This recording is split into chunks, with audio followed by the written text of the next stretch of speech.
Hello everyone, this is Defense Politics Asia and I'm Wyatt and welcome back to the Open Mic. Though it's been a long time since the last Open Mic, I missed last week because of Chinese New Year. And so, if you can see me, say hi in the chat, just so that I know. Let me see. So I just want to say hi to some people. Adriano Taylor, hello, Ugly Toad, hello, Martin, hello, Goal11, he's making coffee. Hello, Joseph, hello, Oni, Melko, Boki, Shinji, Biz. I can't read that Russian word. Max, never mind. Yeah, from Serbia. Hi, hi, Nosy. Hi. Oh my God. My mom, your mom. Hi, Morgan, Matia, Pascal, Luca, AKM, and Abu Bakar, Borjan, Rajesh, Jacob, Paul, Ruthlessly Efficient, Vicky, Rainer, Segako, and Drew, Magic Mode, John Scott. Yeah. So, hi everyone. So, okay, now as usual, to join the open mic, you need to have a webcam, earphone, and you must show your face. If you don't show your face, I cannot let you come in because this is no. You have to be responsible for your own words and speech. So show your face, and then I just want to share. The screen can only have 10 people. The platform can host 12. So there will be 2% will be in the backstage, and if you are someone that I never seen before, I do not know you, I will expect to you to wave at me. I will put it in the private chat. I tell you guys to wave at the camera, and once I see it, I know you're a real person. If not, I will kick you out. So but anyway, later I will have to repeat this all over again anyway, because since there's only like 100 over of you guys, then later there will be more people coming, and then I will have to repeat myself. So it's okay. I will settle it one by one. So now I'm gonna put the link to join the open mic. So let me generate the link. Where is the link? Invite. Cool. Okay, I need to write the. No, I need to do the link to tell people to come to the DPA IRL channel stream so that they can actually see the stream. So to join the stream, to join the open mic, you actually next time I should just copy and paste this. I have to retype this live every time. It's pathetic. Join the open mic. Please go over to the DPA IRL channels stream. The invite link will be in the pinned in the live chat, in the chat. Super chat for to insert your message on the screen. Okay, so where's the link?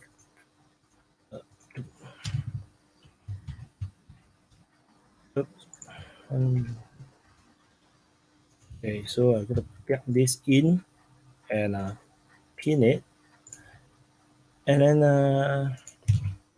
okay, now I'm gonna invite link. Sorry, you guys have to see me work. No, this is so unprofessional. I think I said it the last time also. You see, I'm consistent.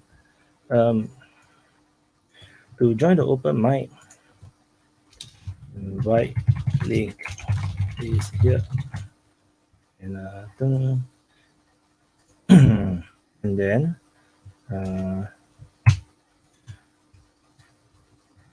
super chat to insert your message on the screen. Okay. And the link is in. So meanwhile, so the link is now pinned into the DPA IRL channels chat box. So those that want to join, do come over to the DPA IRL channel. I'll go to the pin and I'll click it. You guys can hear me, right? Am I talking to myself? No, right? So, okay. So I think nobody tell me to say that my mic is off. So that's good. That's a good start. So I'm going to say hi to people again. Hi Raina, hi Oni Sagado. I really hi all these people. Hi Jaces, hi Jacob, hi Trulolo. Where else? Hi Mazarin Geopolitics. Hi Arthur. Hi Tanjil, King Swan, Vaso, Bjorn, NGS, Adil, Acting Sane, Steve Cox, Jeff, Glenn, Kulak, MJ. Can we join only with phone? I actually not sure. I've never joined my own open mic before. You have to ask those that. I think can, because I think some of the speakers actually use phone. Hi Emmanuel Gamer. Hi Adil. Hi Jeanette. Hi Shan Pesado. Posca. Yeah. Hi Kulak. I think I Kulak already. Hi Vaso. Sorry. Hi Nevendral. So many. Oh my god. Hi Zanathan, Brisic, Zevin, Brian, Texture Fiber 93, Zangmer, Jacob, Steve, Drew, Chief Puff.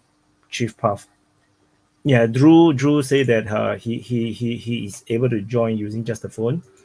And hi Lance, Alan, Nevero, Robotrix. Okay, so we have 87 on the main channel, 46 on the DPA IRL channel. The main channel stream will end around 1-2 hours time. So if you want to have uninterrupted viewing, do join the DPA IRL channel, because we're trying to grow the IRL channel. We have great plans. And see, just now I went to support Ukraine. Slava Ukraini.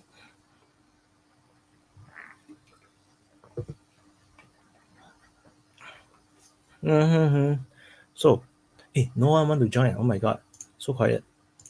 So no, I will just answer some question. Russia advanced 23 kilometers since the last 8 months. No, I walk more distance than that in 8 months. I'm not a troll. Just someone who believes in Ukraine right there to land. You can call me troll and stormy. Yeah, John Scott. I mean, it's okay to support Ukraine. I think there's nothing wrong with supporting Ukraine, because I think the premise that Russia is the invader is not wrong, and most of the Ukrainians are innocent. They are not part of this neo-Nazi thingy, or the plan for NATO, or yeah, it really depends on who you ask and what is the perspective. Yeah, it's just unfortunate how things had happened. Yeah, which is why politics is important, and we have the first guest, and I think he's not ready. So when he's ready, I'll put him in. So hi Bon. I think hey. Hey, long time no see. Yeah, all this craziness. Yeah, all the regulars are coming in. Hey, Hello. Good evening, good morning, whatever. I was going to say why. I mean, I don't know about Alan or anybody else in the States, but I mean, if it's easier for you to start later at night, I mean, I don't really care. Like, it's 2 a.m. It's morning now. No, he meant night. Well, I meant like if you want to do like 10 o'clock at night here, or 9 o'clock, where it's not so early in the morning. It just happened to be this time. I didn't really plan it to be this time. I just happened to make it this time. Yeah, and I think at this time, I think most of Europe and US is actually awake. So it's not.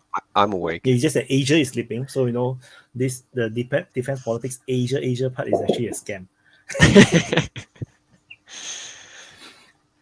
And then Drew, notice Vaughn's camera is so much more sharper today. It is. Are you using your phone? I can suddenly see his complexion. No, maybe use the old phone. No, you look younger. Oh no, he shaved. He shaved. Yeah. Oh. I could drop like 10, 15 years off just by shaving. Yeah. I mean, I got stopped by the cops one time and I showed them my ID and they were like, bullshit. And I'm like, dude, it's me. Right. Yeah, that was a funny story. But you don't drive around with blood smeared on the back of your bumper in America. Wait. What? Well, I had shot a deer and where I shot it was close enough that I just threw it in the trunk of my Honda Civic. And as I lifted it up and threw it in the trunk, it dripped some blood on the back. And I was out driving around for a couple weeks with that on there, and I went out to another place to try and find some more deer. And somebody saw my car parked there, and they called the cops. Well, they were cool until they saw the blood. So you got like 3 cops standing there, and I'm opening the trunk. They're like, look, we're going to let you go, but we got to at least see what's in the trunk. And I was like, no problem. So I opened the trunk, and they're like all tense, and I open it up, and it's just a tarp in there with some blood and some fur. I was like, see, nothing. They're like, well, I'm going to tell you right now, you should probably wash that shit off your car, because if you don't, you're probably going to get stopped again. So I went home that day and did it. But yeah. Oh, that's a good story, man. That's a good story. It ended good for me. Hey, Bjorn, what's going on? You're muted. You're muted. Are you going to have a baby? Bjorn, you're muted. No. You're muted, man. Your mic's muted. Oh, no. No sound. Oh, Hey, there you go. Yeah.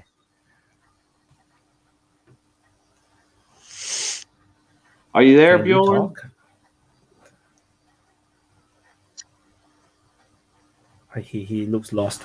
Yeah. Are you Everyone there? start. How about this? How about this? Can you hear us, Bjorn? Can you hear us? Yes or no? Nope. Okay. Okay. I think it NGS was- have something. All right, let's go. Will Russian offensive happen How? or just keep on grinding? Remember we were speaking with Dan. I mean, it could be seen as this entire conflict is an offensive, is it not? Yeah. But I the question is, like, is there going to be a big, huge advance, realistically? Yeah, I got my predictions. I've been saying it for weeks. Getting ignored, and I'm just irritated. I Dante. listen. Blaho Dante is going to be the point, and then they're going to pressure that Konstantina Vika, whatever the fuck it's called. Do you want to know? Do you want to know what the name of the first city you said translates to? Probably like the town. Nope, grateful. Well, they'll be grateful for. Well, they're grateful for Wagner, I guess. So my opinion is that the offensive is already happening now, right? The offensive is the grind. Now, I mean, you cannot say that the Russian forces have progressed all the way from conquering Popasna and then Severodonetsk, Lysychansk, all the way now to Bakhmut, and then even Mariupol. Is the offensive haven't even started? It doesn't make sense. It's already the offensive. It's just that they are just taking it very slowly. They don't want to rush. Like, it's not a computer game. They don't want. Well, you also have to understand who we're kind of talking to, and this is not like to attack the audience. It's just like a lot of people don't follow the war as closely as we do, where we have like news every couple of days that we report on and we discuss and we analyze. Right? A lot of people see this conflict as this city was taken 3 months ago. Right, and now there's a different city being taken, but then when they go, they look it up on a map. It's like they're like this far apart on the map. It's like, well, there's no offensive, right? Again, it's not to attack people. It's just like there are different perspectives of how people understand the conflict, right? Yeah, I mean, I think it's like I've been saying, and everybody else has been saying. I think it's constant pressure. They're probing. They're always looking for a place to find an advance, and whenever they find it, they obviously take advantage of it. I mean. I think it's pretty clear that village that they took a couple weeks ago with no contest down south was that was an indication that they were skimming troops off, and then obviously the Russians were watching it. They saw enough troops going the other direction, so they made a move, and then I bet you the Ukrainians stopped, turned around, and came back. So the Russians probably stopped and pulled back after they got a little resistance, and now they're coming back that way. And then Blaho Dante goes down. They've been advancing pretty well around, the south end of Bakhmut. And now what? Are they going to shift back that way, and then something's going to break loose down south, or is it going to be somewhere else? I just think they're getting pulled in so many directions at this point. They can't really. There's always an offensive somewhere that they've got to respond to at some point, whether it's like an offensive or it's just a breakthrough where they found a weak spot, and that's what I think they're doing is just constant. Just boom, is that boom, not boom, an boom. is that not an offensive, right? You find a weak spot, you break it, right, and then you push forward, right? Now you're endangering a different area, so now you have to push your offensive on elsewhere. Plus, you have all these DRGs running around on both sides, so Yeah, they're fucking. Whenever everywhere. they find an opening, they obviously exploit it too. So it might be one reason why you're seeing like weird little symbols farther away from the lines than you think of these little towns and stuff. Like maybe somebody got through and shot up the place, and then they took off and went back to their lines. But I mean, I really think they need what's it, Konstantinovka, whatever. That's the one they need to start shelling heavily. They need to start shelling that and scaring the people, putting all kinds of pressure on that, and then they just need to bust through on Blaho Dante and just act like they're going to go north, south, east, or west, whatever, I mean, you got to do something to make them break in Bakhmut, because either that or they're. I just really don't get the suicidal hanging on to that shit, especially if you factor in the report of the supposed bodies being de-identifiable, I guess. Yeah. Well, then let's play a little bit on the other side, right? Let's play. Well, what would Ukraine have to do to start turning this around, right? And there's someone in the comments who just said these things. It's going to turn around. Ukraine's going to retake a lot of land in spring. I don't really see that happening, solely because of the current standings of what we understand to be the troop formations in Ukraine. The comment kind of stated. Are they not? I don't think they're building tanks. They're not. Okay, when they say they're building tanks, that's bullshit. My understanding is, and my research could be wrong, but I looked it up a while ago. They have not built a brand new hull and turret for an M1 class tank since 1993. They haven't built a new power pack for one since 96. Everything that's built is in stock. So either they're going to get tanks that have been taken out of depot and refurbished to another level of an M, like M1A1, M1A2, M1, whatever they add on to those, the SEP V3, those are originally M1 IPs probably that got stripped down, sandblasted. Then they go in and take the armor out, welded, new stuff, put it all back together. So it's technically a new tank, but the hull and the turret are all original, and then all that stuff's been pre-built. It's probably the same for the main guns. They're probably all in stock. They ain't built no main guns probably in years. So they're not. They're getting something out of stock. Either Egyptian M1s. They might be getting Saudi, the Marine M1s. Somebody said heavy common, but I don't think they're going to give them the depleted uranium skirt. And I even heard they're not going to give them depleted uranium rounds. They're going to get the tungsten round for the 120. Yeah, but functionally they function the same against a Russian. Well, then again, you'd only be using tungsten warheads for anti-tank purposes. Like you wouldn't use a Sabo round against like an armored column of BTRs. Actually you would if you could. Really? If you could shoot from. I mean, seriously, if I could if they were in column and I could line up a shot from the front. Mm-hmm. I could probably, depending on the spacing, I could probably penetrate multiple vehicles with one Sabo. Well, no, I'm assuming if you're ambushing a column, you're shooting it from the side, right? So. Oh yeah, but I'm just saying. I mean, if I had a Sabo in the tube, I'd punch it through there. Yeah, of course. But yeah, I mean, hell, really BTRs. I mean, you could open up with a 50 cal and tear them up. Yeah. And not even have to waste the main gun rounds. Yep. But. Which goes back to the point: do you really need depleted uranium rounds, right? Yes. So before I go to the depleted uranium rounds, there is no NATO tanks in Ukraine except for the rumors that there is 2 Leopard spotted in Mariupol, which I reported a few days ago. It's first broken by War Gonzo, but lately I think the past 24 hours it went viral because some main channel was talking about it. Otherwise, no. But there was just rumors as far as I can tell. So. The way the tank thing's going too, I mean, as far as the idea that it might just be 10 here or 20 here, or maybe they're going to send 80 in 6 months. I'm almost of the opinion that fuck talking about the tanks because the tanks aren't relevant because they're not even fucking there. Unless they're lying and they've got guys been secretly trained and they got a battalion of them sitting in Poland somewhere. It's almost like, what's the point of even talking about the tanks? Because the tanks ain't never going to get there until for another 6 months. And what's going to happen in 6 months? Let's pretend they get there in 6 months. I mean, if they don't come in all at once in a massive pile, it's really pointless. What is 50, 60, 70 modern? Let's look, because I know they're sending like 30 Leopards or something from like different countries and all that. So assuming Ukraine gets, I don't know, 80 to 90 modern Western tanks. What are those going to do against artillery? What are those going to do against Lancet drones? What are those going to do against getting spotted, 15 miles away and struck by a missile in their depot, right, in their staging area? Yeah, I mean, like I said before, the problem is I think that shit should have been in the country before the war started, because then you could have deployed it where it would have been effective. Now you're gonna try to assemble this armored brigade in Ukraine with everybody watching, and then try to send it somewhere onto the front where it's going to make a difference with everybody watching. But it's not to play that down. It's not that they won't help, right? Yeah, but it's just they're extremely powerful weapons. It's just a really bad situation to have to be put into. And on top of that, those guys are going to be trained. Voice of Reason was saying you could train them in like 3 days if you did 12-hour days. Yeah, I mean, you could train a guy to load the station. Oh no, he was saying 3 days. He said 3 days on a driver, which is true. I mean, driving ain't that hard, but and loading driving well.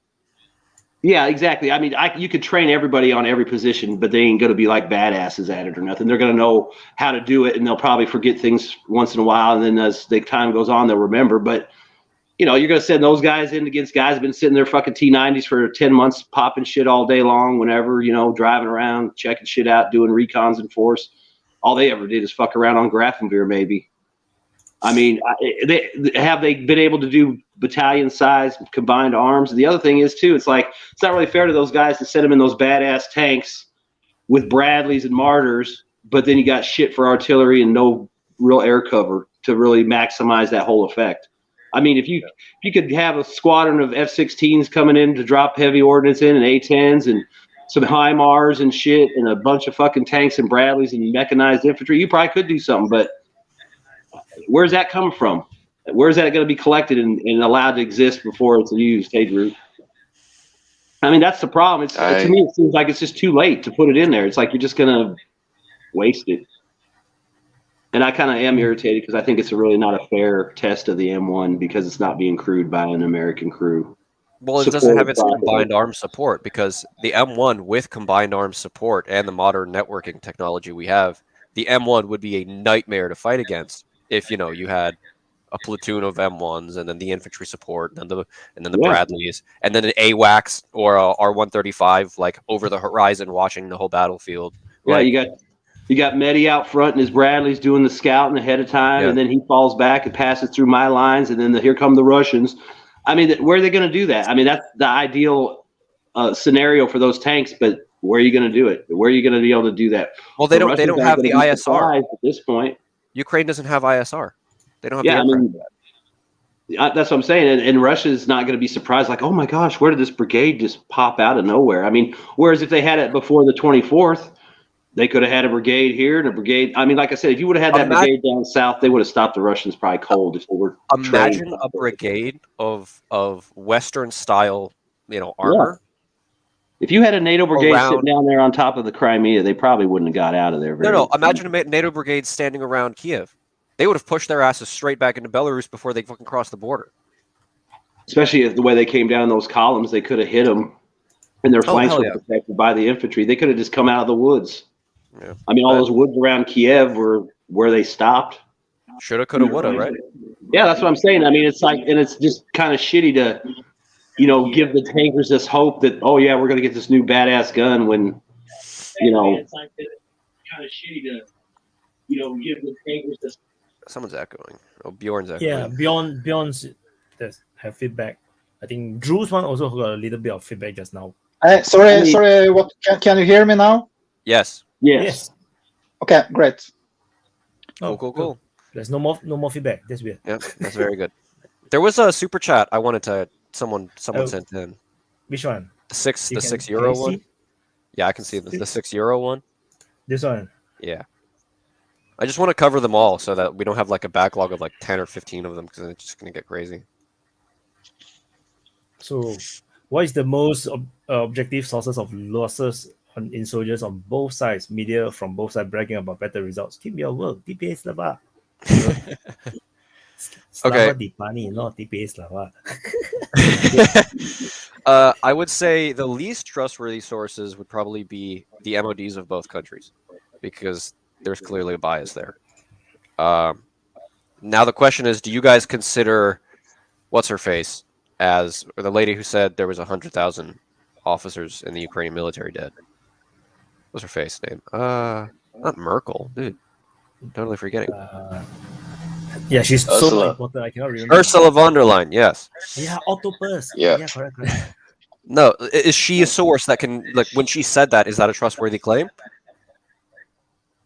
I think she misspoke. I think so. I think it's like she read the report and then like it's just in her brain and then like when she just talks, she just like blurt it out. You mean misspoke like she was wrong, or she misspoke like she wasn't supposed to say that? She wasn't supposed to say that. Yeah. Okay. I think if she had made a mistake in the sense of a genuine mistake, they wouldn't have reacted the way they would have. They would have just come out later with a statement to say, "Oh, she misspoke. It's actually 10,000 officers, military personnel killed." You know. But the fact that they, instead of doing that, they just quietly deleted that part, reposted it. So they try to fix it in the worst way possible. That's like an oh shit moment. It's like oh shit, how do we fix this? Oh shit, So they just I think the reaction is very telling. Yeah. So yeah, I'd agree with that because it's like I think you can usually tell you're on target when they overreact on something when you're like, well, if it's no big deal, then why are you making a big deal out of it? Like most people can kind of key in on that. Like, that's not really that big of a deal. Why are you acting like that? And, it's kind of off-putting. And I think a lot of people pick up on it too. Mm-hmm. So yeah, that would be a considerable like source of I guess believability when it comes to Ukrainian losses. Now the Russian losses is weird because you had that one video from History Legends where he used Mediazona? I think so, something like that. Something like that. Now, are they trustworthy? There's the Israeli thing that was floating around. That Israeli thing was weird. Drew shared basically this supposed claim from the Israeli intelligence, but it was probably debunked or fake. It's kind of weird where it said they had like 157,000 dead, 250,000 wounded on the Ukrainian side. It's like, yeah, didn't it say something crazy too? Like they had like 97,000 effective guys on the field. Yeah. No, they said 700. They had 750,000 effective on the field with 100,000 or like 97,000 being called up. Damn. But that's like, is that really 750,000 military personnel? Yeah, I could believe that. I really could. It takes a lot of people to drive around grabbing kids off the street. Yeah, those are rough. But what? Okay, well, what about Russian losses? Do the Russians have 150,000 dead as well? Like, is it a 1-to-1 kill ratio? I mean, the only time it might have been close to that was in the beginning around Kiev and all those areas. I mean, and I'm not saying it was close to it. I'm just saying that was the only time where the Russians were probably taking the most losses. Yeah. Probably disproportionate. But then again, who knows? Maybe the Russians were losing guys and the Ukrainians were losing guys. Because like I said, having those dumbass civilians went up to the woods with Molotovs and AKs and, are they even counted? Okay. Oh, go ahead. Good. Yes, for me, right? I just, for my way of conservative, estimates is always that both sides will have, is a 1-to-1. So if the Ukrainians dare to claim, there's 300, 200,000 Russians dead or 100,000, whatever the number, then I will assume the same thing will be on the Ukrainian side. That's just how I operate. So it is impossible that to estimate what is the actual number, but which is why 1-to-1 to me is the fairest. Both have artillery, both have soldiers, both have tanks. We can argue that the Russians have more artillery or whatnot. but the Ukrainians have more accurate artilleries.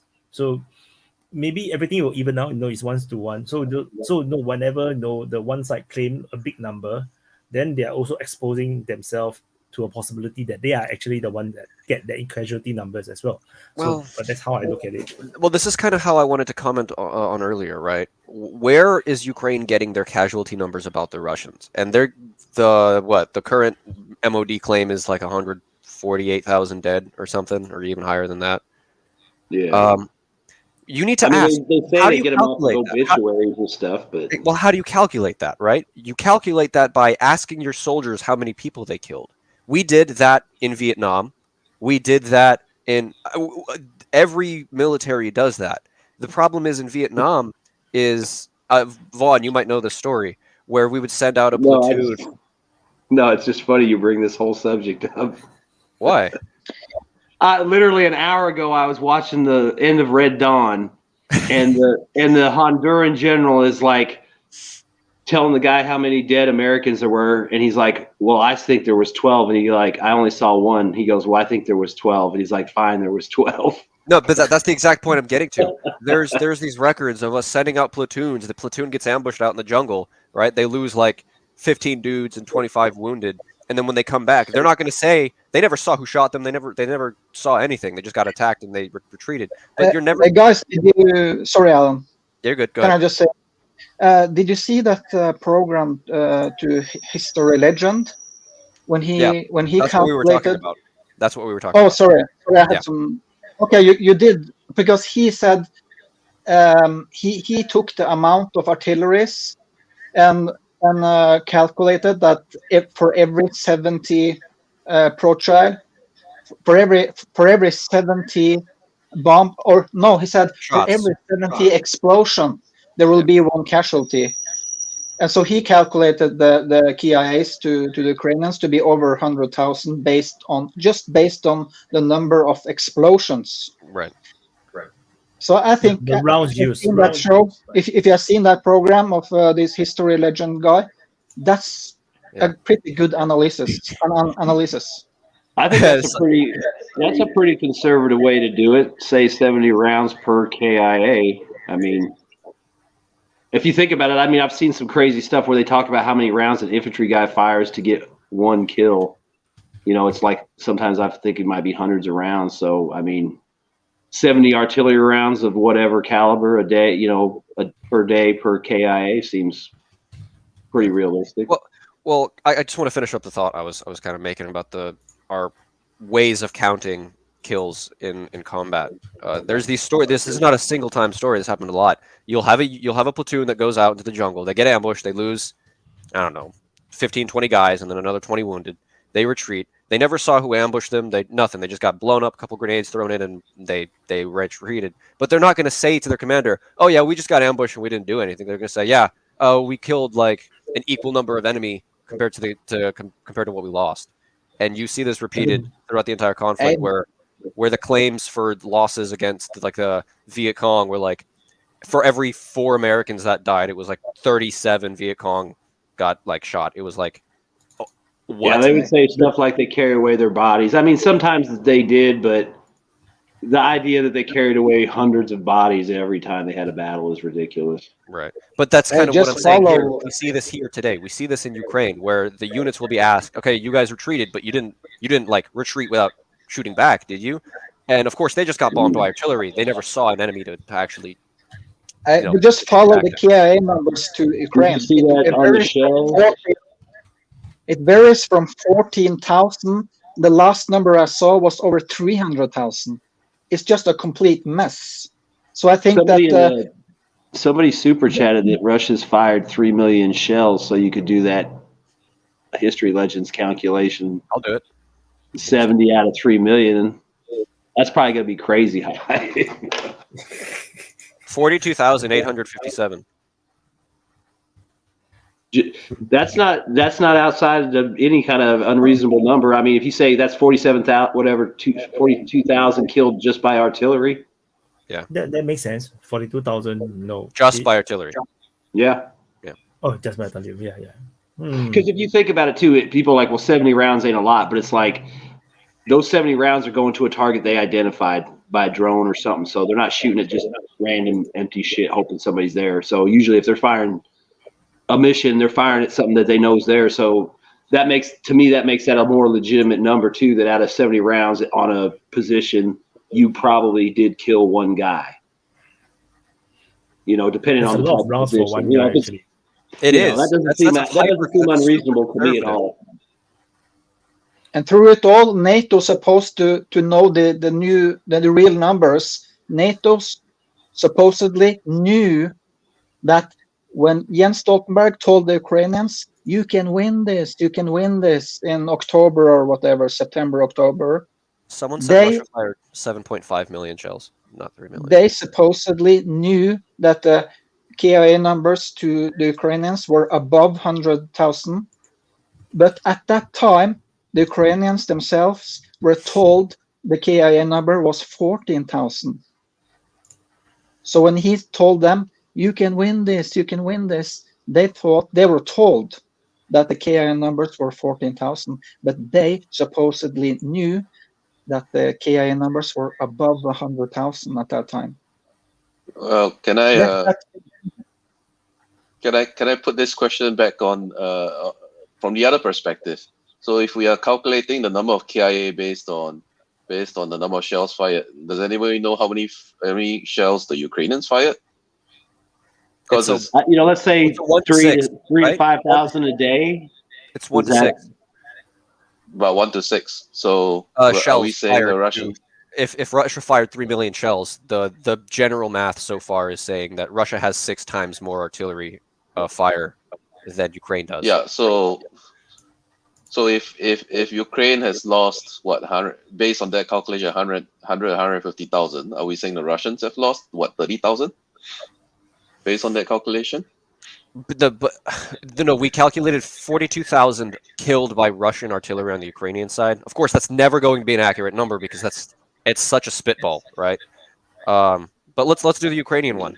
So what's 3 million divided by 6? All right, 500K. So 500K divided by 70. 7,428. One is muted. 7,000 Russians killed by artillery. Another 7,000 to 10,000 killed by other means. Combat. There's your death. Yeah. No, I mean, I would say 15, it seems like 20. a reasonable calculation.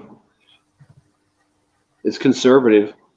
Yeah. But that should be the best method because it's a mess. Those numbers, it's a mess. Is it possible that no one knows? Maybe. The casualty numbers, right? Actually, both defense ministry actually will know, but they only know their own losses, because once you lose contact with your own soldiers, you know that you lost them. So both sides know their own casualties numbers, but they can't possibly know the casualty numbers on the other side, because sometimes one artillery shell hits a target, the entire body don't even exist anymore. It disintegrates. So, so many super chats today. Oh my God. Man, yeah, you're getting it today, bro. Yeah. What's happening today? So, do you think there will be any big Russian offensive in the next 2 months? I was going to say real quick too, on the people talking about the human wave stuff before. I think you can say it's been solved as far as the mystery is. Obviously, the Russians, Wagner, whoever, were infiltrating groups into these positions as close as they could. That's why they were probably bunched up.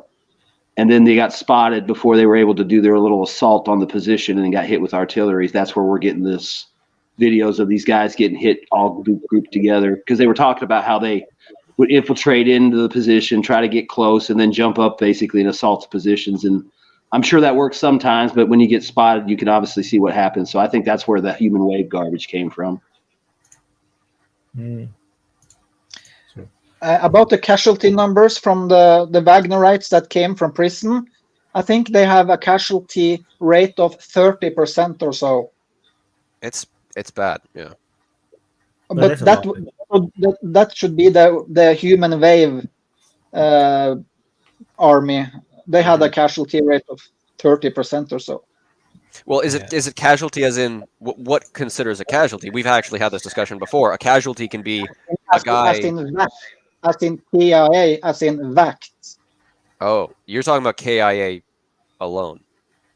Yeah, of the prisoners, they are probably using them as the so-called. It's not totally human wave, but they are taking the most risk at the field. Yeah, they're giving them the hardest jobs to do. Yeah, but they are probably told in advance what they are going to. So after 6 months, if they survive after 6 months, they are free to go. I mean, instead of facing 30 years in prison, that's a pretty good deal. But that doesn't make sense. So those numbers are probably reliable because there are no secrets around it. Well, okay. Well, reminds me of here's the what gladiators during the Roman times. Like you are the gladiators for like half a year, and then if you're still alive, you can go free. Yeah, but the difference with gladiators, right, and comparing it to the modern day, they're not being shelled by artillery and spotted by drones. So here's like I agree with you. The Wagners probably have the highest casualty rates, like 30% most likely. But here's what kind of like where my logic kind of breaks down, right? You bring these guys in, you train them up, and then you send them to be the first frontal attack. And then you look around, they go, this guy comes in, he looks around, he's like, wow, oh my gosh, literally my whole unit was just obliterated. I'm not doing this again. I'm going to frag my commander and, screw it. Having a continuous one set of people being the frontline assaulters doesn't really tactically make sense. You guys hear me? Yeah. Okay. Yeah. How's this one compared to the other? I've had audio problems before, so I was hoping this one perhaps was a bit better. I know it looks a little bit over the top with a mic, but like, do you have any sound disturbances? Is it okay? It's perfect. You look more like the host than me. Yeah, that's true. That's true. Okay. I was just thinking this. You mentioned like Wagner, and because to me it also doesn't make sense that they would necessarily send them straight in for. This is an investment for them. Sure, it might be prisoners and so forth, and so it's a lower investment, etc. But if you want to talk about penal battalions, Ukrainians aren't they doing that? Exactly that. They're forcefully conscripting people, like Yvonne said, kids from the streets. And who would they send? Would you send the most loyal ones to the frontal human wave attacks, or would you have the penal battalions of the dissidents? Right, like it makes more sense to me that the Ukrainians would apply such a forceful, coercive tactic than Wagner, because, well, again, money. I'm not sure the other thing too with Wagner, I mean, the policy for them is if you don't follow orders, or you try to surrender, I guess, or retreat, you're dead. Who's to say that those guys weren't guys that broke the rules? They didn't get shot. They said, "Here's your last chance to die in glory. We'll wipe the record clean. Everyone will think you died in battle, even though you're a piece of shit that tried to desert." And then they send them in the human wave, or they make them walk across the minefield like that one picture was showing the guys walking. Or, I mean, they could be doing that too. And I mean, and that would make sense. Sweat it with prisoners. But that would make sense to me if Wagner also didn't kind of rely on having a good kill ratio versus its casualty ratio for recruitment. Because in this case, you can say the prisoners aren't worth that much, but that doesn't mean that the professional soldier will necessarily perceive it the same way. They would just like, oh, so this is how they kind of conduct their warfare, right? So even the prisoners would be worthwhile for and like even if they're prisoners, it's also worth keeping in mind Wagner is not recruiting any prisoner. They're recruiting prisoners who they think can be useful in combat. So if you want to give them a trial of fire, you give them a trial of fire, they have a chance of surviving. Otherwise, you're just, charring. Right? I think that if you guys remember, what the Russian Defense Ministry did say much earlier, that they want to preserve the manpower. They don't want them to, like Putin said that if they want to, they can actually capture towns very quickly, but they will take higher losses, and they chose not to. So they go for a more conservative, slow grind kind of tactic. And I think that the Wagner group is trying to prove a point, and they are actually going for the higher risk tactic by storming the villages, storming the fortifications, where the regular Russian army is instructed to not do that. They only instructed, to bombard to the hell until the Ukrainians gave up the position, then they start to storm. The Wagner group is basically doing the opposite of what Putin ordered the Russian military to do. That's the kind of feeling that I get. It's not that the Russian military cannot do it, but doctrinally it's just different. The Russian military is not allowed to do it. That actually makes a lot of sense. Well, it especially makes a lot of sense if you think in terms of prestige, which is important for Wagner. And if the Russians are generally very cautious with their soldiers, Wagner doesn't have to be really, really hardcore. It doesn't have to be truly bloodletting to show itself as, the higher risk, the higher stakes, and also the higher oomph in it all. To kind of still, it's. I think the truth is more like in between, that the Wagner would actually try to preserve its troops, but its incentives compared to the Russian forces in general would probably make it more. Oh yeah, Björn. I just noticed that the Americans have put the Wagner on the terror list. No. They put them on the crime organizations list, like the mob and all that kind of stuff. That is probably a sign that they fear Wagner. I think Wagner has impressed them. No denial about that. Do you know about their presence, how they are in Africa? I mean, I'm aware of that. Everybody's looking at what Wagner's doing, and everyone's trying to copy him now. Right. And the thing is Wagner probably operates more like a Western military unit in the flexibility they have, in the way they have all the equipment, they have all the gear, but they don't have the bureaucracy and the rules over them. They're kind of free to do. Well, I would almost say in some ways they're pathfinders for the regular army. They go in, they find the holes, they make the things happen. I would say I think you are correct on the bureaucracy part, but I would say it's in a different way, in the sense that they are not having strings attached like the Western army. In, for example, Africa, there will be a whole lot of a constellation of factors coming into play. Whereas for Wagner, it is a lot more mission specific. It isn't just what the French troops were supposed to do in Burkina Faso and Mali, with all the strings attached, because there's a lot of political relations between France in particular, but also the United States and West Africa. Whereas with Russia, that is not much of an issue. So it strikes me that the Western powers are recognizing that because the Wagner is sufficiently potent to be hired for the specific purposes, without going through all the political mumbo jumbo. Yeah, right. So they can send Wagner, but it's a battalion tactical group to Africa.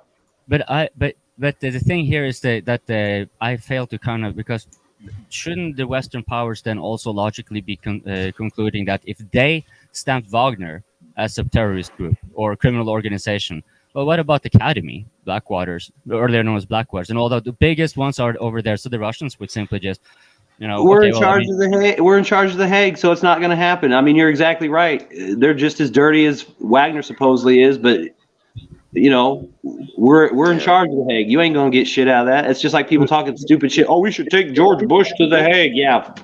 Shit in one hand and piss in the other and see which one fits. Right.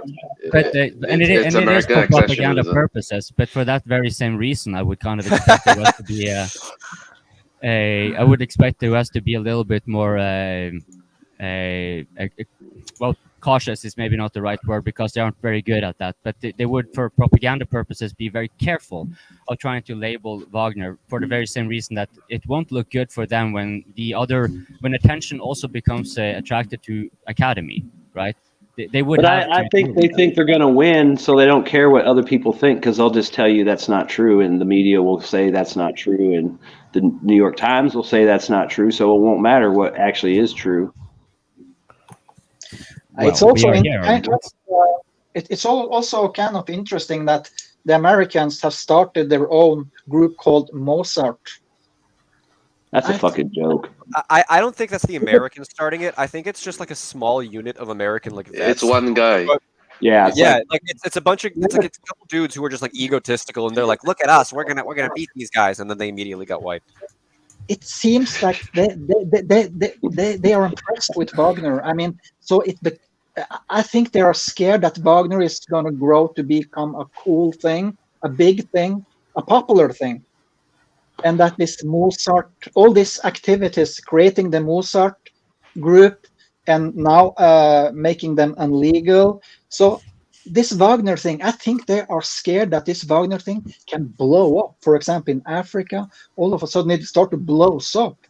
And if you think about it too, Wagner becomes the problem, their biggest problem, and not Russia, for example. I was going to, never mind.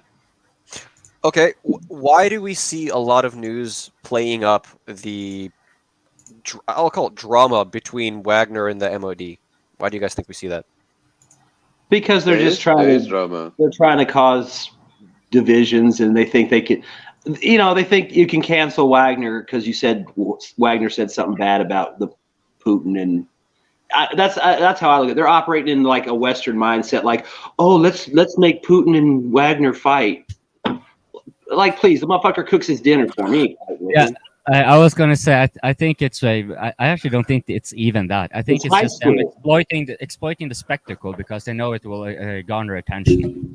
I mean, what if Wagner is the preview for where the Russian army wants to be as far as its professional level and the way it operates? What if Wagner's just the first small part of the Russian army in its full transformation to a more modern, westernized, in the sense of the flexibility they have? I mean, that's why they're afraid of them, because they go out and they operate and they get shit done, and they don't really answer to anybody. And obviously, I think it's also because they recognize that the Russians can use Wagner for the same reason the West themselves established their own PMCs, right? Because it's a matter of, you can distance yourself accountability-wise and so forth. And I think they notice that if they can cut that part, that will be a benefit. But I don't think they're actually genuinely thinking it will have any effect to call it, oh, there's a power play between Putin and Prigozhin. Yeah. Like, I'm pretty sure it will be naive to think there isn't, but that it's what they are making it up to be is, of course, a little, that I would say is drama. That's the spectacle. I could see Wagner being Putin's Praetorian Guard before they would turn against Putin. That's I would not use Praetorian Guard as people who protect their leader. The Praetorian Guard killed like half of all of the Roman emperors. Well, I'm just saying. But I mean, that would be like they would be side by side with him before they would turn against him, unless. Hey guys, imagine in 25 years or so. In 25 years, the end of the story is just it's a Wagner flag on the whole planet. The Wagner just took the whole fucking planet eventually. They ought to do that as a fucking troll one day, is run a Wagner flag up on the Kremlin just so somebody notices it on the news and puts it up. Yeah. I bet you he can Wagner pull is it off. I bet you slowly getting popularity in Russia. Like, I think currently in Russia, I think Wagner has like more like popularity than the actual Russian army. Well, you gotta look at Wagner's like the way Wagner sells itself. It's a lifestyle and it's a culture. You listen to them dudes talk. They love the job. They love the work. That's all they want to do. They're dedicated to the mother. They have a contract with the motherland and all. Best job I ever had. Whether that shit's true or not, that's the way they sell it, and they buy into it. And I guarantee you, the public buys into that shit too. Reminds me of the Spartans. Reminds me of the Spartans, right? It's like the warrior class kind of thing. They really push that. I mean, and that's and in that culture, it works for them because their culture is more traditional. So a warrior class inside a traditional culture is very appealing, probably, especially when you frame it as you're fighting the whole fucking world. Well, speaking of the Spartans, I would say Wagner falls very far out of that because they would be the epitome of a mercenary group. Sparta, that was an entire state. That was an entire class of society that was based on enslavement. It would be actually more akin to, I guess, the United States if it still had slavery with the military budget it has now. That would be the modern equivalent of Sparta. Everyone has the United States would be the man lovers, the boy lovers, and the artists.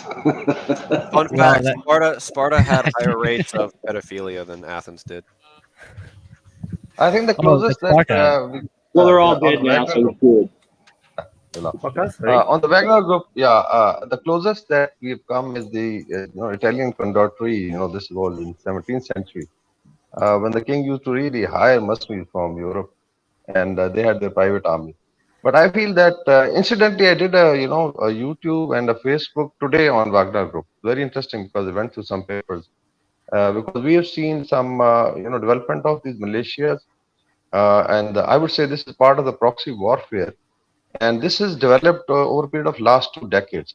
I think in the region, if you look at Iranians, they are the best in launching proxy warfare.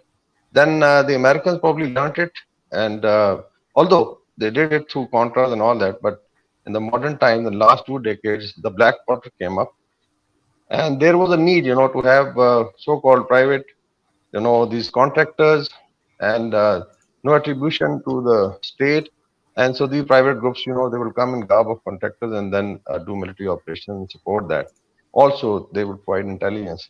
And then the Russian, if you look at the Wagner Group's history, it started, I think, 2008 by Colonel, I think, Putkin or somebody. And then it was taken over by uh, the current chief. So they were in Syria, they learned something, and from 2,500, now they are 50,000. As I was reading, so it's almost like a corps. So they have their own engineers, they have their own, I think, firepower, drone system. Most probably they have special operation troops like Taliban forces and maybe Air Force. So this is a part of evolutionary process. Compare them with the Taliban. I was today comparing the Wagner group with the Taliban because they were again, private kind of militia, which was not belonging to a state, and then they captured a complete country. But I feel there is a need now for these groups because conventional militaries can't do it. If you look at the training regime, as somebody mentioned, that there is an allegiance to Russian Federation or the Russian motherland, they are paid well. So I think this is the advanced version of Blackwater, and countries are going to learn from it. Countries are going to learn from it. Look at the Houthis who are fighting in Yemen, Iranian proxies. Similarly, Hezbollah fighting in Lebanon again supported by Iran. So this is the new warfare, and I don't think so. This is something new. This is part of the evolutionary process. The only, I think, worry should, yeah. So, if I can interrupt there, please. You said the Houthis as an example, comparing it to Wagner, but the Houthis would be more akin to, let's say, the Palestinian, or the Kurds or something like that. It would be more like a population resistance movement. They're not a mercenary group like Wagner.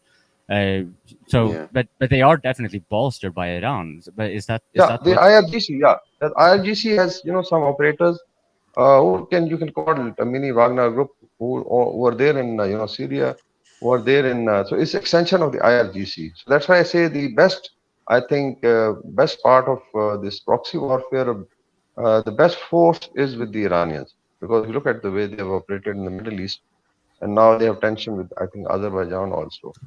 So Wagner Group is an evolutionary process. So don't get surprised. This is going to be a new form of warfare. And I feel that the conventional infantry and other guys can't do it. You require these spirited people who are well paid.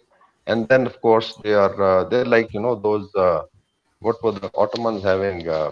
Janissaries, something like that. Yeah. I think the Wagner is more like the Ottoman Janissaries. But just now you talked about Taliban being mercenaries. I don't think so. Taliban is more like a political party that has its own private army, but it's more like a political party rather than a mercenary unit. Yeah, if you look at their mission, if you look at the transition, so initially they were ragtag because we watched them very closely, and actually was seeing them grow in early 90s. But there was a reason why they occupied, because there was a lot of vacuum in their one. That's the system. And later on, when the Americans overthrew, so they were like, more like a militia which was scattered all around somewhere in even Pakistan or along the border. And so they were fighting the government of the day with the American coalition and the One National Army. So that period, I would say, was their operations were like, because they were mostly on foot. There were no tanks. They were mostly operating on motorbikes. But in terms of spirit and allegiance to the Taliban, let's say, leader or Amir al-Mu'mineen, they are something similar. Maybe the Wagner group will learn from them, most probably, the spirit part of it. But you can't draw analogies because it's specific to, I say, now look at 6,000 in Syria, or maybe later on, 2,500 to now they are 50,000. So it's a very large force. 50,000 is like 3 divisions of force. So it's evolving and it's going. The only threat to the Russian later on at the end of the war will be how much they can influence the Russian system. So that's why I think Vakar, the super chat here kind of pointed out something relevant, I would say. The Wagner and the Foreign Legion. I would even go as far as to say even the UN could be counted as a mercenary force in a sense, more akin to Wagner than, for example, the Houthis. Or like the IRC, for example, we're talking about the Iranian Revolutionary Guard, but that would be more like the Praetorians we were talking about earlier. They were actually more because they are directly tied to the Iranian states. I also saw an article. I think it was in that Slava, Ukraine. I don't know, Slava Ugard or whatever. And they said that there's reports that a lot of salarymen, which I assume are former Wagner employees, are pouring into Ukraine. So maybe they put the word out. Like I said, these guys are into it. So maybe they got a lot of former volunteers coming back in there too. So they're swelling their ranks, not just with prisoners, but with former employees coming back. I'm sure the money's good right now with an extra $98 billion a year in oil revenue. Yeah, I think it's through the oil revenue that they actually do the massive expansion of the Russian military. I think that's how they spend that money. Hi, Tom. Actually, Tom. Didn't somebody say they were going up like they're going from like 4% of their GDP to like 20 to 30% now in military spending?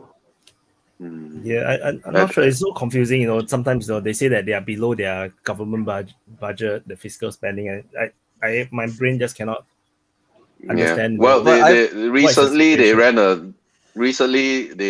for years 2022 they ran a small deficit, and there was a big hoo-ha in the Western media about it. But if you look at the trend over the last 5 years, some years they run deficits, some years they have surpluses. So what's important is that Russia still has a very large foreign currency reserve. I think the last count was like 580 billion or something like that. So if they have money to spend, it's not like they need even if all their oil revenues drop to zero, they still have a large battle chest of money to spend. Unlike the Western states, which are all in debt. And and that's what's ridiculous. It's like they obviously run a deficit off and on or whatever, and the West's like, oh my, look, they're running. It's like, motherfucker, look at your deficit. They're in the red this year. The next year they're in the black. The year after that they're in the red. Then they're in the black. Your motherfucking ass has been in the red for 50 years. What the hell are you talking about? Yeah, but they can afford to do it because they have the reserve. Oh, I know. I'm just saying it's kind of hypocritical. Oh, they're gonna sit there and point at Russia. It's like, really, dude? They're like $5 in the hole. You're like 31 trillion. Yeah. But that kind of gets back to a point. It's like, does our deficit mean anything? Right? At least in the short term, does it actually mean anything when we compare it to these other countries? Right? Where like you'll see the news. Okay, so like the deficit. Okay, so if they have foreign currency, it's not going to do anything at all to like. It only matters they're buying stuff from other countries. It doesn't help Russia. Like all that is like if they save up a bunch of money for like let's just say they have like $2 trillion in gold reserves and they spend it all on Russian stuff. That's just like printing money. That's no different. They're just injecting money into the economy. Just because it's saved up instead of printed doesn't mean anything different. Like as far as the economy goes. Well, speaking about deficit, because as far as I get it, at this point, all military equipment being built, all military aid being sent to Ukraine is based on deficit spending, which is kind of counting to that, reaching that ceiling quicker. But about it not mattering. So like I came across something interesting where China had been dumping about $210 billion of treasury bonds, which is a fairly significant number. And it's as far as I got it, they have sold most of those treasury bonds in exchange for gold to peg it. Drew, you probably know about this. So like we will be okay. Wyatt, if you don't mind, I'm just going to plug the closed mic coming up here. We will have a closed mic discussing the economic facets of this, so I'm not going to go too much into it. But it will be tomorrow, right? Right? Tomorrow we have the closed mic. No, it'll be saved. We'll record it tomorrow, but Wyatt will decide when he wants to put it up. Okay. Well, okay. In that case, in any event, though, the deficit part, whether it matters, I was a bit curious. Wouldn't it matter if the BRICS currency system or whatever they are trying to get there, if they manage to as soon as the dollar basically stops being the only reserve currency, isn't that when the deficits start hitting, but actually mattering? That's when inflation becomes an issue. Yeah, Drew it would. could But, I want to push back a bit on. Are they going to use the real, the Brazilian real, or the Chinese yuan, or the Russian ruble? Yeah. So I want to push back on what Tom said about the spending from a deficit versus spending from your foreign reserves is the same. It's not really, because when you spend from your foreign reserves, you don't have to ask anybody. That's your money. You can spend it to pay for anything. But if you spend it from a deficit, you need to borrow, which means you need to have confidence in your. You need a properly structured bond market to borrow the money to then spend it. So the West still has a lot of confidence in its market, so it can do that. But Russia right now, it's only a domestic market. It's fairly good domestic bond market, but still, they will be in some trouble if they run through that foreign reserves. But I wonder maybe you could answer this, because I heard the argument that insofar as they are sending military aid to Ukraine on a deficit spending in this way, it is going to it will basically make sure that inflation stays where it stays and maybe goes even higher. Like they won't be countering inflation because they're printing more money to send. So that will be like you said, the foreign exchange here, you already have it. But if you are spending on the deficit from domestically, you're printing money, you are creating inflation. Let me explain something. Not really. Like if you do deficit spending while you're like deeply in debt and you're the United States, then what you're doing is diluting the currency, and it actually makes your debt, like, more inflation that happens, the less the debt matters. I mean, does that make sense? So like, there's more money floating around, it's easier to pay off the debt. But doesn't it also lower the value of the assets that the U.S. have abroad as well?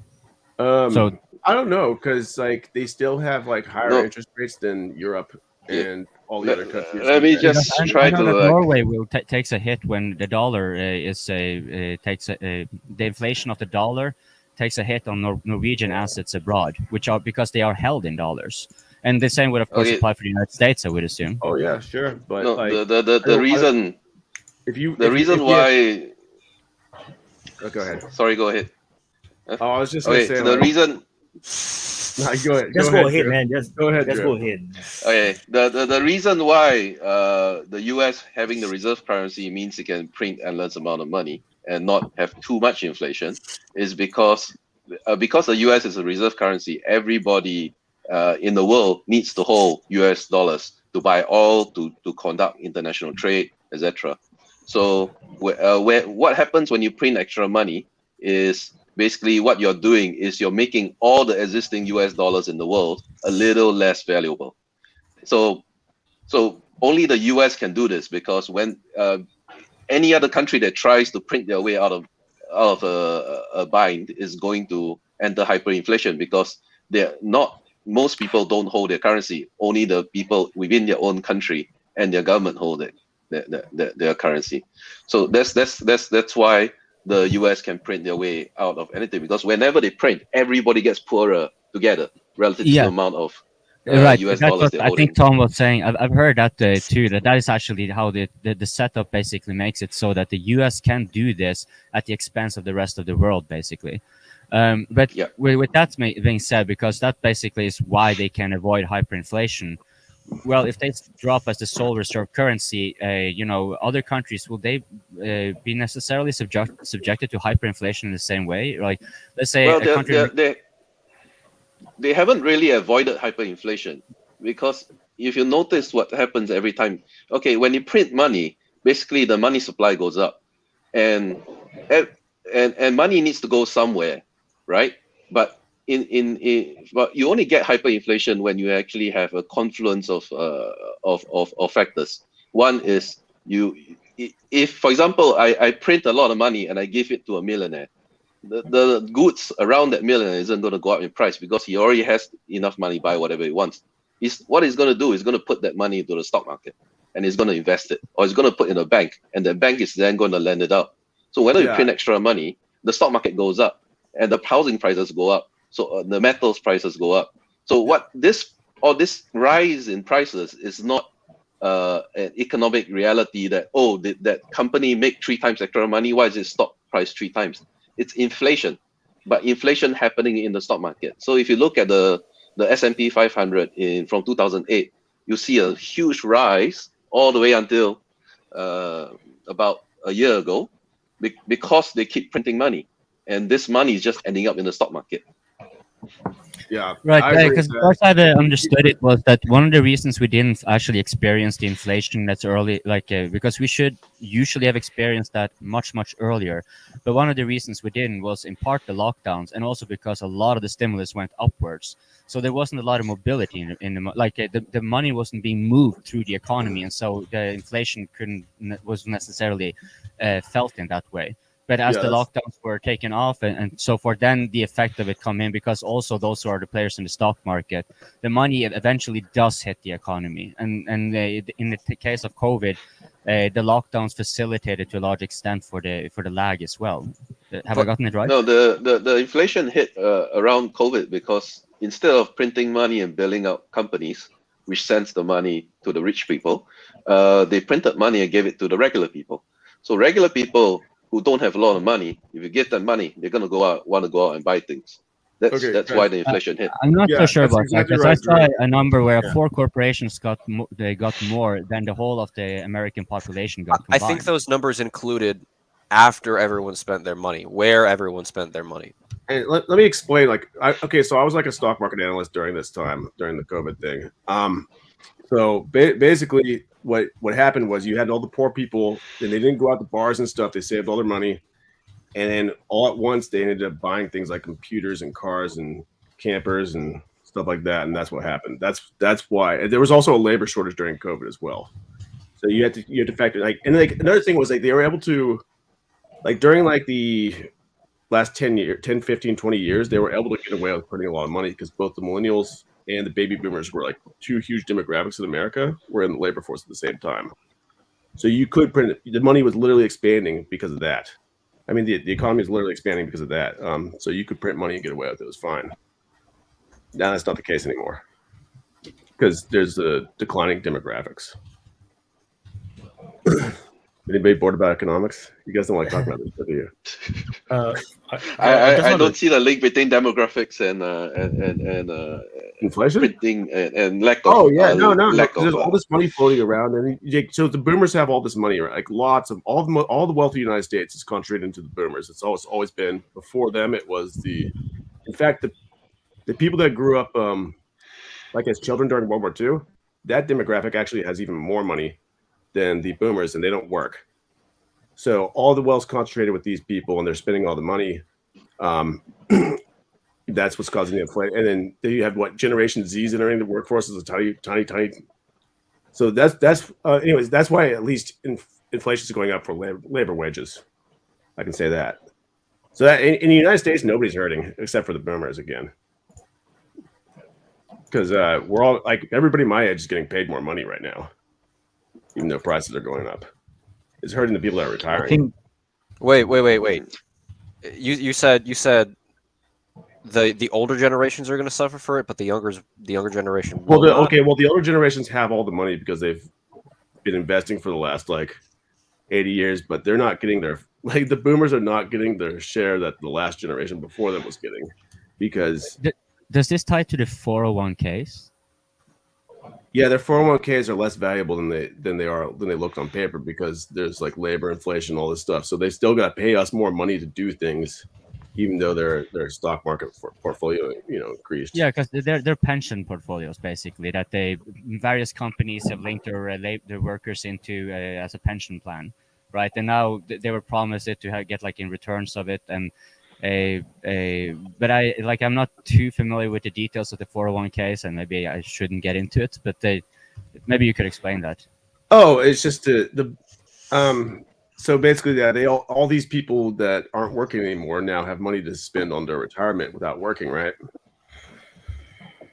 They did a really good job of investing. They all have lots of Social Security and government, paychecks and things like that, but there's the people that need to give money to, which is Generation Z, doesn't really exist. Like, so there's very heavy wage competition is all I'm saying. I also heard that the Fed is likely to increase the interest rates, which I'm not sure how that will pan into. Just to kind of get a little bit back to the dollar and the deficit spending, and because as far as I know, this ties actually to Treasury bonds. If they increase the Fed increases the interest rate too high, they won't be able to sell off their debt or be less likely to sell off their debts. Is there any truth? Would the idea not be this time? Oh, go ahead. Would the idea not be to raise interest rates then to force a drop in spending? I think that's domestically, but as far as I understand, well, I am talking about domestically. So what happens when you raise it? Are you talking about the whole economy as a whole dropping spending, or are you talking about the government dropping spending? Economy. Oh, yeah. So whatever, they can play voodoo economics all they want. It's not going to change the demographic situation. Okay. Which is what really matters. Yeah, like so it's only a temporary fix. Well, that's kind of what I was saying. It's not a temporary. It's not a band-aid. Exactly right. If you constrict, you're exactly right. If you constrict the money supply, then it decreases spending. But my understanding of using interest to restrain inflation is actually not that you constrain money supply, because money's already been supplied. You're constraining its movement. But really, that's what you're discouraging people from investing and using that money. So that money is not done. Right? Yeah, that's not true. That's not true. Let me. Okay, so if it costs 5 or 6 more times to borrow money, then people are less likely to start a retarded restaurant, or whatever they do with their money. You know what I'm saying? Buy a house. Well, but what about buy a house or build a house? I don't know, because I think the prices of housing is lowering now. The interest rates are going up. Well, when interest rates go up, you actually reduce the money supply. Hang on. This is a misconception. When interest rates go up, it doesn't just stop the money supply from going up. It actually reduces the money supply. Because what happens is companies will basically reduce their borrowing, and because most of your money supply in your economy is actually generated from the fractional reserve banking system, where if you have $1 in deposits, you can actually spawn multiples of that $1. So when you actually when people start repaying their loans and the loans get reversed out, the money supply in the overall economy actually drops. So that's how it's not that you're burning money, it's just that you're reversing away all this fractional reserve banking lending over the because the money is created through debt. So when the debt is repaid, the money is taken out of circulation, and that is how the interest rate it encourages those who have earlier been taking loans to pay them down, and so the money gets destroyed. So instead of $1 multiplied into another $5, it's like $1 multiplied into $2 or something like that. Yeah, I've heard an argument of reducing inflation through taxation. It's in the same way you can tax money and give it away to pay down the debt, and so the money is destroyed. Like for example, this is maybe in a simplistic, but like what other methods would, for example, the United States or any other country for that matter be able to do? Because quantitative easing goes for the United States because it's a global reserve, but now Japan has been doing quantitative easing as well, to even more than the Americans as far as I get it, and they don't have the backing that the US have. So and they meant to do it as a way to deal with inflation, but I didn't really see exactly what their thinking was there. So other means to deal with inflation, apart from interest rates, because I find it difficult to believe it's only that you can really use. Yeah, I mean, Japan that's the only thing you really know is to constrict the money supply. There's going to be lots of inflation because right now the globalization is on the decline.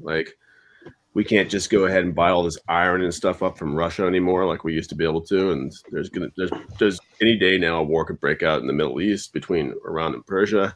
That's going to increase the price of goods. It's just real stuff, But as far as voodoo economics, the only thing they can do is raise the interest rates. Have you guys gone over there, by the way? The attack on Iran by Israel? No, was it Israel? Did they come out and say it? They denied responsibility, right? Yeah, it's just suspected that they were targeted by drones from Azerbaijan flown by Israel. But I think there is something more than that. Yeah. I think it's pretty badass, man. They destroyed. No. So the news articles is one thing. Like they said, they destroyed the drone factories that were attacking Ukraine, and I kind of find that like too precise to like believe. And I wonder who did it. Like it was, like if it was Azerbaijan, that would make kind of some sense, you know? Because didn't Iran like do something? right? Didn't Israeli based from Azerbaijan? In Azerbaijan, it was Israeli based, launched. Yeah, that's what they say. I don't know. I was in a space just before this. You know, this was an Iranian and American sitting, and they were discussing in detail. You know how the events unfolded. Of course, the Iranians knew it that the Israelis are there to repair some airfields in Azerbaijan and providing some military assistance. And then it's very complicated. Like Azerbaijan is a very strong military alliance with Turkey. Turkey is a member of NATO, and even in Armenia-Azerbaijan war, Turkey supported it very openly. Now, the events that happened recently was that there was an attack on Azerbaijani embassy in Tehran, and I think a senior guy was killed. And then I think they've shut down, or maybe they've closed it temporarily. So there was a lot of hue and cry, and this was followed by within 12 hours. Some people say blast, and some people say it was drone strikes on some Iranian defense facilities. Some people say it was 5 or 6 cities. So there appears to be a link that there was something which happened with the Azerbaijani embassy, and then there was a reaction. My own, assessment is that it may be a false flag. I don't know who is doing it, because if you have now, let's say, Azerbaijan gets involved into some conflict indirectly. So the supply of oil and gas from Baku, Sihan, Europe, there's another very big pipeline. Nord Stream is already blocked. So imagine that this shuts down, or it's choked for some time. So it could be disastrous, and then war can spread actually. So I would say it will become a mini world war, because you have Ukraine, Russia, and now Europe and West is directly involved. The tanks are coming, and then you have in the south of Caspian another front opening up, which involves Iran, Turkey, Azerbaijan, and maybe Israel, and then it spreads to Middle East. So it would be disastrous. And funnily, one of the American generals just passed a statement that 2024 there's going to be Taiwan-China war, because there are elections in Taiwan and there are elections in US, and China is going to exploit this instability. So look at the insanity. I don't know. We are discussing of bread and butter and how it's affecting the life of the so-called generation which follows the baby boomers, which is your generation basically. And the other side, you find the decision makers are not really bothered. I don't know. Because one theory is that in case there is instability, it gives rise to the dollar also. There's also a theory. But I don't know. It's too much complicated. China is never going to invade Taiwan unless Taiwan declares independence. So that 2024 date, or 2025 year actually, has never been said by China. It's always a projection from the US side. It's Western media that shows that year. This is said by American journal, yeah. They did attack Hong Kong. Okay, that's since when? When did they attack Hong Kong? They took it over.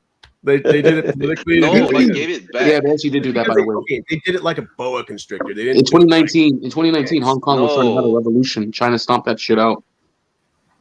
No. Okay, Hong Kong was leased from China by the British. 2 systems, right? Yeah. Hong Kong was leased from China by the British for 100 not 99 China, years. Yeah, I know. Dynasty. So they the Qing dynasty, yeah, and then so they gave it back basically, and then but there was stupidity actually. Yeah, but they were and then a bunch of kids started to riot for rights they never had. So under the British, they were ruled as a colony with no voting rights, none of that. No say in whatever was their political future, and suddenly they want it. It's just silly. It's basically again the U.S. meddling in China's affairs. The U.S. I don't think so. Like I won't blame the U.S. man. Yeah, that's just a go-to, man. You can't just say that for everyone. No, it's the NED, the National Endowment for Democracy. They were running ops there. like they are running ops in Thailand. It wasn't like so different from the Euromaidan, because it's like you could have a genuine protest and popular resistance going on, and then the NED got involved, just like they did in exactly. Ukraine. They blow it up basically. Here's my question: they get in a tactical. Why is it so hard to believe that the people in Hong Kong didn't want to be part of an authoritarian state? What choice do they have? That's well, not, what do you mean, not what choice do they have? They said they wanted to use the British rules. Right, but that's not. We're not dismissing that necessarily. I'm just that the NED and the CIA. The NED is a front-end outfit for the CIA, National Endowment for Democracy, and it tends to get itself involved in popular resistance movement in order to overthrow governments or alter the political landscape in the favor of the United States. This is what they did in Ukraine. They had done it countless times in Latin America, throughout Africa. This is just the modus operandi, how they operate. And so, like, yes, there probably were genuine protests, people who did not want to be a part of China for, quite a lot of obvious reasons. But what Drew is pointing out is that it was blown up by the NED. That's a... Definitely. If every population, there will be some that have a view. And in the case of Hong Kong, that view was a minority until the NED funded The Voice. And this idea that the people living in this territory of a sovereign state can actually declare independence has been roundly trashed by the Western countries. Look at the U.S. Look at U.S. Civil War. What happened there? A bunch of states in the South voted and decided to leave. What did Abraham Lincoln say? No. You are not allowed to leave, and we'll invade you and take it back. And that's what caused the Civil War. Look at what happened in Spain. The Catalan guys... Yeah, but it wasn't that simple, though, with the U.S. Civil War, though. It wasn't as cut and dry as that. Shitty view of what happened on the Civil War, dude. Yeah, it wasn't as cut and dry as how you're describing it. The Civil War was more of an economic situation. The fact that the North wanted to industrialize slavery, and the South was definitely more. His point still stands. They tried to leave, and the Union said no. There are complexities for sure, but his point still stands. So they tried to leave, the Union said no. The more recent example is Catalan, where they voted to leave in the referendum, and Spain said no. You guys don't get to vote. And then they exiled them, and they all ran away, and Spain is still whole. So this whole idea that if you want to apply a rule, apply it equally across the board. You don't just they just didn't want to use the authoritarian system. They wanted to use the British system. That was it. There's nothing. Sure, they don't have a choice. They weren't declaring independence or any of this stuff. That's just nonsense. That's if you don't like China, move to the US. Every single time something happens in the world that's not favorable to one of these authoritarian regimes, you can't feel like it's the boogeyman of the USA. No, these people suck. I'm saying the government from China sucks ass. Like that's all there is to it. No, it doesn't. No, it doesn't. Terrible, man. China's government we were under COVID lockdown for 3 years, dude. What? What do you say? They were under COVID lockdown 3 years because Xi Jinping is a fucking retard. No, they were under COVID lockdown for 3 years because they were trying to protect their population. Yeah, because their fucking Sinovac vaccine didn't work. No, it worked, but they wanted to apparently protect not. Population. Otherwise, they wouldn't have had to lock down everybody. Like everybody just got sick of it one day, and they started protesting, and finally they had to lift it. I was in Vietnam for a year during this, and I remember I got 2 shots of Sinovac, and I think it works, and I'm alive. Yeah. It works just fine. Okay, so what happened? Why couldn't people do anything for like a year? So let me address this whole misconception about COVID, right? So the stats are already out. About 300 million people in China were affected by COVID lockdowns, at least one day, right? So, but that sounds like a lot of people, but actually that's less than 25% of the population. Because China is 1.4 billion people, over 75% of the population didn't have a single day of lockdown affected. The affected cities were mostly the coastal cities and the cities with people flying in and out, like Beijing, Shanghai, and whatnot. They shut it. They closed it down because why? Think about it. Why would China want to shut down, have COVID zero as a policy when it means they reduce their own economy? It means it costs a lot of political capital to do so. that people would actually dislike the CPC for doing so. Why would they do it? Because Well, their policies. Go ahead. Their policies, if you look at it, is always people first, and they don't want people die, so they locked it down. And this most recent protest, it happened because after the most recent 5-year plan was announced, they also announced that they're going to open up. So the central government announced they were going to open up. Then why did the protest happen after the central government announced they were going up? Doesn't make sense, right? Well, wasn't there a protest about people's like assets? Yes, so there like, was a protest. They had that huge real estate bust, right? And then people couldn't get. No, hang on. You're jumping from topic to topic. Okay, so that was part what of the happened protest. what happened was the protest is the central government announced that they were going to open up, but then the local governments were slow in opening up. So the people were protesting the fact that the local governments, hey, Beijing already said open up. Why the hell do you still have all these restrictions in place? So it was contrary to popular belief, it was actually a pro-Beijing protest against the local governments. Okay. You see how the Western media twists the narrative? Oh yeah, I believe sense. that. Like every single time, like North Korea does something, they'll interpret it in the least flattering way. And this whole bank financial system gonna collapse bullshit. It's just that. No, that's. I mean, that's a real. How many YouTube videos have you watched? How many YouTube videos have you watched that says that China is gonna collapse in the next 30 days?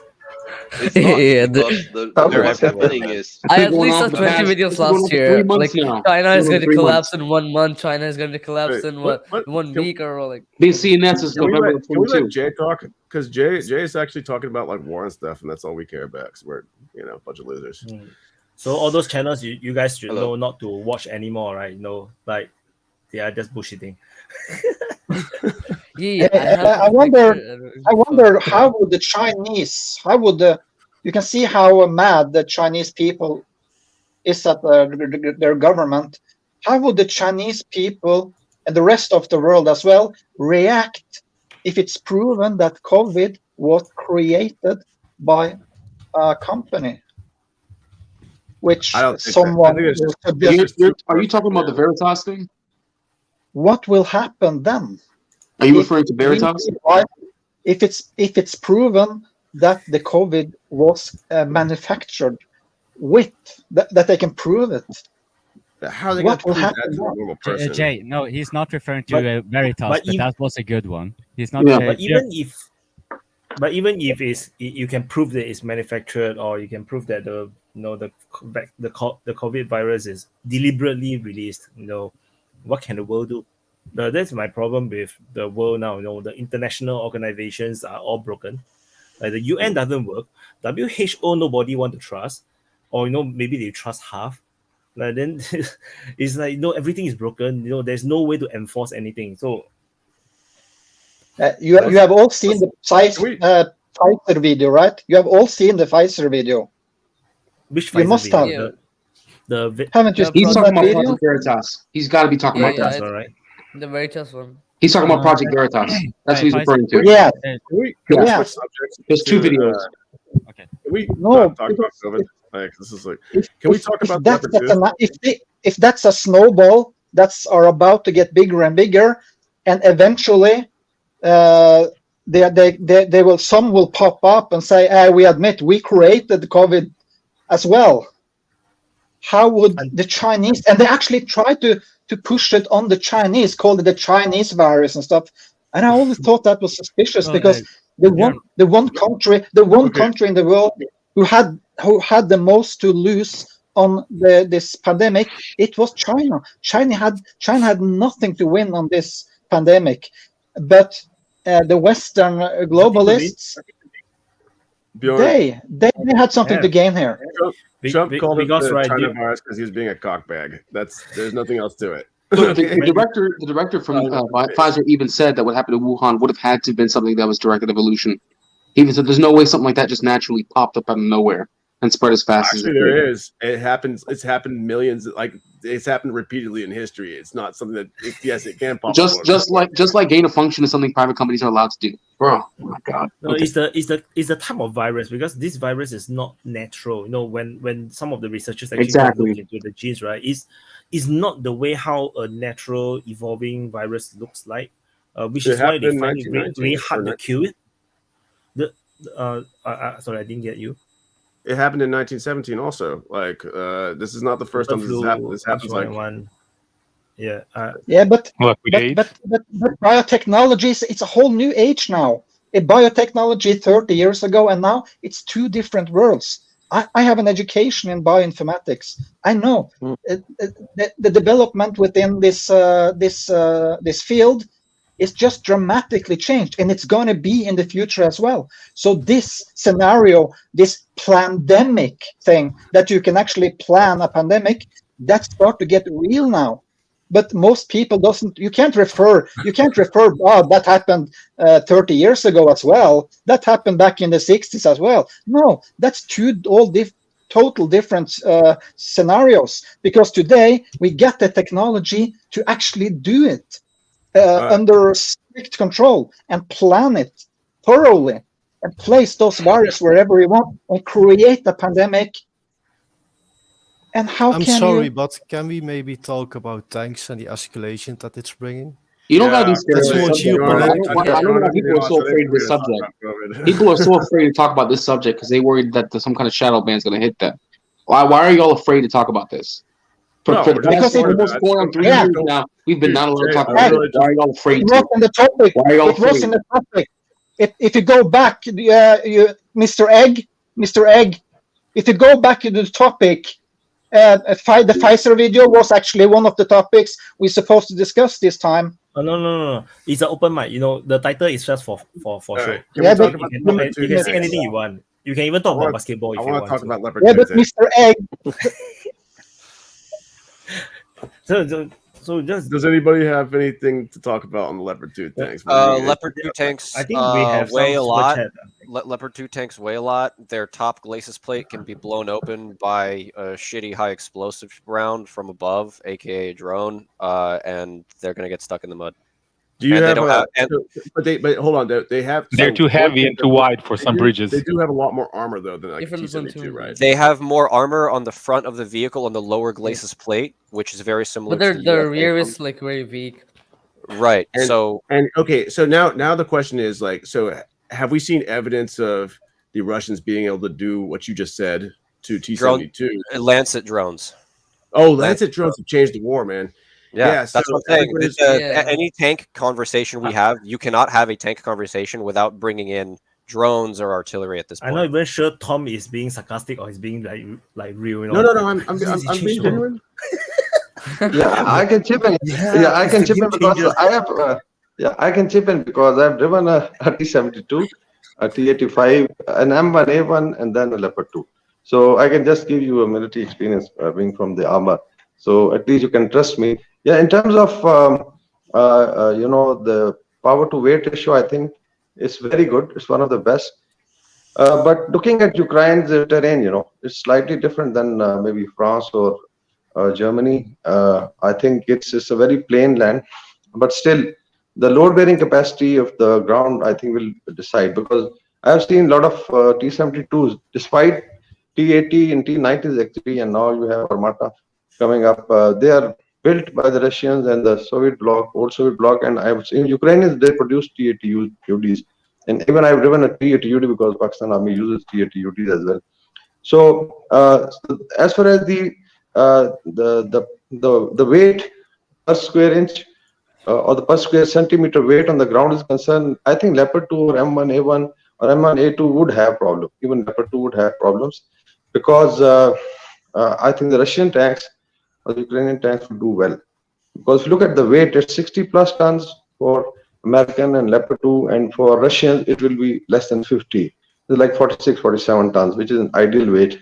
Then they have an autoloader in the Russian tanks, and this is a 3-man tank crew, and the American and Western tanks are mostly a 4-man tank crew, which actually takes, loading time is too much. So even when you're doing firing in between these two tanks, the T series tanks, modern tank, would have an edge because you're firing like 6 to 8 rounds per minute. Whereas in case of M1 and Leopard 2, it will be less than 4 because you have to load, it's almost 40 kgs of round, and the operator has to load. So this is the comparison. But what is happening to armor in Ukraine is unique, because of drone warfare and the firepower both sides are using. So it's becoming very, very difficult to really tactically employ. And then let's say, even if they bring 100 tanks, all told, the M1 and the Leopard 2s. So divided, don't forget the Challenger 2 as well. Yeah, Challenger. Again, it's the same weight problem. It's a 60-ton plus, I think, or 58, 59. So it means that even if you bring, let's say 150, because I have commanded an armor brigade, and it has about 3 armor regiments, so that makes about, it's like 150 tanks as a brigade commander. Okay, hold on. Though. On the other side, you have very heavy force. Okay, this reminds me of, though, like when they were like, okay, well, they're only sending 4 HIMARS over there. It can't possibly make a difference, and then they fucking blew up every single Russian ammo depot. So, like, I get these are not as effective as like HIMARS, but the thing is, this is just the first package. So now there's like 30 HIMARS in the country. I think some few of them probably got destroyed by Lancet drones, but and they broke down all that stuff. But anyways, like this is just the first package. So when you say, oh, there's only 150 tanks, that's not really true. Like they're gonna send more if they need them, and especially I just talk about the training. Training is very important. When you train, we used to have a master gunner who could really, don't miss the targets, and especially master gunner is the one who would, engage a moving target. And let's say we fire 10 rounds, so he takes out about 5 moving tanks. To make a master gunner, literally, it takes 10 years. And to make a gunner which is like should be able to hit nicely the static tank, it will take 5 years. We need the Vaughn. training time is we need Vaughn. He was an actual gunner on the Abrams in here. Where did Vaughn go? I'll step out and in the back room. Yeah, we do need Vaughn. Training time. Don't worry about it. If he comes up, I'll step out because I got something else to do anyways. Yeah, it's not a Kalashnikov or an M16 tank. Is it's basically a fighting machine. You can integration of those 4 crews. Then there is a troop of tank with 5 tanks. So it has to be integrated, and then there's a squadron and a regiment. So even training a regiment under a lieutenant colonel, a colonel, it takes a lot of time. So if you look at the Russian side, they are trained mechanized forces group. I think they are now upgrading 7 our brigades into 7 mechanized and 7 motorized rifle divisions. So that's a kind of force. Okay. So you have the Ukrainian, I would say, irregulars now. I think the left ones. So even if you give them, and this Western tanks are very complicated because we used to conversion from, let's say, I used American M48A5 and then we converted to 280 UD. It took 2 years to really understand, the chemistry and the physics of the tank. So these are some of the challenges. Unless the Americans, send their own crews, then it will be, I think they'll make some difference. I don't know. So these are some of the challenges. But I feel that they become sitting ducks. Yeah, I think it takes like a few years because History Legends, you guys know History Legends, right? So basically he released a video about tanks, and in the comment section I read a comment by a former Leopard operator, and he said that it takes about at least 3 years to fully know how to operate the tank very well.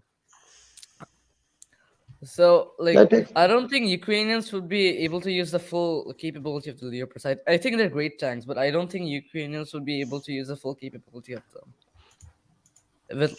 I also wanted to say something about the HIMARS. Tom, you mentioned something about the HIMARS blowing up all the Russian ammo depots behind the lines. Yeah, okay, so I don't know what you guys saw, but for every single day for at least about 2 months, there was just this massive mushroom cloud exploding that I got to watch on YouTube. So that's all. From what I understand, Wyatt might actually be able to back me up because Wyatt covered a lot of the big HIMARS strikes on ammo. No, what Wyatt did was he was like, HIMARS watch. Let's see if we can get HIMARS watch. I'm gonna give it to the Russians. Yeah. And after a while I just get bored of it because it's because it's all one-sided information, which is why I stopped covering because it's a bit boring when I cannot corroborate with from the hey man, you can corroborate a mushroom cloud exploding. Everything can cost not to HIMARS, not to a HIMARS. Could be to anything. I mean, that's not giving up credit to the military. So I want to say, after the HIMARS got there, like there was a mushroom cloud, a massive explosion every single day that I got to see on YouTube. It was a different area, different time, especially the one in Popasna. That was the best one. And it just didn't stop until the Russians finally stopped putting their ammo so close together. And that was ridiculous. Like, I think people were just in, like, the Russians like have this thing about denial and propaganda where they just don't. I think maybe they've gotten better about this, but like they will say they'll say things like, "Oh, you know, what's the M777 gonna do? Like, it's not gonna matter. The Leopard 2 tanks won't matter. All this stuff," and then and then they get their asses kicked for 2 months and finally change. Yeah, that's war. But it's unfortunate. Yeah, unfortunate part is that the war has become, I call it phantasmagoria. Phantasmagoria was, if you've heard about it, it was the French and German theaters 200 years back. There were some mirrors, and they were very exciting for the people. So the first time technology was introduced in the cinema. So nowadays, this social media, because of post-truth, has really made the war into phantasmagoria. Really, we think it's Hollywood, and we think we would like to see more of it. Actually, people are battlefield is very nasty. Look at the cold. You can't feel it. It's below 20 or 30 degrees. You're really freezing. And you can't perform normal, and then there's a lot of firepower. So people are dying, and there's a lot of misery on both sides. So that is again, but we at times, it's not. I'm not pointing to anybody when we are part of it. We get excited by these. We think it's somebody said the new media has brought miseries of people to the drawing rooms, and then you can chat over. Yeah, but the real fight is really it's very tough. And I wish and pray that there should be sanity, but I find insanity because look at what is happening south of Caspian Sea. They know it, and we already suffered because of COVID. Everything was locked, and then you had a war where this was affecting 2 countries which produce a lot of wheat. And like Egyptians, they are suffering because they feel there's going to be shortage of bread there. So I don't know, because even the leadership has failed, the United Nations has failed. So maybe this is the time that we have to live and discuss about it. But I'll not keep it, very, very serious debate because it's a lighter debate. But these are the realities of war. Some of it I have seen, when there's fire of artillery and tanks, it's not really nice. What will be the logistical I got a hot take. Like running these tanks? Yeah, I got a hot take on this tank deliveries though. Sorry. So I think the reason that the US has pushed for for Germany to send its Leopards, and also for them to allow Poland to send its Leopards, is because after they send their Leopards, the US has promised to backfill their armories with Abrams. So what happens there is basically the US MIC taking over the European MIC's market share. So now all the maintenance contracts, all the support and whatnot is going to come from US tanks. So you see what they did. They said, okay, we'll send the Abrams, so that then they begged Germany and Poland to send their Leopards. And then they said, oh yeah, we'll send ours from new production, which will come a year later. In a year or two. So yeah, in a year or two. So that doesn't change it's the fact just a bait and switch. There's still going to be these modern tanks in Ukraine. They're going to be there. Are they not going to be? Will Ukraine be around in a year or two? Well, so that's a different discussion, right? Maybe part of it. So in a year, say the Ukraine, say Russia is still fighting in Ukraine and the war is still ongoing. I don't see how it being very difficult for them to go, oh yeah, there's a delay in production. Yeah, so sorry. Yeah, we're missing some parts. Yeah. They have good Slovenian tanks too. What I don't think the Abrams will ever touch Ukrainian soil. Red, I want to go off of what you were saying, right? The logistical challenges. We've already seen that with the Martyrs. Germany promised, 15, 20 Martyr IFVs, and then half of them can't be sent because they don't have the supplies to upkeep them. They don't have the tools. They don't have the supplies to, spare parts and all that.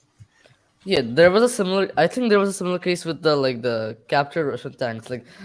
Ukraine captured a lot of tanks, 500 or 600, but were they able to use all of them? I'm pretty sure they were not, because Like for example, they were not able to get the spare parts, and most of the tanks they got like were in a bad condition. Like a poorly mated tank is as bad as a dust right tank, basically, because the boat cannot be used to their full potential or like properly. Don't you think that people who are sending those tanks, countries are sending those tanks, already thought of that, and they have also supply line ready? They're not just sending literally just tanks, but also crew, incognito crews, technicians, and everything. Yes. It's not. That- I mean, they well, won't that's- say, "Oh, we're That's what sending." the German government said, right? That's That's exactly what I was saying. The- But they already announced that they can't send half of the supply they announced because they don't have the logistics to keep it up. So the And how the they Germans sell- has been send delaying people there. the announcement. So Germany have been delaying the announcement. They say that it's not that they don't want to send the tanks, but they say they need to figure out all the logistics and everything, because they say that it's very complicated. The maintenance, the spare parts, everything. Which is why only when they are ready, when they know everything that they can do, that's why they announce. And when they announce, it's only not it's only a few, like 12, right? So it's not a lot. So that's the most they can support. I believe that it will be supporting vehicles, and all sort of other things, part of this Okay. 12 tanks. I have a question about the logistics then. If, let's say, the West is sending 80, 90 tanks, and back to Drew's point, right? They're doing it because they're trying to undercut their competition. Is that generally correct, right? The US MIC is kind of trying to get a hold on the market, right?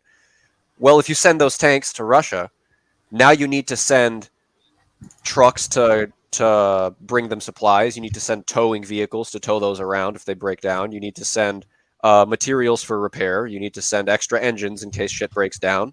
So now that the problem escalates more than just 80 tanks, it's a whole logistical problem. And then the question rises: can Ukraine sustain this logistical deficit, or not deficit, but logistical issue? I think it's if you look at the phasing of the war, both sides. I'll just give a quick comparison. As far as the Russians are concerned, basically it's a monolith in fighting the war. So their planners could plan, whatever was in their mind. I feel that they went for a destruction-oriented strategy. So in war, there will always be initial plan, estimates, strategic estimates, which could go wrong. It should actually not go wrong. But in case of Ukraine, I think the West had some estimates that probably this is how the war is going to take shape, what kind of the war will be fought, and they thought it will become partisan and they'll drag the Russians into it. So if you look at the Ukrainian side, because initially it was Ukrainian forces only and fighting the Russians, which was more organized.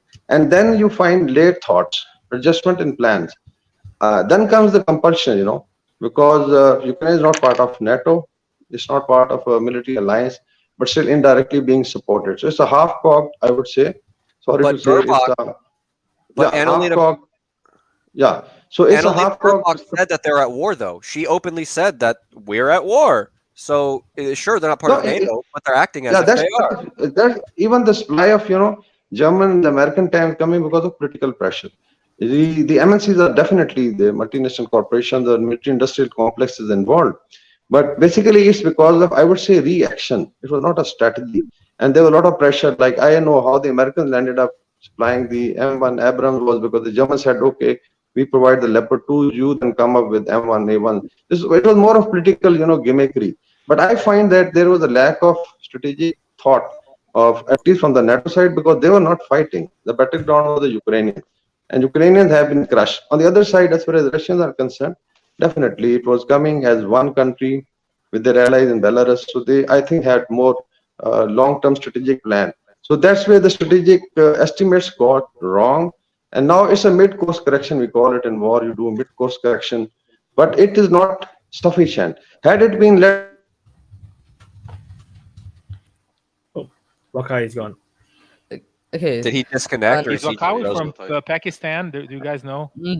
There's another Yeah. He's issue. a retired Pakistani general.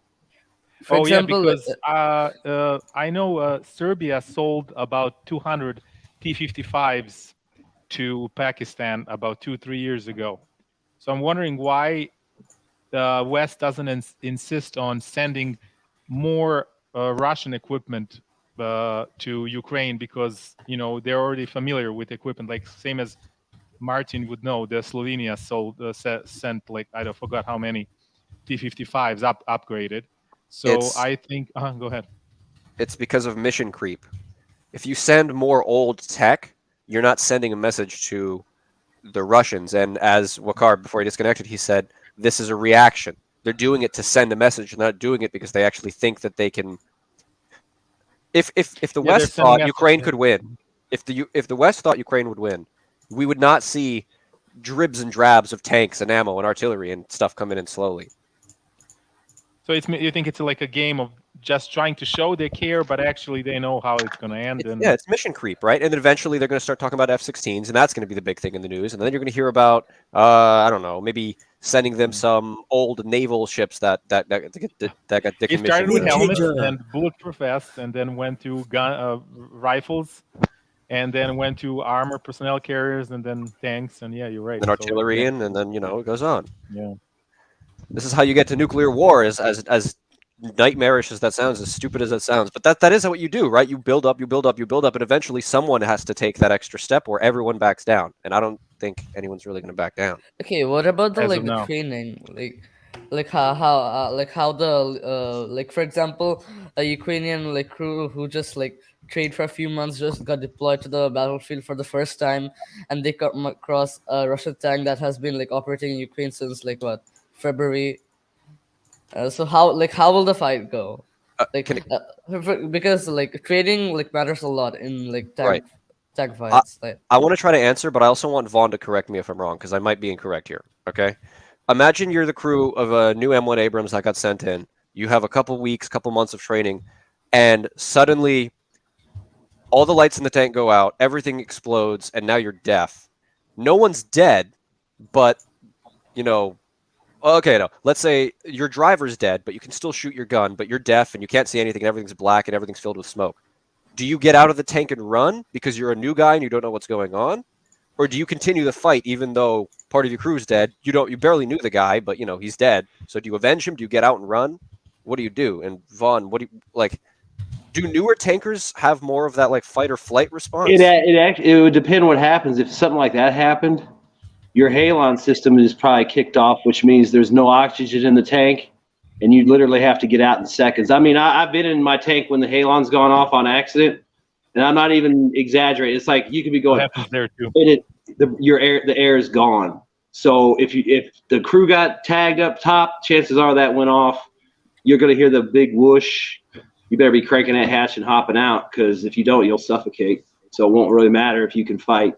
I mean, you're going to have to air out the tank. You're going to have to air the tank out in that matter. And more than likely, if you had a hit like that knocked out the power, the halon system's kicked off. So that tank's done. But that's what I'm saying, right? Even if it's not a destroyed tank hit, let's say you get hit in the front plate, right? And some spalling hits the driver, right? The tank's still running, but the driver's injured. The tank's not moving. No matter how much the commander screams at the top of his lungs, the tank's not moving. You're exposed. Yeah, you get out and run. Take hits. Yeah. I mean, you'd have to look at. But you got to look at it this way too. You're jumping out of your armored tank that protects you from small arms and artillery shrapnel, and then you're running, to the rear because your tank's dead, and you got to run through all that shit too. And I mean, I'm sure they're looking for dudes dismounting vehicles and killing them because you don't want a trained crew going back and getting another tank. So, well, the reason I bring this up is because of the question, right? Does a well-trained crew know exactly what to do? Right? Do they have this experience? Oh yeah, they would go through battle drills and stuff like that. But even every situation would be different. But they would have a better chance of surviving the situation because they would drill on that, or they've been experienced in that. I mean, think about it. A guy in a T-90, he knows what a tank looks like in his thermal imager going through the trees. The M1 guy knows it too, but it's not like he's been doing it for a year. They learn all the little nuances of their systems, and they work with their systems. That crew trains together. They know all the ins and outs. The gunner's a little slow. The commander's an asshole. The driver's a prick. Well, you only get that. But you all work together and you make it happen. And they're not going to have that team building. I'm not trying to make it cliche and stuff like it's impossible, but there's a lot of things that go into it working right. And then you throw in the chaos of a battle and fresh guys. It's just, I think it's more of a recipe for a disaster. I mean, yeah, there might be an Audie Murphy guy that steps up and saves the day, but what about the other guys that all died? Right. So it's one thing to have training and go through those drills. It's another thing to be in the battle. Yes, I'm sorry. Yeah, I mean, once you get hit, I mean, you're gonna have to figure out what's going on real quick. I mean, somebody could be screaming on the mic about how they're bleeding out. The driver could be screaming in pain. I was going to say, I mean, they're probably going to put the most. You're breaking up. Okay, they're probably going to put the most experienced crews and the best crews on the Leopards, though, don't you think? Oh, I think they would have to. Crews are dead. See, that's the thing too. We don't know. Can you hear me? I would hope that they're pulling survivors from other tanks, and they put these guys in a pool, so that way they can transition drivers to the drivers and gunners to the gunner and tank commanders to the tank commander position, and then find some guy to be a loader. Because the loader's the lowest ranking position on the tank. I mean, you're the shit boy, the monkey. And then the driver's the one that takes care of the whole maintenance, and the gunner and the tank commander, well, unless you have an officer tank commander, they might hang around and tell you what to do, but they usually kind of have stuff to do. But I mean, there's a whole lot of stuff that goes into having a good crew that works together. And I mean, those guys will be trained together and stuff, but I mean, what's going to happen when the first round bounces off the turret or a shell goes off nearby, or, I mean, and the idea that they're going to recover these tanks when they get damaged. I mean, yeah, I guess if you stop the Russians and they fall back and they don't have you under target, under observation where they can start dropping artillery on a recovery vehicle. And you would I mean, think like I said, I just think it's kind of unfair to those guys to put them in a situation. You're giving them a great vehicle, but you're not really giving them the advantages that their opponents have. They've been on their tanks. They're very experienced, and they know, they know it. Right. Yeah, you think the Russians are gonna kill tanks, huh? The Russians gonna focus on locating, like using satellites, and create maybe some task groups. Oh yeah, I mean, they focus on, because if you split all those good tanks on different parts of front, I mean, they wouldn't be as effective as probably forming like a brigade. Just that would make more sense. But then I think Russia would focus on that really badly. Well, then they said that complaints about the Ukrainian forces, because when they get all these new equipment that from the West, earlier in the war, like maybe a few months ago, like they seems to be sending them straight to the front, and it kind of like wasted all these vehicles. And then I think they kind of stopped it a bit. That's when you have the Kherson offensive, where they have more equipment, gathered together to do the push. Previously, they were like, once they get it, they immediately send it to the front. Like the news just came out 2 weeks later, you see it on the front, and that is not the right way. And then this time around, you can see that they are now gathering a huge force, enough tanks, enough IFV, and they literally just say that they're going to form like two corps worth of offensive forces. So it's a change in tactic or strategy, and I think that is the right move for the Ukrainians if they really want to win the war. Do you think they can get deployed in time? I'm not sure if they can actually gather at the first place. That's what I'm saying. Do you think they can get there in time? Like in time to save the nation or save the line or whatever it is. I think so, because I don't think the Russians is going to they are not going to conquer Ukraine in a year's time. I think. No. What I meant is, could the materials we're sending get to the front line in this mass formation, right? If it's a corps or massive brigade or something like that. That's the question. Why wouldn't the Russians, if the Russians detect that there's a huge buildup of forces on the other side of the Dnieper, just blow the Dnieper bridges at that point? Like at that point, you have to stop your incoming butt fucking, because that's the only thing it's going to be. Won't that be presupposing a large amount, though? I saw two different articles where some oil company in Russia is already offering a 1 million ruble reward for the first destroyed Leopard or M1, or $5 million or 5 million rubles for a captured, either one. And that's, I think it's about $70,000 reward if you capture one. So I mean, Russian business, if once those things cross the Ukrainian border, they're going to be priority number one.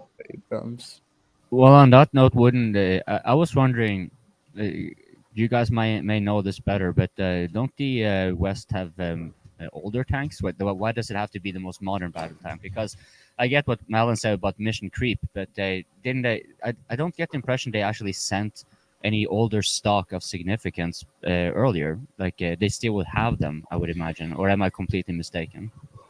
What do you mean? Are you talking about tanks?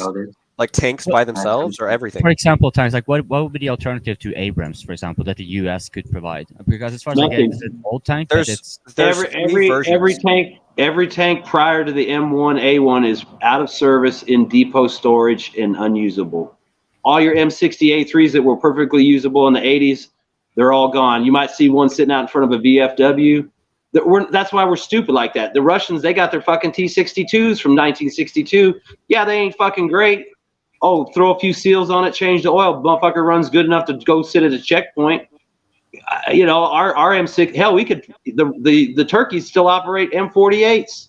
All that shit we got. I mean, the only thing we got in inventory is M1A1s and M1A2s and whatever version of that is. There's thousands of them sitting in the fucking desert under tarps, just waiting. And there's a lot of. I remember now. You actually mentioned that in the previous French army. Yeah, I mean, it would take months, if not years, to get that shit out of there and even usable. So They have no. The only thing they did smart was airplanes in the airplane graveyard, and even that stuff probably has to be pretty badly maintained to get it back up and running. But all your tanks, they're done. So it's actually quicker to build a new M1 than it is to restore the older tanks. Yeah, it would be because we're stupid. There's no infrastructure left to refit an M60 anywhere in the United States at a depot level. But there's probably tons of M1A1 depot level maintenance facilities, so it would be cheaper because it's just like the F-22. We destroyed all the equipment, we destroyed the blueprints and the tools because we're never going to build them again. But guess what? Well, we might need them someday. But everybody got fired and sent to other places, and all the tools and machinery are gone. There's three factories. Like I said, Russia's in a way better position than we are long term. There's three factories in the U.S. that makes the technology necessary for the F-35 and the F-22 to function. 3 factories. Yeah, I mean, it's stupid. We do stupid shit. We have like minimal fucking infrastructure to get by is what we got. I mean, seriously, if we were smart like the Russians, we could literally pull fucking thousands of M60A3s out of service and go send them to Ukraine. But you got 10,000 guys to go fucking sit in a factory and totally refurbish them? No. And I mean, think about it. In America, our generation, when I went to the Lima tank plant, the average welder there had 21 certifications. Where are you going to find some Gen Z fuckwad out here that's got 1 certification? I have a friend who has 1. Yeah, well, you got 1. But I'm just saying, I mean, the specialized welding they got to do and stuff like that. And those fucking dudes get paid $40-$50 an hour, but no kid wants to do put the work in to get that money. No, I wonder if you're going to factor of what they're saying. So many ways, it's ridiculous. Yeah. So the leaders probably know this as well, I would assume. That's industrial thinking. Wouldn't they necessarily respond in the West after a year of war? After a year of war, wouldn't they necessarily try to respond and actually change that situation? You got to look at who's in charge. You got Joe Biden, you got Mark Milley, you got Austin, you got Blinken. I mean, you got the dumbest motherfuckers calling the shots and running. They're not going to do that. And plus, everybody hates pulling dirty, oily tanks out of store. I mean, we're our own worst enemy. You know, one faction saying don't take it out because it's environmentally unfriendly. Another faction says it's too expensive. I mean, and so it'll just sit there and rust away. I mean, we can't get shit done. Both can be right, but it's not very good for persecuting a war. Yeah, but I mean, we're not when's the trying last to time we persecute won a a war? war We're because trying we prosecuted it right? We're not. You know, when's the last time America won a war they prosecuted right? Besides Desert Storm, you know, and really you can't say we won that because look at how much of a fucking shithole it turned in after all these years. You know, we kicked their ass one time and then we let it go down the toilet. We're not waging a war. We're not building up the image to build up a war. We're building up an image of we already won because we're already the best, and that's not how you win future conflicts. Yeah, ask anyone in my generation. Anyone in my that- generation cannot coping things.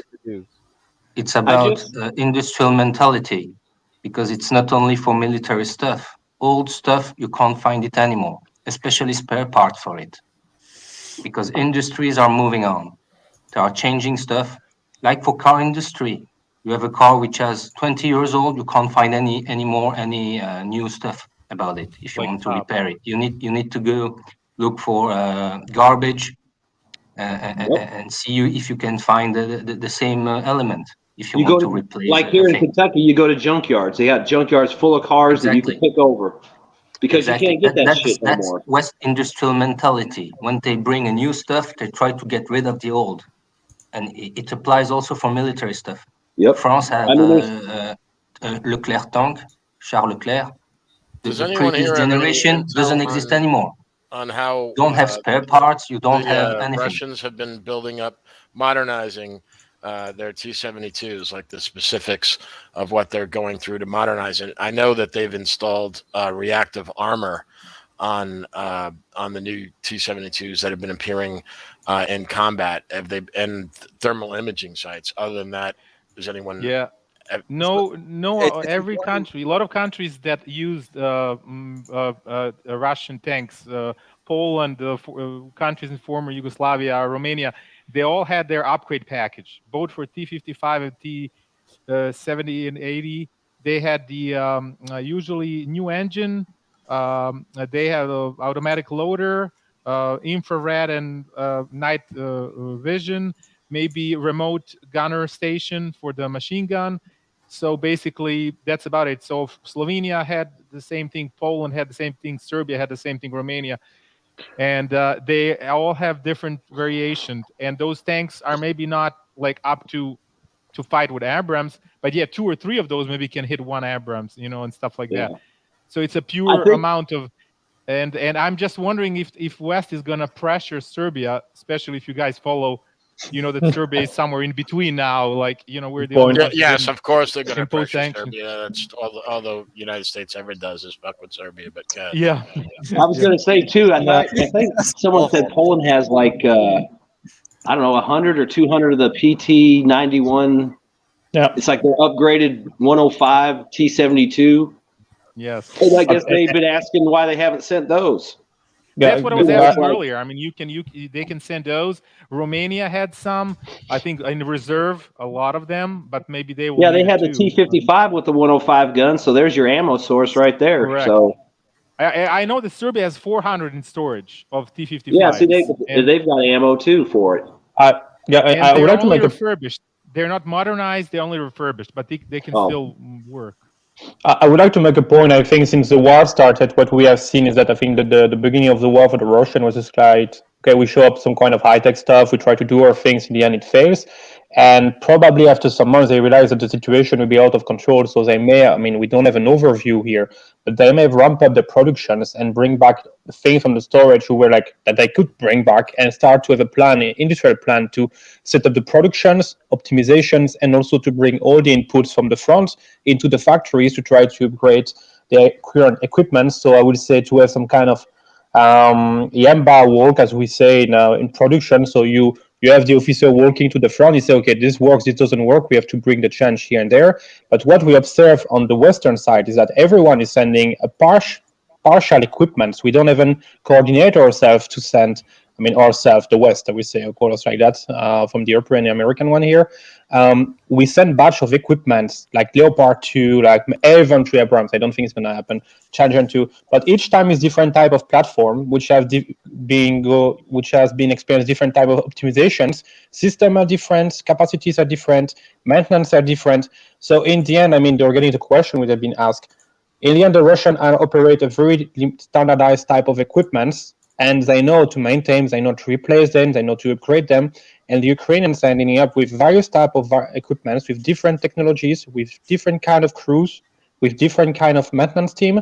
And in the end, if you compare to the Germans when they were in Russia like 80 years ago almost, well, the main problem for them was not to have the equipment, but was to maintain it and to bring the spare parts. So imagine when you have various type of equipments, you have to bring each type, the crew, the maintenance part. So for the long-term run, the so-called collective West, as the Russian call them, didn't come with long-standing solutions since 1 year. Did we see any kind of production site ramping up productions on the behalf of the Ukrainians for local Ukrainian productions? We didn't see anything. The Czech, the Slovak, the Polish can do it eventually. They have the industrial capacities. We didn't see anything like that. We don't see any long-standing plan to sustain the losers and the challenges that the Ukrainians are facing. From my perspective, I think it's mostly a showroom for any kind of companies who are selling the equipment to Ukraine and say, hey, look how my Leopard is facing the latest Russian tanks. Look how my Challenger is facing. Eventually, I think there is one thing I want to counter on what you said, but very seriously. You have to acknowledge that there have been announcements of ramping up in production of certain military. You're muted, JS. But we've seen a buildup of. Does he know he's muted? JS, you're muted. Oh, I'm sorry. Yeah, but I just wanted to say that we've seen a ramping up in the production of like artillery shells and like small arms ammunition across Europe. But we haven't seen a ramp up of tank production and heavy machinery. But I just want to make sure that we don't kind of roll down this kind of, as a lot of people say, it's like this like pro one side super slant. Yeah, we don't get overly. I just wanted to ask more of your question because he seems like he's intelligent on this specific issue. There's many different variants of the Leopard 2 tank. Does as far as you or anyone else know, does each variant require its own subset of specialists to work on it? Most likely different. It depends. I will say first, it depends the system which is inside of the tank. I don't have any clue what the system are inside. But secondly, it's also the software that you are using, because the system are using software. Probably they're integrated to a communication platform. You need to have the license. You need to have the knowledge for the. I mean, the tank is a front end, like computer stuff. The back end is all the things that you need to run up the tanks to maintain it. And it's not only now just have the mechanics. No, it's to have the guy with let's say the software knowledge to maintain this. From my perspective, it will be very complicated to integrate everything in Ukraine. The Polish can eventually do it at some point, but I think if the tanks start to go back and forth between the Poland and Ukraine. I think I misunderstood the question, because the question was not something like, I think the question might have been, is someone who works on a Leopard 2A4 or 2A3, could he be the mechanic who fixes a Leopard 2A5, 6, 7? No, I don't think. I think for a limited part they can do it, but not for everything. But Vaughn has most experience in terms of maintaining tanks, so I will hand over. Vaughn? Oh, I was just going to say, on a tank like the Leopard 2, most of those upgrades are just armor upgrades. There might be some fire control upgrades, but it wouldn't be any different to the engine? Yeah, the same engine. I mean, there might be minor differences, but it's going to still fit in the same place and hook up the same way. And like most of your components in there, as far as the fire control system, if something was damaged or broken, they're going to unscrew it, undo a plug, pull it out, put a new one in, screw it in, plug it right back in. So, I mean, it's not going to be any different. I mean, like I said, most of the upgrades on those tanks is in the armor. You can see from the Leopard 2A4 to the A7, the big wedge they put on the front. And they added some stuff, supposedly, but it's not going to change the inside of it, really. And the crew's probably going to have set up some hubs where they're going to fix them. And I was watching a couple of days ago on Telegram somewhere, those facilities, they're now fixing Soviet tanks for Ukrainians. They said a lot of spies, and they need to frequently change their location. And they need to be fairly close to the front, but far enough. I haven't seen that. Huge issues. I saw that. Yeah, Morty, you just said that it's more than a showroom, but the Russians don't see that as a showroom, because they are expecting, at least for some of those tanks, to be manned by NATO crews. Not all of them will be with NATO manpower, but some of them will be manned by a professional who knows the tanks. And all the logistics and all the repair stuff and all that should be, according to what I've heard about coming from Pyotr Tolstoy, which is the vice president of the Duma. He just got interviewed in the mainstream media in France. You know, he was invited, and it was quite crazy because he was alone against seven French guy from mainstream media. And you see the difference of propaganda from Western Russia. And he is expecting to have those logistics made by NATO or contractors which are professional former NATO personnel. I think the So correct they are word would be a expecting that. contractor. I would call them. I don't think they're going to be NATO personnel, like troops who are still actively in. I think they'll be former, like mercenaries. Maybe former or a guy from NATO, which is active in NATO, but changing his vest. Alan, are you talking about actually operating the tanks or repairing them? Are you saying that both? I think what they might have manning is some of the tanks because to train Ukrainian tank crew for 2 months, 3 months is very short, especially on Western equipment. So it's quite a big source to send them like that. So certainly some of the tanks will be manned with people from the West who knows those tanks, who knows those equipments, and the logistics will be certainly done, and the repair and all those things. Yeah, no, I got the repair. RL, I agree with you 1,000% as far as the repair and the logistics. But I'm saying the actual tank, the crews, are they going to take contractors and train them to work as a tank team? Like, imagine a small platoon of a dozen of tanks. You can have one of those tanks which is manned and lead the group of other tanks by which is manned by Western contractors. Vaughn, is that practical? Oh well, I was gonna say along what he's saying is what RL is saying is like when we sent the M1 over to Saudi Arabia to demonstrate it to get them to buy it, we went up against the Challenger and I think it was the Leclerc, and my drill sergeant was the gunner on that tank, and they sent the best fucking crew the Army had to go demo that tank. So I wouldn't doubt for a minute that they wouldn't put a few ringers in there just to make sure the M1 has a good performance. And I think RL has a point. I think if you just allow me, RL has a point that I also have some experience with. When the McClurk and the French tanks came to Saudi Arabia, Pakistan Army was running it for about 7 years. We were training them in Tabuk. So our armor used to go there, and so it takes a lot of time. So RL has a point, Now giving a tank to a newly trained crew, and there's a language problem also. What's inside a tank? Yeah, it's time written in German language. I don't like NATO have common operating procedures, so most probably it will be English. But you can't train the Ukrainian crew through English. So they have to change all the panels and the computers and the display also. So it's very tedious. So ideal would be that you call them contractors. You bring in Blackwater, you call the retired, because if there are millions of dollar tanks, I know that a lot of costly equipment. So ideal would be that the contractors come with the tanks, and maybe let's say there's a troop of 5 tanks, so you give 1 to the Ukrainians and 4 are run, at least the command is run by the Americans or the Europeans.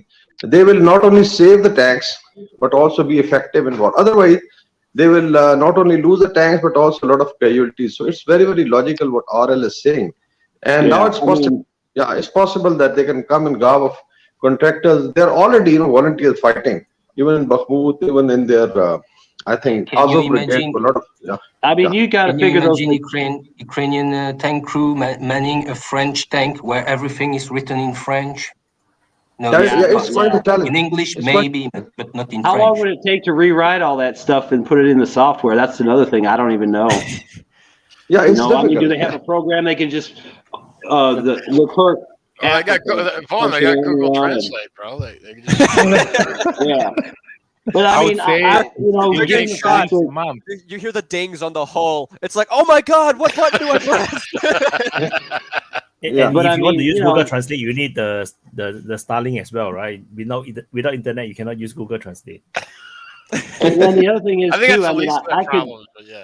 I could definitely see like a senior NCO, like a motor pool sergeant, like overseeing Ukrainian crew, mechanic crews, and signing off on the work. So I mean, there may not be a lot of American NATO mechanics there, but there would definitely be supervisors there. Like in an aviation unit, we would have a warrant officer 4 that would be the overall, or a 5 that would be the overall supervisor of the entire aviation unit, and he signs off on everything. So they probably got guys like that are overseeing the work and making sure it's done right, and then signing off on it. But maybe they're not doing all the work. But yeah, I mean, if they're going to send, I would imagine they could find guys that would do that. Question. Regarding the I mean, I think the reason why the Americans just, there was a deal between the German and Americans, say the Germans would send their tanks if the Americans send their tanks. So when the Germans say, okay, we're going to send our tanks, the Americans the day after say, well, sorry, but we're going to need 1 year to produce them. And I think if you think about it concretely, I mean, the Germans send the Leopard 2 with mainly the Leopard. I mean, you have Poland, you have other quite large amount of countries. So the Polish could eventually send troops behind the line, I mean, behind the borders, and just support the maintenance at some point.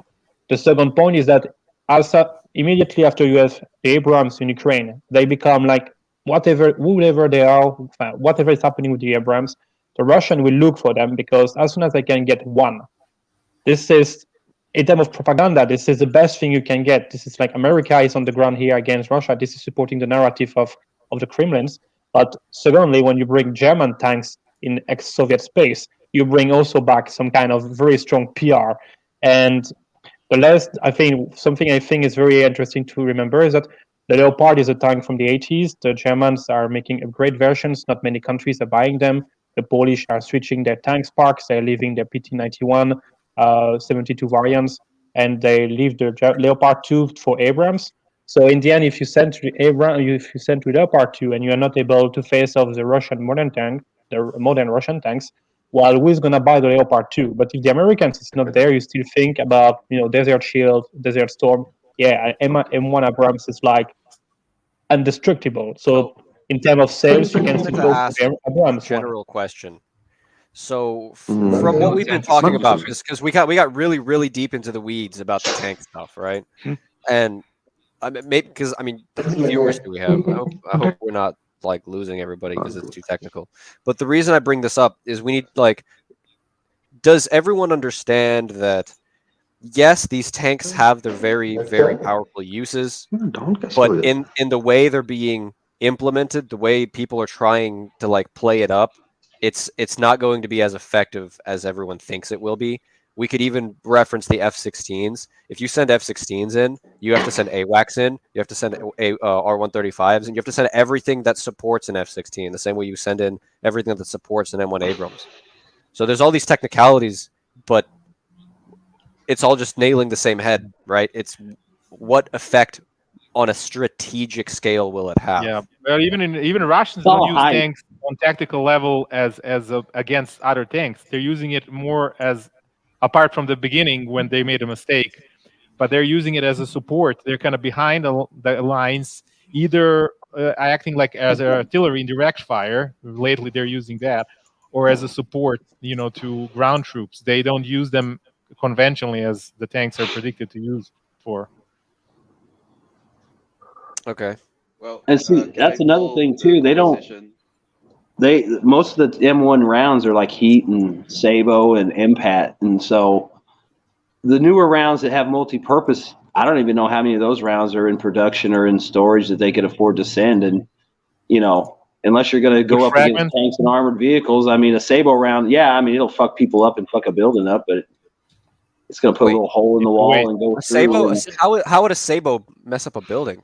From what I understand, I'm just saying, if you were hiding in a room and you shot an AT-4 at me and then you ducked in there, I'd fire a Sabo into that wall and probably go through the wall and blow out the room and the hallway and all that. The concussion would kill you.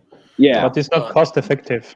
But it would. Yeah, I'm saying it's a wasted round. Whereas the Russians, they got high explosive shells, so in that sense, they're set up better to do that because they can just lob high explosive shells at the building. Whereas I'm shooting an anti-tank heat round, which is stupid. Yeah. Someone in the comments asked why the modern tanks won't be effective. We don't need to get into that because we already covered that 30 minutes ago. ATGM. Yeah, they need Hornet. That's simple. Yeah. Hornet, Javelin. Change RL's name to AT. Yeah. If you look the M1 Abrams. If you think about it, very few mentioned. There's a chance that javelins will be used against the Leopards and the M1s because they've been captured. The Chechens have them. The Chechens have a lot of them. They show them off all the time. That's fucked up right there. They don't need to use javelins because there is a problem with javelins. Well, what's the problem with javelin missiles? Because it uses an electric battery. Yeah. And when it's fucking cold, the battery just can't hold So a charge. they can't Yeah, use Russians the javelin. modernized Malyutkas too. They're not just optically guided, but radio guided, and they increased weight of the warhead, and also they can now, instead of 2 or 3 kilometers, they can go 5 to 7 kilometers too. What about So the it's old, what about the Soviet theory that the only reason that the United States agreed to send the Abrams tanks was just to give the okay to the Germans and the other countries that were reluctant to release their Leopards? Like, that's my whole theory, is they never believe that the M1s, the Abrams, are going to see real action. Like, yeah, okay, they might show up on the European theater, but as far as like going one-on-one with Russian tanks, they don't believe that. This was just a PR stunt to say that all these other countries that are saying, oh, we're not sending our Leopards, because that's my theory. Tell me if I'm wrong. I have another theory. It was just told just before I came into the debate. It's a way to kill the military-industrial complex of Europe. Yeah, that's why the German insisted. First, the Americans sent Abrams tanks, and then we will be okay to send our German tanks. Because one of the goal of that mess in Ukraine is to build a rift between Europe and Russia, and to increase the grip of United States in Europe, in its economic, political, and financial institutions, and so on. Could it be two birds, one stone? Yep. Exactly. And one of the main target of that Ukraine mess is not Russia. Yeah, it is Russia, but the other is Europeans themselves. Look at what happened with oil and gas. Europeans are paying it at 3 or 5 times the price of the normal price of gas and oil. If I just made a point. Sorry, and they want also to kill the military-industrial complex, and one of the main targets of the American are the French military-industrial complex. Yes, I noticed they are that fed up with the Frenchies, with their Leclerc tank, with their Rafale, and their Caesar cannon, which are quite good. So isn't the United States in many ways like us, especially when you look into the arms industry, but we can take the whole panopticon into play. I kind of like the French seems to be more outspoken against the United States than, for example, most other countries. But they also seem to be getting a lot of flack at the same time. Some French, not all of them. If you take people who are in charge, they are very pro-America, very pro-Germany. They are ready to sell the country for Atlantic interest. Yeah, but IRL, they're like open-minded and nationalism left, not against Russia. IRL, a tiny sliver of nationalism left in France. No, but yes, among many industrial people who are in charge, yes, but the people who are above them are ready to sell. If I had a point, just one thing from my side, I hand over after this. I mean, if you think about since the Nord Stream 2 has been blown up, I mean, we don't know who's still, but whatever. The price of gas and electricity has been very expensive in Europe. So last week, you get the representative of the unions of the Bundeswehr in Germany would just say that even if Germany will still be able to produce tanks, the cost of energy and maintenance and so on is so high that for the same unit, and the same in France, you have to pay a tremendous amount of money above what it used to be to afford to replace what you have, which is to maintain what you have. So in the end, if you think about what's happening in Europe, Poland has been buying shitload of equipment from the US, licensed from South Korea, but the price of production in Poland is very much cheaper than what you have in France or in Germany. And in the end, when you see where US is actually putting all their, let's say, asset and support in terms of political view, military assistance and so on, this is Poland. So they really are betting on Poland that the future lead, I mean, in terms of military capacity and industrial capacity will be Poland in the future. Germans are not doing anything to stand up the US for whatever reason. As you say, RL, the French are like, let's say, this open market, buy everything you want. And this has been this started with General Electric when they wanted to buy a French company, which is Alstom. They are producing shitload of equipment for the French, and most important, they are producing the turbines that you need to use in the nuclear power plant. So now, when the French want to maintain or sustain the production of electricity in a nuclear power plant, they need to ask General Electric to have those turbines. So the American has a huge leverage on the French in terms of energy. But I hand over. I just wanted to make that point. Yeah, I can tell you a bit more about that very specific story. General Electric bought the branch of Alstom who built a nuclear turbine for the French nuclear submarines and the General de Gaulle aircraft carrier. Why not? So they sell to General Electric at a very short price. So the guy who was in the higher administration who allowed the sale was Emmanuel Macron before he became president. Then he became president, and he decided to rebuy those Arabelle turbine. That's the name of the turbine, Arabelle, to General Electric, and General Electric agreed to sell it back twice the price, but without the intellectual property. So General Electric still got the intellectual property. So wait, France is making, or at least getting, nuclear reactors that they can weaponize in the sense of putting them in military equipment? It is, especially made Arab. Right, but they won't invest in nuclear power. That's another story. Here in France, the cost of electricity made by a nuclear power plant is 40 euro kilowatt hours per kilowatt hours. Okay. But that's the price of electricity made by EDF, which is the French company. Yeah, but what percentage? And they have the highest it's not level sold of at that nuclear power price. usage in the world. It's not sold at that price. It's sold at a price which is related to gas price because they were intertwined with European regulations. So the French enterprise, the French companies, and the French people are buying that electricity at a much higher price. Right. And Of that's course decided they are, by politicians. Right, but what percentage of the electricity produced in France is nuclear? Very About high. I think the highest in the world. About 3/4. I'll check now. Okay, thank you. Even 80%, I think. Yeah, that's what I think too.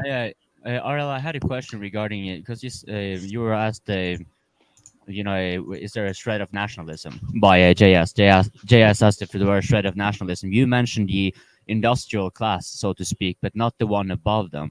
But I've been under the impression that the industrial class, maybe I'm coining the wrong term here, but they would not have a problem to move to the United States because, as far as I get it, the United States is reindustrializing at the expense of Europe, and the owners of industry in France and Germany, for example, don't really have a need to be loyal to their country when they can take their livelihood over to the United States. Right, so that's what we call the hyperclass. The hyperclass. Okay, so they are the ones you consider to be like above when you were saying the industrial one, you were specifically talking more about the workers. They are the owners. I can give you some names, but they own the media. They are in the financial sector. Hey, is Manny the F-16 guy? That's as close as you want to get. Everything. I mean, we all disappear tomorrow. More than the media in France is owned by a bunch of billionaires. No, we get it. We get it. It's the same in every European countries. Opinion on the leopard. You have very few free media. Say that again, Manny. I wanted to hear you guys' opinion on the leopard and the M1 Abram. Honestly, we kind of already beat that horse to death. You're a bit late to the party, Manny. Yeah. We spent like an hour on that. Even Alan stopped taking notes on that one. So that's well, Wyatt, can you bring up there was a super chat about an hour ago from a guy called NGS. He was asking a question. You can see them, so you can tell him which one. You can see. You can tell me which one. What's the? Hey, Manny, are you the F-16 guy? The one about no. I know who you're talking about. That's someone else. Okay. Whether Russia is he's M16. Whether Russia is attack not you pushing can click, too hard you can so see, that right? Can I see? Yeah, if you click on our little chat here, if you go to comments and then you click on starred, you can go and pick. I start all the. You tell me which one because. Some people want more Sorry, I want my phone, so it's a little bit difficult. Some people want more Terminator. Yeah, Terminator is quite impressive. I really like BMPT. But that's I like the video where they dubbed in the Terminator music. I thought that was pretty cool. Okay, but that's the thing, right? I'm not gonna really take sides on this. If modern American and Western tanks are gonna get shit on by drones and artillery, I'm not gonna dismiss that for the Russian tech either, right? You send in 15 Terminators and then 4 drones go, it's over. So armor doesn't really have too much of a effectiveness unless it's put in with combined arms. And also, forget the fact that using the Leopard tanks come at a heavy logistical disadvantage, and they're going to have to use these tanks strategically and not just put them in the battlefield. So if there was, I saw this thing from History Legends.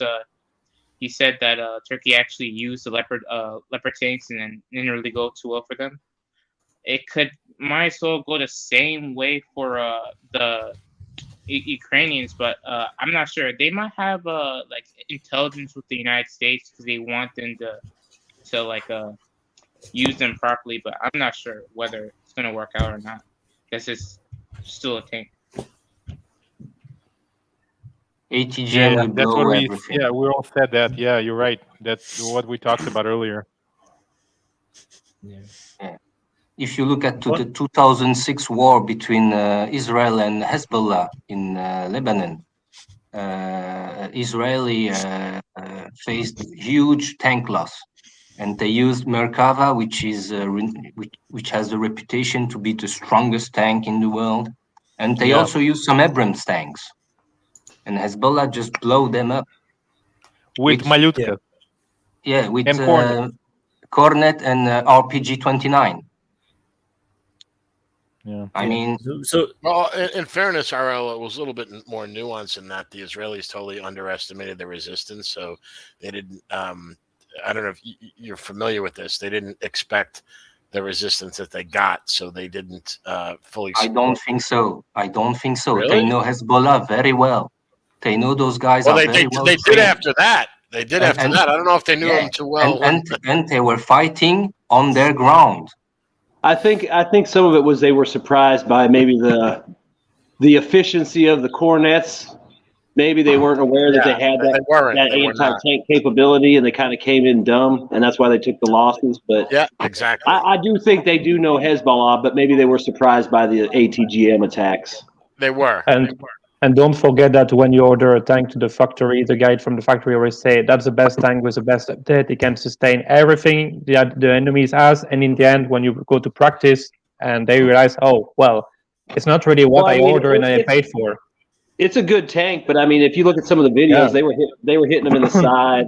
They were taking prime shots on them too. So they weren't. Yeah.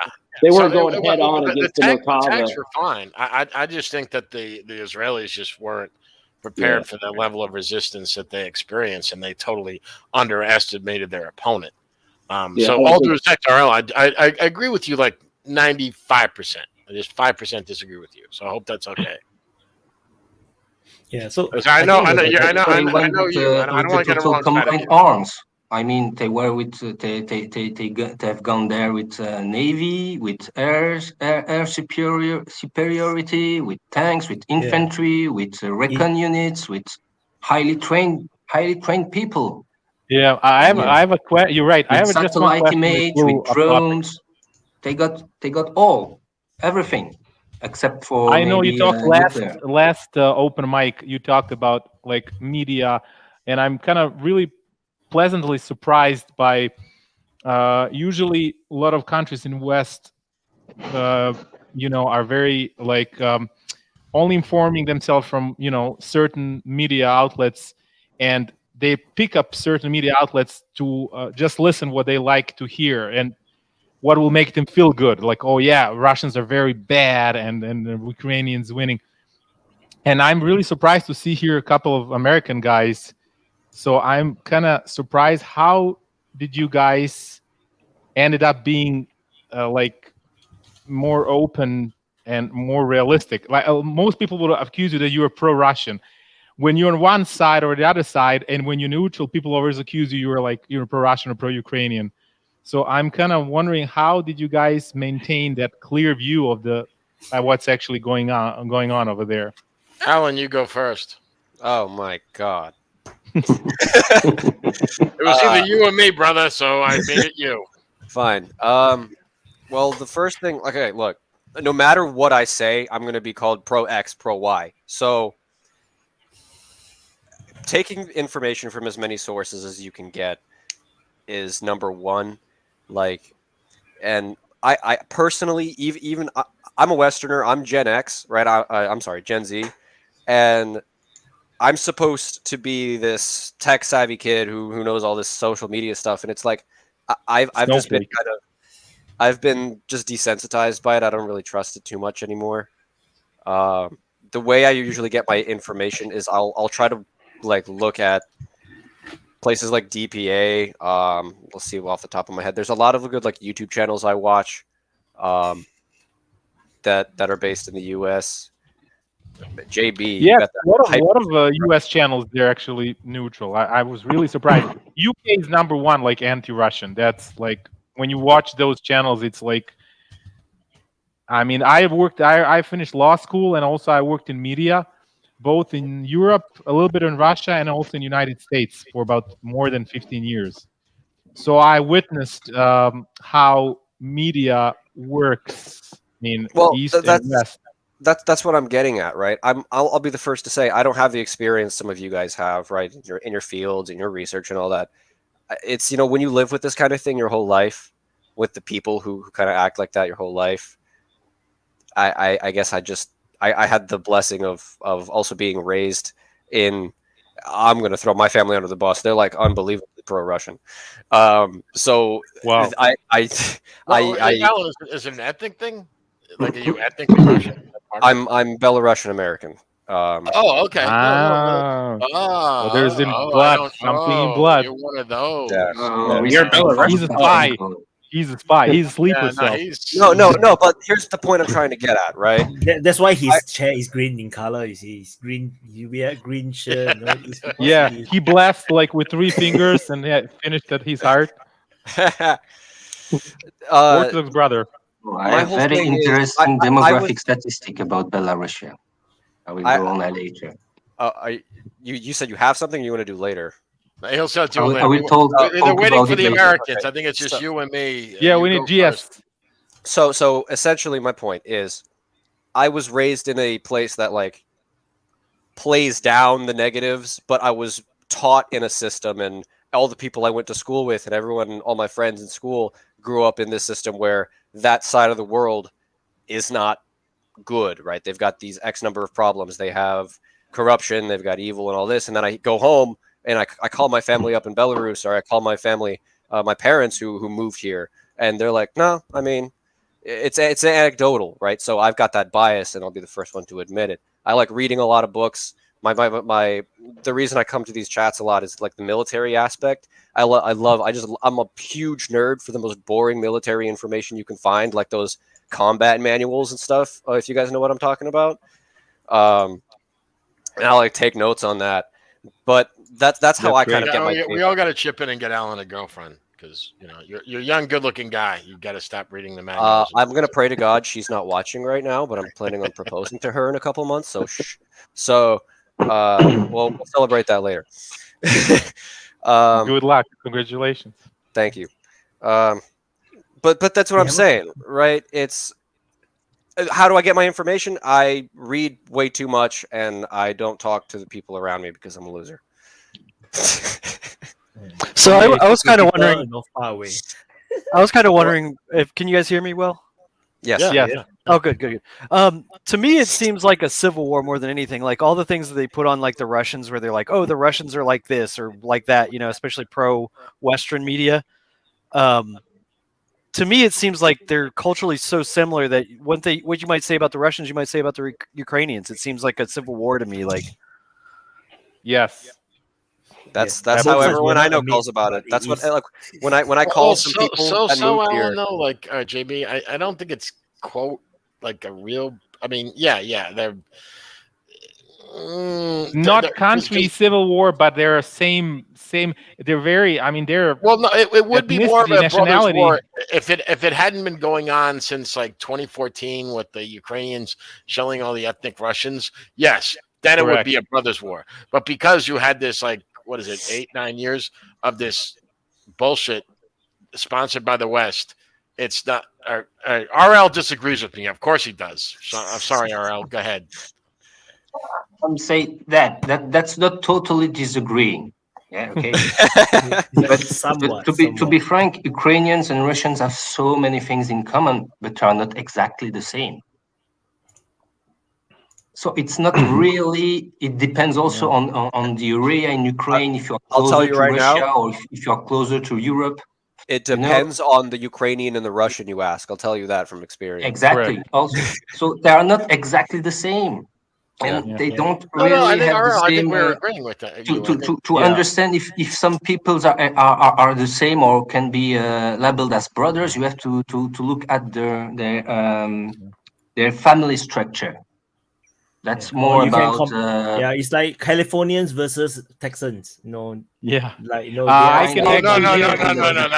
You guys should have been to America. If you look at the social structure of the Russians and the social structure, the family structure of the Ukrainians, they are different.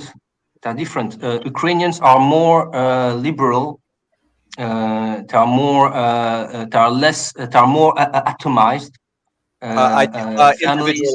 Individualistic. And that's the biggest difference between Ukrainians and Russians. Russians are more communitarist. They have big families, and are more authoritarian. That means you have a father who decides. Then he has hierarchical. I think the term inside the family, and the particularity of Russians. They are authoritarians. The family are authoritarians, and they are they share between the sons and the children equality. That means they give the same part to each of their children, or each of their males. Oh yeah, that's how the family structure in Russia were a long time ago, centuries ago. And if I'm allowed to explain how communism was very prominent in Russia. Yeah, if I'm allowed just to say one more thing, this is the first time I'm with you, so thank you so much. I just wanted to give another analogy.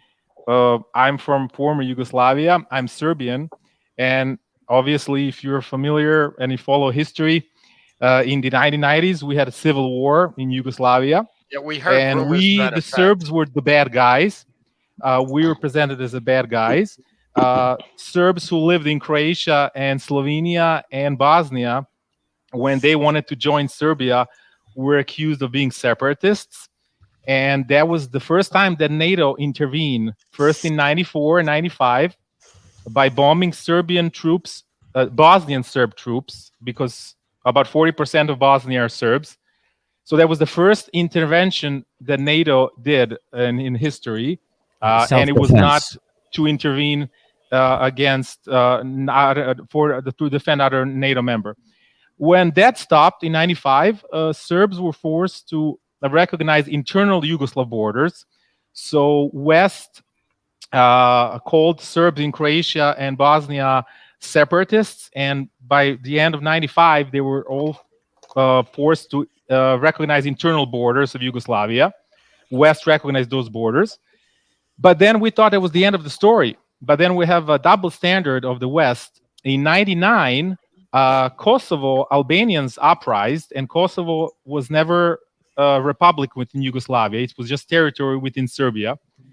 So they uprised, and then what happened when Serbia sent forces down to fight KLA, that was originally by the United States recognized as a terrorist organization, because UCK, and because West didn't like President Milosevic, who was a dictator, so nothing is black and white. We hated Milosevic too. Everything that Serbia did, West said it was wrong. So they accused us of ethnic cleansing. In 99, they started NATO campaign. They bombed Serbia and allowed Kosovo to split from Serbia. So basically, it's similar. Our analogy is paradoxical, but it's similar to what's happening in Russia.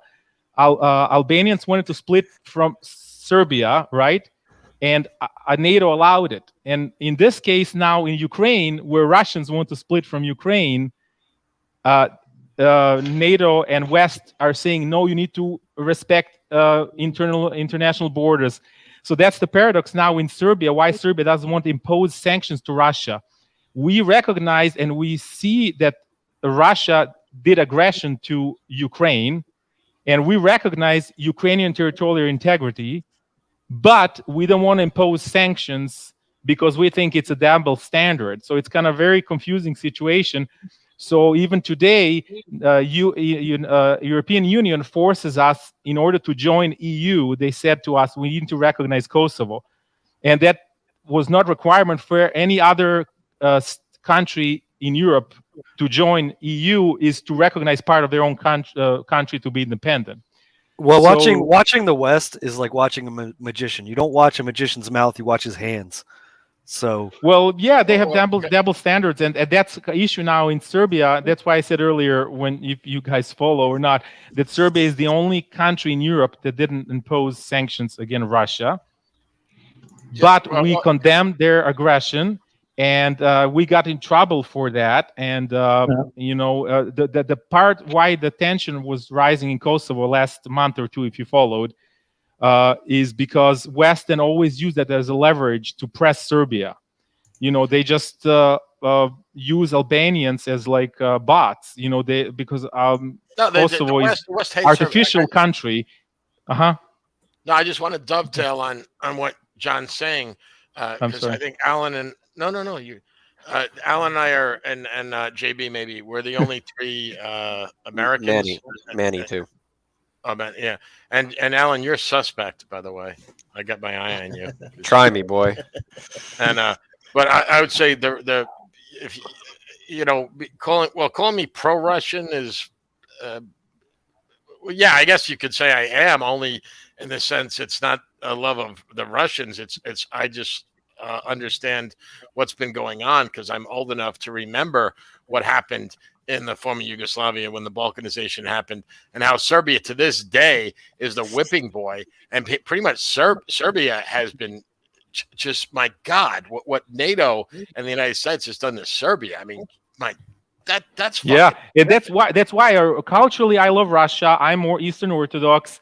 I don't love Putin, to be honest with you, which some Serbs are gonna hate me. I worked in West on, I'm not really, again, I'm pro-European. I would like to go to EU. A lot of Serbs would hate me because of that. So it's not that we're really pro-Russian as much as we're anti-NATO. Like we see now, because we knew this is going on down the line. NATO expanded. They did stuff in Serbia. We knew this is going to happen eventually. And now we're like just now praying to God for Russia not to lose, because that would be, and all this in media, because I live in West now. I live in Western country now, and I see what's going on in media. It's hilarious how people are brainwashed, and literally, if I say just something neutral, people are like almost like, against me. They're really not open-minded enough. That's why I can appreciate you guys, and that I was pleasantly surprised that a lot of you are more realistic. And you're right. Yes, you cannot see one situation is isolated, and a lot of people see this war as, it started last February and that's it. They don't want to see the bigger picture. If you try to explain to them what's going on, they're just like, sorry.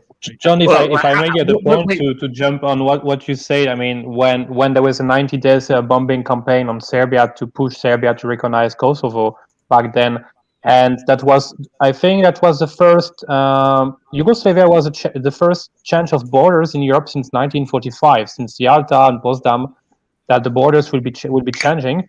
And I remember that at the time, the exception which confirmed the rules, as we said. Good. Again, it was due to military interventions. But where I wanted to come, when I was back in the time when I was in the uni, I remember that Kosovo was. I'm from Belgium, by the way, but I live in Germany. It can be helpful to mention it. that Kosovo was mentioned as a, let's say, first case in that matter, that yeah, it's the first time that one external power is coming and play a game into, let's say, separatism. So it's meaning, hey, I want to be independent, and you have NATO, US, whatever, coming saying, oh, yes, I want to be independent, so let's grant them the freedom, you know? Yeah. Well, And the other thing they always draw is, hey, you guys wanted to ethnically cleanse them, so they had a right to, that's why you lost the war, you wanted to kill them, and I call all of you, if you're interested, and you, Alan, you'd like to just look for a Racha case, because the cause of bombing of Serbia was specific event where Serbian special forces were attacking this village of Račak where there was this terrorist, and they got in. There was a Christopher Walker was a Western observer, U.S. Western observer, that after that action happened, they killed 20, 30 terrorists, whatever. Supposedly some civilians were killed. Well, they called the West observers. They lined up all of the dead, and the Christopher Walker walked in and it saw people in civilian clothes. And they said, oh, you see, Serbia is again doing ethnic cleansing. They did this in Bosnia and 4 years before. So it was easy for them for West public to accept that, oh, yeah, Serbs again, of course. So they then started a campaign of bombing Serbia. And so, yes, and they didn't realize. However, people forgot in 2001, Albanians did the same in Macedonia. People forgot about that research. There was an Albanian uprising in Macedonia in 2000, 2001. However, because North Macedonia wanted to join NATO, actually NATO and West supported Macedonian government troops against Albanians. You've hit on it even right today, there, Albanians are fighting for Greater Albania. There was a famous game in Serbia versus Albania where first drone was used actually to fly on a stadium. That was a couple of years ago, researched that. That was the first time the drone was used in that manner. They flew the flag of Greater Albania over the stadium with a drone. Albanians did. That was I forgot, 2017 or 18 when it was the game. It was. So the people were naive. Albanians. My family is from Kosovo. This was going on in before World War I, during the World War II, and one more thing. I apologize. Even the name Kosovo is not Albanian word. It's actually Serbian origin. So it's actually paradoxical.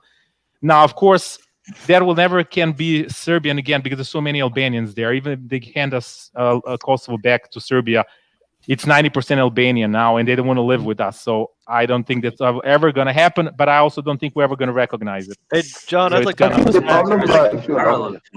I'd like to Just to last, just to last, John, because I wanted to mention that the Russian at the time when this happened with Kosovo say to everyone, hey, this is very dangerous what you are doing here, because it means that any kind of country which is facing some kind of separatism, independence, opposition, or whatsoever, can be supported from outside, and there you can have disintegrations of a country, of a national borders from inside by the interventions or the support of an external power.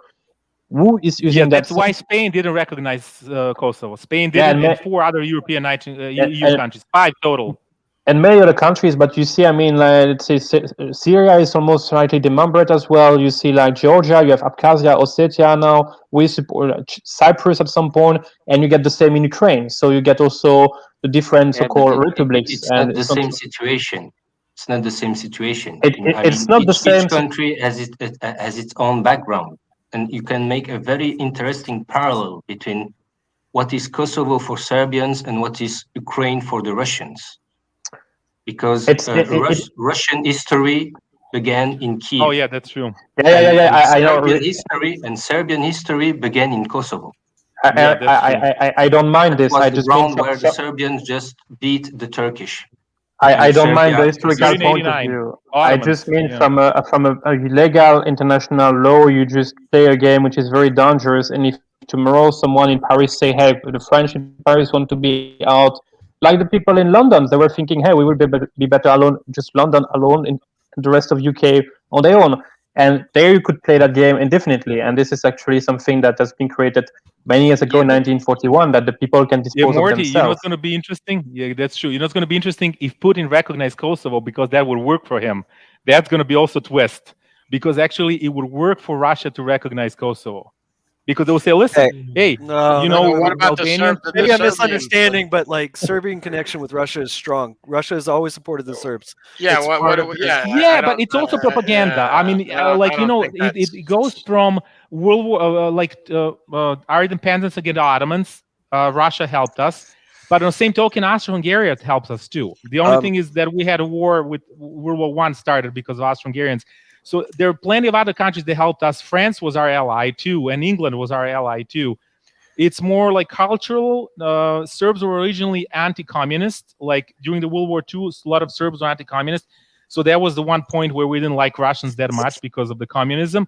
But because we see them as like the largest or Eastern Orthodox country, and also they supported us during the 1990s. However, people forgot, actually they imposed sanctions on Yugoslavia. When UN voted for sanctions against Yugoslavia, actually paradoxically Russia and Yeltsin voted for sanctions. Yeah, but they that, also you supplied said weapons Yeltsin, to that doesn't Ukraine count. That's and bullshit. Bosnia. It was Yeltsin, so that's. I know, but still, I have they a did, and question. they were sending weapons to. Go ahead.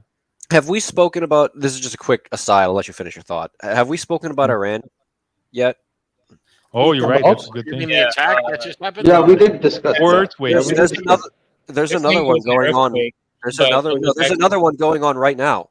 Yeah, they bombed the 20 minutes ago. facility that makes the components for the No. drones. No, so it's Israel, probably not Turkey. No, this is 20 minutes ago.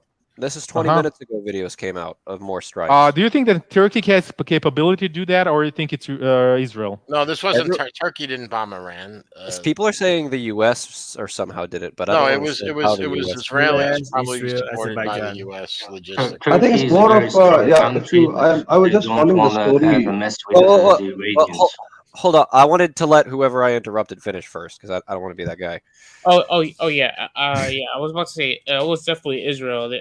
At first, I saw that there was an earthquake in northern Iran, but it actually didn't really make any sense because earthquakes can't really destroy a ammunition depot just like that. So Israel probably have done it. They're gonna probably try and do more strikes in Iran to stop them from having nuclear weapons, but.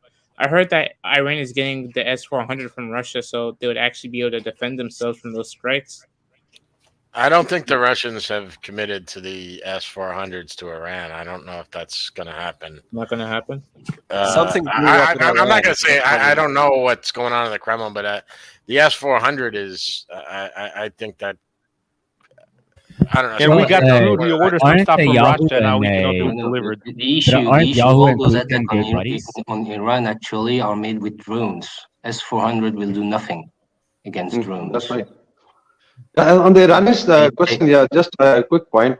Basically, there is a perception being built that the Israelis are operating from Azerbaijan. They were basically helping their air force, and then of course Azerbaijan is allies with Turkey.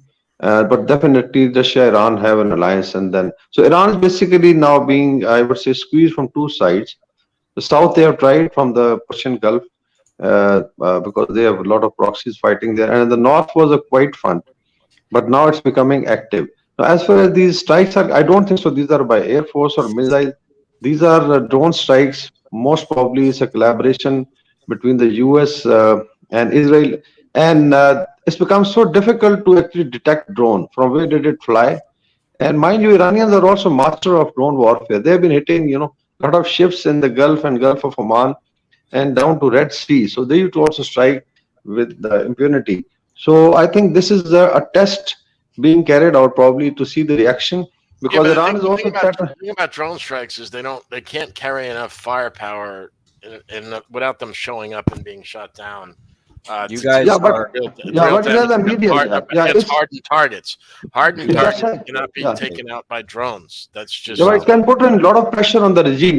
Look at this Republican guards of the regime, the Khamenei government. It puts a lot of political pressure. Okay, somebody just comes and strikes you at random, and you can't do anything. So we have to react politically. Now Iran is, mind you, threatening to shut the Strait of Hormuz.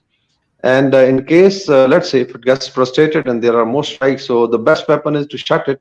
So it actually squeezes the entire, I think, 2/3 supply of oil of the global oil supply will be shut, and nobody can afford it. The Japanese, the Chinese, the Indians, even some of the Western countries in South Africa. So this is a big leverage that Iran has, and from the West, there is a red line. If they feel that Strait of Hormuz is going to be shut, there is a plan to maybe attack Iran from the south. So I feel that the testing is going on. They want to feel each other, and maybe there is something big coming up. And one analogy is that they want to involve Turkey, Azerbaijan, Iran into a conflict, triangular conflict, and expand it. So there'll be either a lot of pressure on Russia from the south to come and help her because they are busy in Ukraine. And meanwhile, meanwhile, it could affect a lot of oil supplies, both sides. So it's going to be a lot of chaos. But let's see what happens tomorrow. Yeah. All right, I think it's a big mistake. Now I want to get ready for school. So have a great stream, you guys. I'll see you later. Nice to meet you, Manny. I think it's a big M16. I think it's a big mistake for U.S. or Israel to interfere with Iran in that way, because I think it hardens domestic opinion in Iran against us and actually bolsters support for the government. Because if the government can point at a boogeyman outside of their own country and blame their problems on the United States or Israel, then that kind of makes a solid political block. But if they are left to deal with their own problems without outside interference, then the government will look like the boogeyman, So I think it's a big mistake for the U.S. and Israel to interfere so heavy-handedly. Just my opinion. I don't think so, because they have targeted specific targets. And I mean, actually, the unrest in Iran is a demonstration of anachronism. I mean, a theocracy in the 21st century or the third millennium is nonsense. But put yourself in their shoes. Like, I don't know what your country is. Will never phase out. And Israel and United States thinks it's a good moment. It's the good windows of opportunity to make those cover-up drone attacks certainly coming from within Iran instead of coming from Azerbaijan and making hundreds, if not thousands of kilometers before hitting their targets. Yeah. Put yourself in their shoes, though. Like, I'm not sure what your country is, but imagine that some country attacks your country. Now, I don't know about your politics or whatever, but you may be like, I don't. You have to first know. Listen, you have to first know where the vectors are coming from, and the Iranians have no clue. They think it might come from Azerbaijan. Nah, dude, they know what's going on. It can come from within from Iran, because in Iran you have people who are ready to fight against the regime. They just need to give them the equipment. It's not those countries, guys. You don't understand. It's actually the U.S. using earthquake weapons. The Russians. Alan, stop. Alan, you will never stop me. Weapons really exist. I mean, just look at all the ridiculous things that the United States did and the populace supported after 9/11. It's enough of an example to say, like, if your country gets physically attacked, it tends to solidify you as a voting bloc, and then you don't care who's in office. You just want revenge. So that's what happened in Serbia, yes, in '99. Well, in fairness, there's a lot of truth to that. I actually, full disclosure, I lost 5 friends I grew up with in 9/11. I was ready to kill anybody. What state are you from? I grew up in New York City. Mm-hmm. New York. Is that a problem? Well, no. I actually could tell by your accent. That's a real New York attitude. Yeah. So you are from New York. I was testing you. Okay. Yeah. So I'm just saying that I remember having a conversation. This is several years back about how George Bush Jr. blew so much political capital, or I don't know if you want to call it political capital, but the United States, for those of us like Alan, I don't know how old you are, brother. I don't mean to be disrespectful, but you look like you haven't started to shave yet. But ouch. That's not. And look, I would love to be your age again. I could have an erection 24 hours a day. Oh my god! My point is that I was 29 years old when 9/11 happened. I was ready to kill anybody, and if we had a president that, I mean, it was literally a Pearl Harbor moment. The president could have done anything. We were so united. it's hard to comprehend for people who didn't live through it, because there's a lot of young bloods here. I mean, and there's a couple of guys here that, you know, I can tell by they got some gray, but those guys will tell you that we were so, not you, why, don't even try it. We were so united that we could have accomplished anything, and George Bush Jr. effing blew it. I'm sorry. Period. Paragraph. I'll mute myself. Yeah, JB, look at what happened just next. United States invaded Iraq. They killed many people. Did the Iraqis went for Saddam Hussein? No. They were staying at home, hoping they will kill the less people as possible, and they just wanna see Saddam Hussein gone. Yeah, no, my point was that if the United States wanted to do something really good, we were so united after 9/11, we could have done some real good true in the world. Some positive things too. Yes, no, I remember. RL, I remember back then. RL, I because respect at you the because I've time- seen you in other streams. RL, I respect you a lot because you're a bright guy and you know a lot. Do you disagree with me on that? I really want to know. No, not on that specific issue, but on the issue of we could make good, and not you as a citizen, but you, the U.S. government as a nation.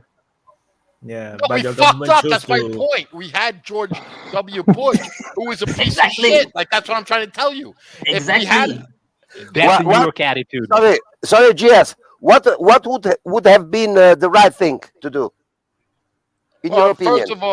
First of all, we could have realized to stop fucking around with other nation states and leave them the fuck alone. Like more isolation. It's like before World War II. I'm not saying we would have had to go like full on America first kind of. I'm not saying we would have had to close all our military bases or anything, you know, totally like that.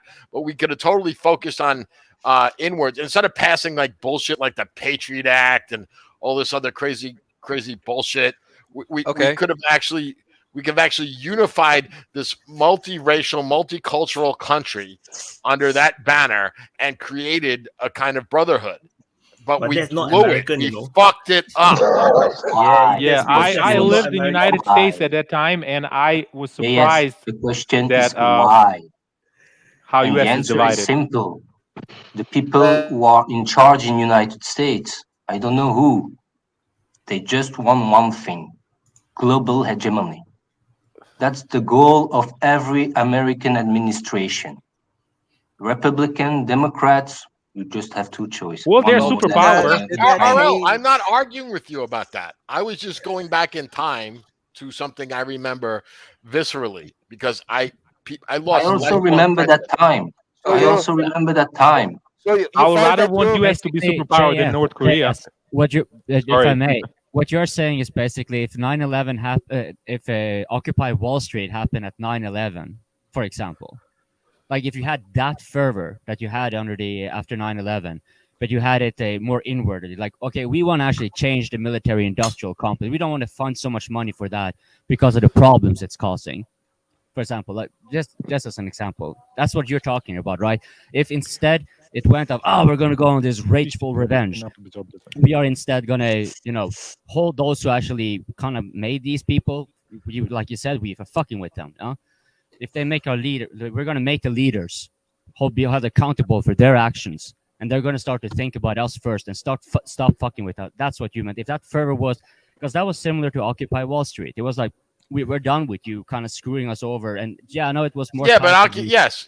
But Occupy Wall Street was a minor thing. No one paid attention. Everybody in the United States, you could be fucking from nowhere, Nebraska, and and all due respect to all of you, you can't find Nebraska on a map with a fucking pointer and a fucking, me helping you. And me too. Alan can. All right, thank you, Alan. No, I don't mean that disrespectfully. The point that I wanted to make is that I think both of you, Copping and GS, tried to say that 9/11 would have been the point where a revolution could have started in the United States if you understood right the purpose of 9/11. Revolution of mind, not a real revolution. But no people killing each other on the street. But I think if what you mean by, I think RL touched on that, like revolution of mind. I think if you revolution means a turning. Yeah, a turn. Yeah. We could have. We could have been. It was a unifying. But this could have happened only if you understood that I think that 9/11 was a fake. That's one thing. Hold on. That's one thing, though. But I think a lot of people might agree with you. But I think the point that JS was making, that even if it was fake, the fervor that people felt was real, and it could have been directed elsewhere. Yes, that's what I felt as he talked. That's what I felt as he talked, and that's why I feel that this could be the point where a real revolution could have started in the United States, because the United States is also in an awful state now. I mean, politically, I mean, socially. Just after 9/11, the first thing George Bush have made wasn't going to kick the ass of Bin Laden or kick the ass of Saddam Hussein, but to make the Patriot Act, which was a tool to control the American people. Well, here's my question to you. As someone who, grew up in a completely different world than you guys probably grew up in. So you guys talk about this, but look, what was that world before 9/11? There's so many points to bring it up. Alan, it was actually glorious, because you got to look at the 1990s. I remember this because this is when I used to get laid very, very regularly. It was I'm sure it's because I was in my 20s. The Soviet Union had collapsed. Like you didn't have to, like, I remember, like, when I was a senior in high school, like, Reagan was like the last year of his presidency. I had to register for the draft and all that kind of stuff. And then, like, the 1990s came, and there was like a tech boom, and it was just beautiful. There was the I don't know, there's a lot of Asian. Yes, I guess it was. I think it was beautiful. Depends where you were. If you were in Russia during the 90s or in Ukraine, Belarus, I don't think you. Just to conceptualize, depends where we are. Absolutely, it was horrific in Russia. It was horrible what Yeltsin and the Americans did, and they literally raped that nation. Well, but what they did. That's the experience I have. That's what my family tells me, because that's when they moved here in the 90s. And Alan, they're right. It was horrific. You had Russians lying down on train tracks wanting their fucking heads to be cut off. The pensioners were starving to death. But in the United States and most of the West, it was a time of unprecedented prosperity. It was literally like the post-war boom after World War II. And you can read up on that. You're a bright guy. The main issue before 9/11, between the fall of Soviet Union and 9/11, the main issue for American thinkers and those who are in charge, there were no enemy, no more enemies, because for United States to be hegemonic, they need enemies. No threats. Well, they create enemies now internally. They create racists. But I think what RL is saying is that we didn't have, even internally in the 1990s, there was this brief period. That's why I remember this, because I was in my 20s. And I remember. I'd like to respond to that, RL. I'd like to respond to that, because I do think that's the way that the U.S. thinks, but I don't think that's the right way to think, because I think that we've missed many opportunities by not supporting Pan-Arabism, by not supporting Pan-Africanism, by not allowing Chinese hegemony in their region. When you say what do you mean? Yes. Who? You personally, or the people, or the person who are in charge? I personally, bringing chaos is a way of dominating others. Yeah, but I think that soft power could be helpful. I think that if we had supported true Pan-Africanism and true Pan-Arabism, that there was many times in history where the U.S. was popular with people in countries, including Iran. Yes. That we were a popular country to Iran. We supported, at least on the surface, people thought that we were what we said we were. Now they know. Yugoslavia, we loved America. Yep, we loved America. Yeah, now they see. This was the 90s when all the world loved America. Yeah, so we should actually. They began to hate you because you began to act like a cop. of the world. No, but even when 9/11 happened, though, think about this, because I remember this. I think the first country to offer their condolences to the Americans was exactly who said that? Was that RL? Who said that? Yeah. That's Putin right. was the first to call Bush. That's right. So we had so much goodwill. So I'm not even talking, because RL just reminded me, I'm not even talking about internally that we were unified. Externally, everybody was supporting us, wanting us. Oh, now my camera's fucked up. Sorry. Yeah, and what George Bush did to the Russians, he scrapped the ABM treaty. No, I agree with you, RL. I'm just saying. Which was a cornerstone of the security nuclear treaty. Hey. 1 point for Wyatt. And then Trump decided to scrap the intermediate range ballistic missiles treaty, which the first people were concerned about that treaty were the Europeans, and they got no say at all. Why should because between Russia and United States, they need intercontinental ballistic missile to destroy each other. Yeah, so but the intermediate ballistic missile treaty was just for Europeans, and they got no say in that. To come back the IBM treaty was incredible because the American advertised it as, yeah, the Iranians, the terrorists, they can launch missiles to Europe. That's why we are scrapping that, because we want to put anti-ballistic missiles in Poland and Romania. And the Russians were, what the fuck are you talking about to me? Yeah? Yeah, exactly. But how much do the fucking Poles sign on to that fucking shit? So they're not interested either in that, because the intermediate ballistic. No, hold on. Fuck the Poles, because they were all for this shit, and that's one of the reasons they became the. And I'm not trying to piss on Poles, but come on, they were all for it.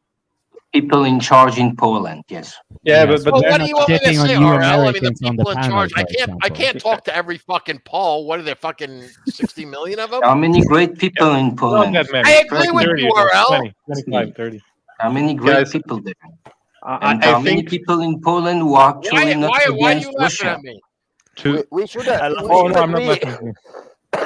agree on the thing that when we are talking about nations, we are not meaning the good people or the bad people. We are meaning just the regimes of these countries. Because, the only thing that after 9/11, because otherwise we cannot talk. You know, you cannot say fucking Chinese or something, because there are good people and bad people. You know, that's why when I think this is not offending. The other thing that we Serbs wanted, hoped that after 9/11, that they would kind of give us a break was that Ali Zawahiri, one of the Al Qaeda leaders, was actually with his fighters in Bosnia and Kosovo, and after that he went to America and committed that attack. So we Serbs at that time were thinking, oh, we told you, we hope so. Now you're going to see us as a good guys, because we used to fight those guys in Bosnia and in Kosovo, because there's about 2,000 Al Qaeda fighters in Bosnia. Fuck that. The main problem with Americans, the American, for RL's sake, the people in power in America. I'm fucking with you, RL. I love you. I would like to share something, interesting, and then I'll come to slightly touch the international relations. How the theory works. It's important to understand the theory. You may not believe me, but we had some confidential information in Pakistan 9 months before 9/11, precisely that this is going to happen, because we were warned that the US will be entering Middle East and Afghanistan, so you guys, because we definitely are, we've been allies with the US, so a lot of information is shared at that level. 9 months before 9/11, there was a very clear indication that something big is going to happen, terrorist attack in the US, and we should be ready. Maybe they had the information or whatever. So this is one. So the theory that maybe it was let happen may be true. Some people say it was a conspiracy. Now, how does the international system works? You know, and it applies to all the countries, because the common people can be very good, as we are talking here. But when it comes to the state, they start behaving like Morgenthau says, start behaving like individuals, at least the regimes, because it's basically of interest and all that. Our generation, like I am 60.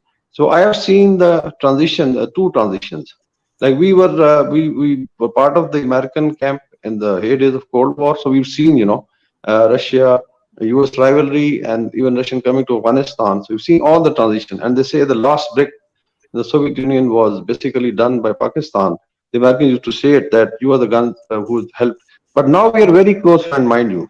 I have been to Russia twice, and I met their military and think tanks, and I really enjoy it because the times have changed now. Today, our foreign minister is there and is meeting, I think, the Russian foreign minister. So times have changed. But there was a transition. So there was a bipolar world, and everybody was protected. Smaller states would always have problems because we become the medium level, or smaller states become the, I would say, the shatter zone, the crush zones, because the superpowers, they clash. So normally they will suffer. So there was an arrangement in the Cold War, as you're mentioning about Yugoslavia. The states and people existed, the states existed. But then there was a transition. The breakup of Soviet Union was a big shock because first time they're going to be a hyperpower. The US had no challenge. And that's why the West and all that we are saying that they do this and that, including IFIs, military industrial complex, politically in the UN. So they had very strong leverage to get the way they would do. So they had no enemy. And 9/11, you might, dispute, but political Islam was to be, next enemy for next 20, 30 years. And the war on terror had to be imposed because this is how the international system would work, So a Pearl Harbor was created or let happen. I mean, it was allowed to happen, I would say. And then came the US into the Middle East because they thought now the energy control will be physical and not through coercion because they have to sit on the, oil wells and then control it. But this is very, very natural process. Any hyperpower would do it, I would say. So we can't blame anybody. Now the Chinese are, the competitors. The US lost a lot of, I would say, leverage and power in two major wars. Financially was Iraq and Afghanistan. I think it's $5 trillion loss. There's a lot of loss. Today, US debt is, I think, $33 trillion. And if you look at the US debt clock, you'll be surprised that it adds, I think, $500,000 every second, something like that. So you get rid, but this is the debt which is mounting. It was because of the war. Yeah, and the point that you mentioned. The super chat there, if you guys don't mind. I mean, I think that was a lot of good points, but he was talking about how don't confuse the yeah, there it is, and I think that's very true. But I also I grew up in that era where I grew up liberal and sort of fell into that U.S. had fault in the Cold War and blah blah blah, like the Oliver Stone version of history. But as I've learned more about history, I realized that's kind of wrong. Like the Soviet Union itself was explicitly designed and had propagandized that they would take over the world, that they were going to support worldwide revolution, and they were going to take over every country. That was what they said. That was their public stance. And so now that I look back, I see why even that is not. Give me a second to finish that. Give me a second to finish that, though, because now I see why American leaders oppose them in Korea and in Vietnam and all those places. We look back at those as disasters and failures, but they weren't necessarily they were failures in some senses because Vietnam was never really an arm of the Soviet Union, but from the West perspective at the time, that's what they saw. So it wasn't necessarily. I would recommend everyone I'm sorry, to but search that's up not an excuse. DPA 015. There is a I'm sorry, but that's not an excuse. document from the United States, the top planners of the United States, how they were to be dealing. And this was, I think, in 1948 or 49. This document was made. What was it called? And PPS-23, Public Service Announcement 23 by, I think it was George K. Hey, I forgot his Coping, name. can I finish the thought and then let you go? I'll make Sure, it really short. I guess what I'm saying is that he's right. The current Russia is not the Soviet Union. We shouldn't see them in that way. They are not designed to take over the world, and they do kind of. But people see it that way. A lot of people see it that way in the West. Last weekend's event here, there was a guy from Norway who said, Russians are rapists. I know how they work, like Soviet Union when they were attacking, liberating Eastern Europe. They're raping. I'm sorry. I just want to say that. So because media are working very well. Maybe he's still not done. Let this guy make this point. Okay, no, that was pretty much it. Go ahead, Wyatt. So for those that haven't given me your contact number, like Dracu J, not contact number, contact information, like email, just email me, Dracu JB Waka JS. You all haven't give me your contact information. I think where should I give you this contact I information? have already. Can I do it on Patreon or Patreon? The chat. We have in the private chat in the stream. in the private chat. Oh, no one can see that. Okay, I can. No, All right. Yeah. Okay. So JB, if you finished, I want to say that all remnants of those times are actually good platform for manipulation, because that's easy how people. I watched some British talk shows and French talk shows. They are actually so up to that. And I wanted to go through the screen last week when I was listening to you guys, because nobody was there to say when it was Ukrainian front that was liberating Balkans and Romania, and those people who were actually raping were maybe people from Ukrainian or Ukrainians. He also mentioned Stalin. Stalin was Georgian, not even Russian. So anyhow, just a couple of things. Yeah, all the evil ones are Yeah, not but Russian. you know, I am Romanian, so I am used to Ukrainian, and to Russian, and they are both for us bad powers. But the baddest are the Ukrainian for us, for Romanian. So we don't like Ukrainian because Ukraine always tried to put us down and made pressure on Romania. Is there any country that Romania never had war with? Can you tell me that? We had some wars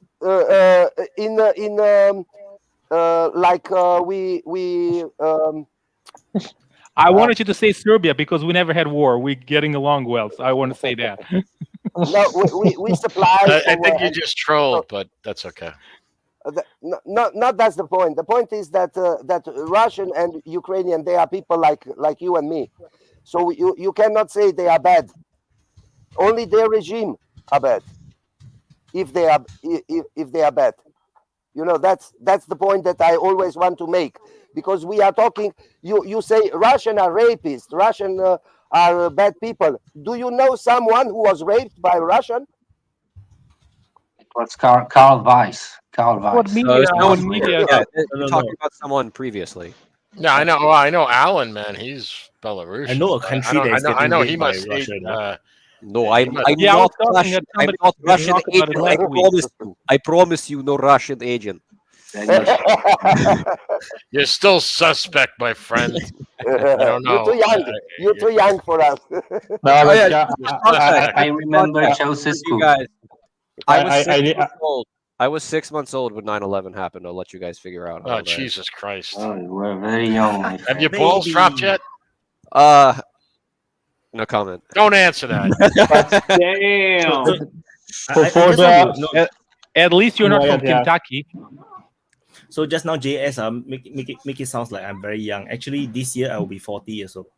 So in case you guys are not no aware, shit. I'm actually not. Yeah. So when I'm 47. 9/11, so when 9/11 happened, I was actually having my final year in my tertiary studies, and I was like, "Fuck! I just going to finish my study, and World War III is going to happen."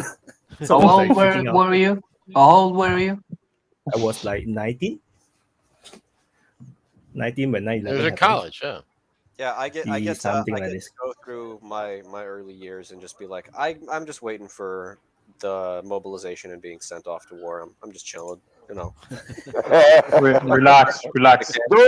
Don't go to war. When 9/11 occurred, I was 19 years old also. If mobilization is coming for you, then go to prison. Don't go to Not the American prison system. Not the American prison system. You will come out bulked up like this. You'll be huge. Yeah, you'll be fucking jacked, man. You'll be fucking A lot of things will be huge, probably not the one he wants, but yeah. And he won't be a virgin anymore. But there is a very interesting point you mentioned about the Russian raping and so on. I mean, I live in Berlin at the moment, and when you mentioned the raping from the Soviet soldiers when they liberated this part of Europe and they arrived to Germany, I mean, Germany used to be quite bigger at the time. I mean, it's not something common that everybody knows, but the war that Germany was waging in Soviet Union was on a scale of barbarism so high that when the Soviet came back, I mean, the level of hunger was so high, and after fighting 4 years it was not even a civilized war. It was like you have to do everything you have to try to beat up the other one. When they arrived here, Yeah, but I mean, hold on, Morty. no, but I want, I need, Hold on. guys, No, I gotta please, step hold out of on. No, Morty, I can't let you go on this one, brother. I'm sorry, brother. I love you, No, man. listen to me, please. I don't Okay, justify. all right. No, but listen to me a second. When I speak to my grandma was in Belgium, I speak, hey, how was occupation with German? Oh, they came, they destroyed few things, but they were paying back. It was not so bad. I get family in France, not so huge. My grandpa is German, was fighting the war for Germany at the time. We'll not go through the details, but when you hear how was the war in the east part of Europe, in the other side, it's totally different. This is an ethnic war. This is a war of extermination. But I was going to explain that why. First off, the Soviet Union wasn't a signatory to the Geneva Conventions, right? So you know about that, right? Yes. But No, that's just one thing, Morty. I let you go. Now just give me 30 seconds. All right. Another thing is that the quote unquote starvation that you want to blame on the Germans it was nothing compared to the starvation that the Soviet Union did to the Ukrainians. I don't buy that. I don't buy that argument for a fucking second. I'm sorry. And I'm not justifying the fucking Hitler and don't try to fucking put that fucking label on me because you get bitch slapped. And the Russians weren't good guys until they were on our side. They attacked Finland and Poland. Yeah, exactly. And also as the Russians get to Berlin, the German already killed 20 million Russians. 20 million. So, actually, no. They killed 80% of the population of Belarus. So Soviets. They killed Soviets. Okay. I mean, I think it's historical data. So German killed about 20 million Russians. Yeah. Yeah, because for the Germans, actually, we don't even know that. For the Germans, the Slavs, Polish, Czechs, Russian, Germans. Belarusian were Untermenschen. Errol, not Germans. Nazi. In Nazi, you don't have only Germans. You have Austrian. You have French. You have Belgium. You have a lot of people from the European countries who have been fighting with this ideology. Division, yeah. Yeah, but over 50% of the Waffen SS were non-ethnic Germans. How many? Yeah, but it's very important to bring that up because now all the narrative that you have in the Kremlin now is that Russia is fighting a patriotic war. Russia is not Soviet Union, as people have been mentioning in the chat. First of all, the nation of the NATO nations are not supporting a war of exterminations against Russia and so on. What is happening in Ukraine on the ground, on the squad level, unit level, against civilian and so on, this is another topic that I think we have no clear visibility, neither clear neutral report here at the disposal to have a clear understanding and so on. And I think at the moment, propaganda is full on every side. I mean, definitely Holodomor was organized, treated as it is. I'm not so familiar with the topic, so from my side, I will just hold on here. If someone has more information, please feel free. But I mean, I think if we start to bring the game that this party is worse than the others, I mean, at that time, I mean, the scale of the war and destruction was so high. The German has very little, I mean, the Nazis has very little respect for human life, wherever you were from. I mean, if you're from the West, South, whatever. I mean, check Greece. I mean, in the small islands of Greece, there was just no food. People were starving to death. And did someone did anything there? Even the Italians who were managing the island because they were under Italian occupation just reclaimed, hey, we need food or send us coffin. And yeah, but that's completely bullshit because you look at how the Allies had no respect for the Allies that were starving, like what is it in Denmark, where they did that study where they all became fat years later because the Allies destroyed the supply lines and allowed them to just starve to death. Or you had all these generals that ran out of military targets to destroy by air power, so they were literally picking non-military targets just so they just wanted to get an extra fucking star in their fucking shoulder board. Are you talking about stuff like Dresden and stuff? Yeah, Dresden's an example. That's another example. Like, yeah, they firebombed it. It had no military or strategic or tactical significance, and they bombed it to shit just because they were like, this is like in what, February 14th, 15th of 45. They just did that just because they ran out of fucking targets. I mean, it's bullshit. Hey, I want to chime in here and bring it back towards Ukraine, if you guys don't mind, some nuts and bolts, especially because Vaughn's here. If you can hear me, Vaughn, I wanted to run something by you that had been on my mind, and I don't hear anybody online talking about it, and I know you guys have probably already gone over the tanks and all that stuff, but for me, when I think about it and I go over it in my mind so many times, like, what is the point? Why are they sending these weapons? What do they expect to achieve with them? You know, they keep talking about these lightning offensives with all these European armor. But by this point, Russia has built up lines of defense. So you've got lines of, you got the zero line, you got mines, you got a heavier fortified line, you've got reserves. Like, the idea of them striking through without air superiority with these weapons is kind of silly to me. And maybe I'm wrong, but so to me, it seemed like it was a signal that there would be F-16s or French fighter jets or something coming soon, because why would they put these extremely expensive armored battalions into Ukraine and then just waste them attacking fortified lines? Okay, well, what are your guys' thoughts on this? There's two fields of thought in this. One is they're doing it for PR, just to make it look good so that the Western population will just, keep supporting them. Or the second one is that this is mission creep, and eventually they do plan on sending this kind of stuff, and we could be facing a much more intense and much larger conflict. My point of view is the third point is to destroy the military industrial complex of Europe. I think it's more than that, because you hear the talk about these like huge lightning offensives and everyone charging, like, the Ukrainians blasting through or the Russians blasting through. When are the Russians going to launch their big offensive? When are the Ukrainians going to counterattack and take this land? It's like, that's a surface level. That's such a surface level understanding of military strategy based on the conflict we have at hand. So what would you have to gain by launching a massive lightning offensive through Avdiivka, for example, right? The big fortress city north of Donetsk. What would you have to gain? You just lose a bunch of people, right? All your tanks and shit would get blown up to shit, and then you wouldn't have done anything. So where does the lightning offensive really have to come into play in this? Yeah, you can't, not without like air superiority. Right, you can't. And then if it's just optics, like imagine the optics when the first couple Abrams and Leopards are burning on the battleground. Like imagine the propaganda that's going to come out of Russia at that point. Like imagine them. It might have even been Wyatt that was, or somebody on this program that was saying, imagine them dragging a Leopard 2 back to Moscow and putting it on display next to a Panther from World War II. Like, not me. Not you, especially if the Russians have bought it to someone who is ready to sell those equipment, because in Ukraine you have a lot of instances of Western equipment sold to Russians for money. So are they planning to use these things incredible? A brand new Leopard or Abrams without any scrap on it. I think GB. I think the as we discussed prior, just to summarize, especially for the audience who may have joined us, as Alan said, it's probably the PR first. Like, hey, we all support Ukraine. We send a bunch of equipments. They may also have the options for the producers to show off, hey, we are good tanks. We produce good products. We have capacities, capabilities, and we are capable of beat the last Russian tank on the market. So it's also good for sales.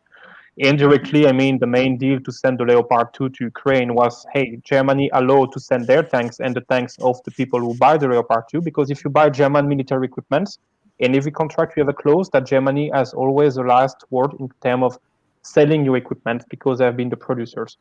So the Germans and the Americans get a deal that, okay, Germany send and allow the deal to be done if the Americans send the M1.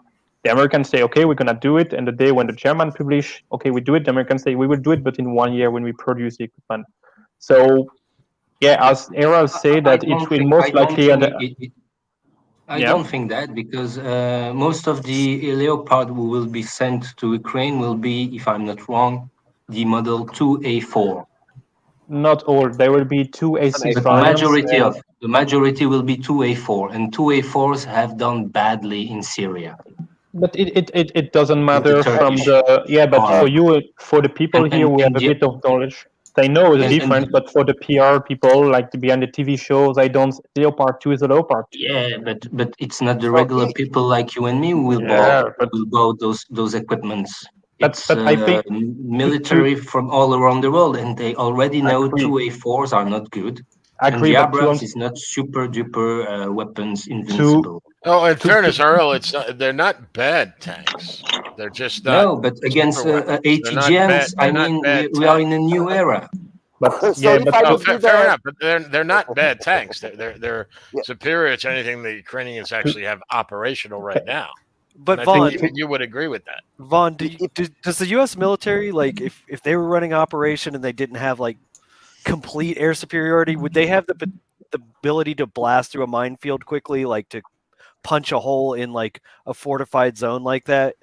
Or yeah, I mean, we have like there's a thing called a Miklik charge, and you've probably seen a video of the same thing with the Russians, but it's like way smaller, and it shoots out like a barrel across a minefield, and it detonates like a, like an 8 meter wide path or something like that. It's wide enough to give you a little room on each side of like an M1 tank. But again, all that support equipment, you got mine clearing tanks. You can put the mine rollers on the front and the bulldozer thing and all that.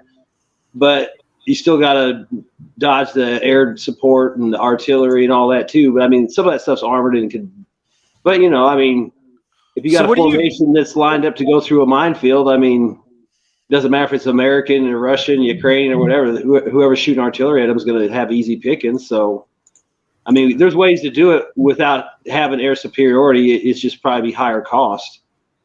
And again, you got to get everything together to make one big push and go through it. It's like, and they're going to see you coming. You're going to overwhelm the Russians in an area with tanks, because it's not like they're not going to know what's coming. So it ain't like they're not going to move their tanks there. So, well, that's the whole point. That's the whole point, though, right? Is now the phase of modern warfare we're in now. There's no way to amass a huge amount of armor without either side seeing it. Like, those days are gone. Yeah, I mean, it's like, even if they had all that great equipment there ahead of time, like I was saying, and they formed it up into like little brigades that they could set in different areas, everyone would have known where they were at, but they could have moved around and deployed as needed and avoided a lot of the artillery and the airstrikes because they would have been mobile. But now it's like they're going to get watched the moment they fucking land in Poland and get it put on a train and cross the border, and wherever they decide to drop them off and try to spread them out and hide them, some fucker's going to be sitting there watching them and call. I mean, they already said they have problems with spies at the maintenance facilities. They got to move them like every few days because they call collaborators that will tell the Russians where we're at. If we don't move, we'll get, he basically said we'll get calibrated. So what do you think about my original point? I mean, if the Russians really want to be dicks about it, questions? One, I have a question because you were working with the tanks and so on. I have no experience in that matter. But what is how many kilometers, how many hours of operation can you do? That's two questions in one. How many hours of operation can you sustain with a tank before to get to the maintenance area, to get it fixed, maintenance? And what is the support you need in terms of manpower, logistic, and so on? Like 2,000-3,000 tanks or 5 tanks. The chain of equipment, trucks, because you're talking. Stuff that large, you're talking tens of thousands of trucks and ammo vehicles and support vehicles, and the hauling the tents for the mechanics to sleep in, and the hospital and the guys that fucking fix the tanks. There'd be so much shit. I mean, and on a smaller, you could just take that to a smaller scale, whether it's a battalion or a company. Everybody's got to have a place to sleep. Everybody's got to eat. Everybody's got to have gas. Everybody's got to have shit fixed. I mean, a fucking platoon would still probably be 20 vehicles, just if you want to do it right. Because if you're going to do it right, even that small, you're going to have to always move. You can't fucking sit. So you're going to have extra fuel trucks just to fucking get bored and drive around, because you can try to find hard targets to hide in, like like Azov, or Avastal. Places like that where you could take a bombardment. But where the fuck are you going to find that in the Donbass or anywhere in Western Ukraine that they can't? Like I said, So having said all that, what do you think about my original point? Behind the curve, it's ridiculous. If they're going to go through all this trouble to send all this fucking fancy hardware, and having said everything we've said, does that mean they're going to send air power to Ukraine? Is that what that means? Because are they just stupid, or? I was thinking about it, like, if you want to think how committed is the West to maintaining its hegemony, and would they at some point fabricate an incident to get NATO involved, so that negates them sending Fuck yeah, they will. they can just fucking send NATO trained F-16s and F-15s and shit. I mean, either they're going to have to lose or they're going to have to fucking go to the next level. Yeah, mission creep. Yeah, Russia's already ready for either way. You know, if you want to go the distance, Russia's already, you know, obviously shifting their economy and everything to that. You know, they're ready to go the distance if you want, or if you want to stop today and go home and have peace, then we'll do that too. So. But the Russians believe that the United States is likely. I mean, the Russians are in a better position right now. Either way it is, you know. Huh? The Russians believe that the United States is about to force a full-on NATO war against the Russian Federation. That is why they're doing what they are doing in Belarus.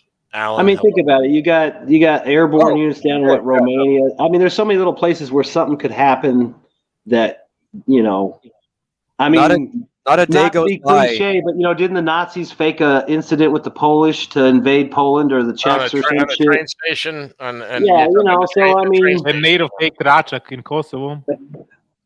I mean, hey, and the thing in Vietnam when we did the Gulf of Tonkin. Gulf of Tonkin. Yeah.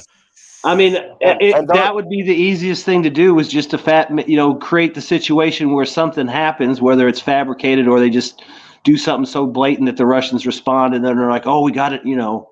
We got to respond with NATO. I mean, that would be the ideal situation, because then you can come in with F-22s and F-35s and F-16. You can come in with everything. They already got B-52s in England. I would like to mention one point here. I mean, if there is eventually a plan from some members of the NATO to do so, I mean, if you follow what Jens Stoltenberg is saying on the TV, the radio, I mean, it's quite crazy, because I don't think we live in the same world. It's very pro or active in terms of going to war.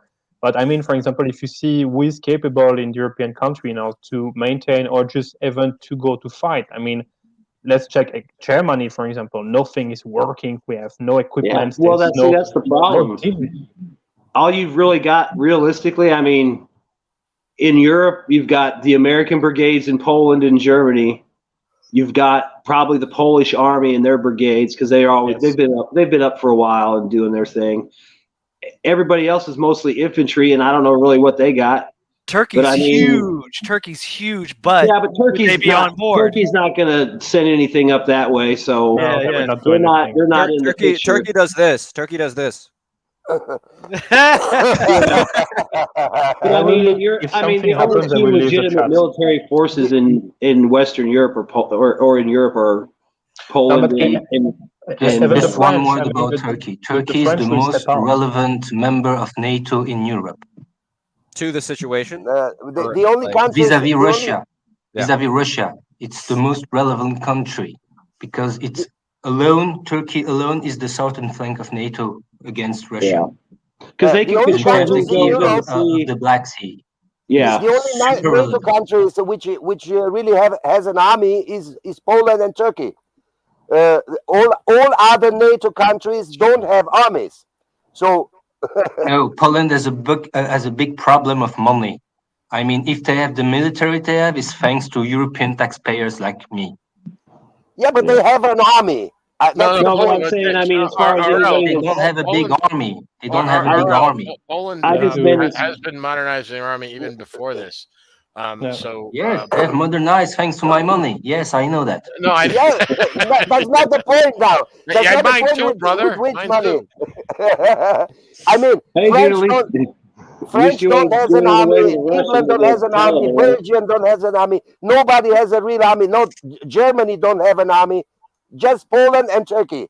And Turkey will not offend Russia. And the only country which will be between Western Europe and Russia will be Poland.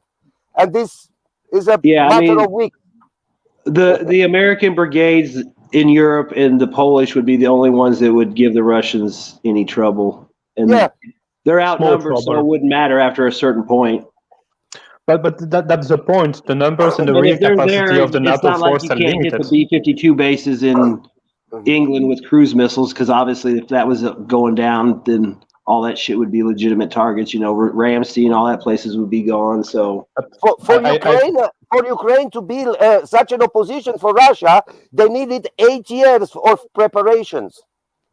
They prepared Ukraine for this war from 2014. Well, this war was supposed to happen in 2015, 2016. That was the original plan. If that would happen, then the Russian would won in 2 weeks. No, they wouldn't have. Back in Russia 2015. was not. They would have been no vulnerable to losing the Crimea if it kicked off back then. Russia was in no condition to do dick. That's why they wanted to do it back then. That's much better condition than Ukraine. No, Russia couldn't. They couldn't have sped up the timeline any more than they did. Yeah, they would have. They would have been have to hold on to Crimea, and that would have been about it. Because they really would have been able to ignore that, and that's what they were going for. Yeah, they didn't have the mobilization. They didn't have the. To be honest, like what was really, if any of you guys are stewards of studying the attack that the Russians did on Georgia, just how bad a shape the Russian military was then, and that it wasn't even then when it was exposed, all the flaws in the Russian military, it wasn't until 2014 that the Russians really started to get their shit or attempt to get their shit together militarily. Ever think about in 2014, Ukraine didn't have no army, no nothing. Russian had something. That's the point. If the Russian would have gone in Ukraine 2015, they would have won much easier than now. Well, but they would not have survived the sanctions as well. The sanctions would have destroyed them. The sanctions. Yeah, we don't know what their level of readiness was at that point. Like, yeah, they hadn't. One of the things that mobilized, the NATO would have responded in kind, so it would have been in the same situation to build up on both sides. So, another thing that Putin had been doing since 2014 or 2018 was he had been building up a huge gold reserve. If you look at the gold reserves, they were doing a lot of stuff that benefited them to drag out any confrontation as far as getting ready to ride things out. Putin had prepared for this contingency, and if he had done it earlier, I think that the Russian economy would have completely collapsed. Also, you got to look at the strategic alliances. Would they have had those with China at that time? I don't know. I can't say one way or the other, but I'm doubting. I think the point that I try to make is that the conflict in Ukraine would have been much shorter. Just 2 weeks. In 2 weeks, Russia would have took Kiev because Ukraine didn't have no defense. Jaku, that presupposes that NATO would not respond. If NATO had responded with sanctions and weapons delivery and all that, Russia would not be just walking over Ukraine in 2 weeks. They would have to go full blast. And you had a presidential election and Trump coming in, and that might have escalated one way or the other. Right. So here's what the Russians are preparing a fight against NATO and especially against United States since 2001, 2002. Since George Bush decided to scrap the ABM treaty. And that's why you now see the super weapons, very special weapons, hypersonic weapons. They began the development of those weapons since 2001, 2002. And, I mean, they have a huge leap, huge advance against all Western countries about hypersonic weapons. The Sarmat and the Burevestnik and the Poseidon nuclear torpedo, all that were imagined in the brain of Russian scientists since 2001, 2002. And now to have something. We're all talking about those incredible weapons, doom weapons, Armageddon weapons, call it whatever you want. But those seems to be realistic. Precisely, we're talking about the working on physical principles. We still have difficulties to understand. The issue of the they come up with something is just because the NATO pulled out of the INF treaty. Trump specifically pulled out of the INF treaty, and that is why we are even having a discussion of tactical nukes. Yeah, but those tactical nukes like the Dagger, the Kinjal, or the hypersonic avant-garde planner, you mean Zircon? and disarmed ICBM, and all those new stuff. Russia advertised as a game changer in the case of a nuclear exchange. That was they begin to think about that in 2001, 2002, when George Bush scrapped the ABM, and they understood that the next step was to scrap the intermediate range ballistic treaty and then the INF treaty. I mean, the Russians are quite special. I mean, they took time before understanding things, but they understand things. And then they took time to take measures to change the things, to make it more favorable for them, but they do it. They take time to do it, but they do it. And they have scientists, and very good ones. I was going to say, with what RL's saying, time is, I think we can all agree, time has always been Russia's friend as far as when they decided to go ahead and do what they were going to do. Yeah. I mean, they can wait Ukraine's army out and grind them away. They can wait out the West probably for who knows how long, because we really don't know how long they've been stocking up and getting ready. Plus, things can change with the allies and the connections they're making. So, I mean, time is definitely their friend, and it's working for them right now. I mean, don't they also have a very big? They planned ahead. Like I said, they're already steps ahead of the West as far as, you know, their industry and their economic and their, you know, hell, even their society is on war footing for the most part. I mean, they're all in. Yeah, I we're think that still you're dicking absolutely around. right that they're all in, but I don't think that the Russians should be overconfident about this, because there's a certain, for lack of a better phrase, immaturity about the West when it comes to war. And, you know, I think we've seen that like after 9/11. And I think we could easily see this escalating to the point of no return. And yeah, I mean, that's always been one of my things is people are always like, oh, Putin. It's like, no, you need to worry about people like Biden and the people around them and the Western leaders that are childish and will lash out when they finally realize that it's not going to work out for them and they're going to lose. You know, yeah, and I think a lot of people who are like in this chat here who are European or non-American don't understand that there's a certain immaturity about Americans in the way they deal with foreign policy. We do since a long time. No worries. Yeah. We understand. It's more scary. I didn't mean that as an insult towards you. I meant that as an insult towards us. So don't fucking shit on me, motherfucker. But I'm just saying. I mean, there's just in our government positions, there's just a lot of people with a real lack of experience, maturity, knowledge. Yes. And you know, they don't want to talk to people. I mean, Henry Kissinger's a piece of shit. But you probably do damn well to sit down and talk to that motherfucker. Or, you know, Dick Cheney, piece of shit. Probably good to sit down and talk to him because he knows how the game's played. He's probably got some sage advice to give you. But they don't want to do that. They all, you know, and that's the problem. You don't know what these immature people are going to do. The examples you bring on are bad people that are like really nasty folks, generally speaking. Like Henry Kissinger is a war hawk.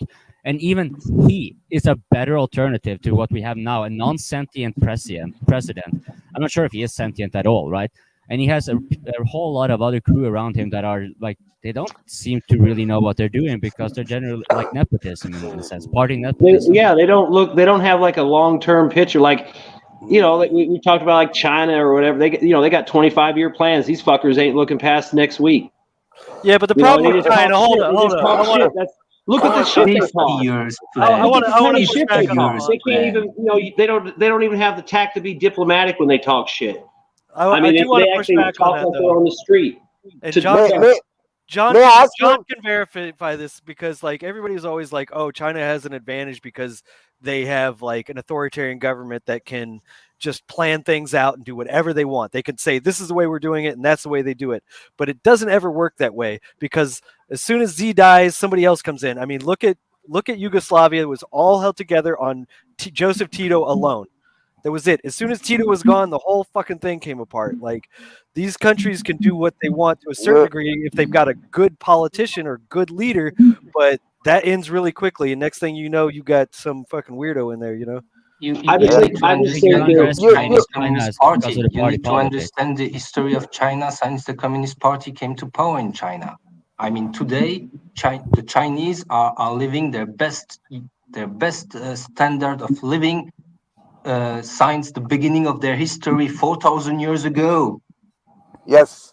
Yeah, no, RL, I agree with you 1,000%. You have to understand that is insane. If you understand how the Communist Party is working in China, it's incredible to have managed to build RL, a I agree system. with you on this. Please.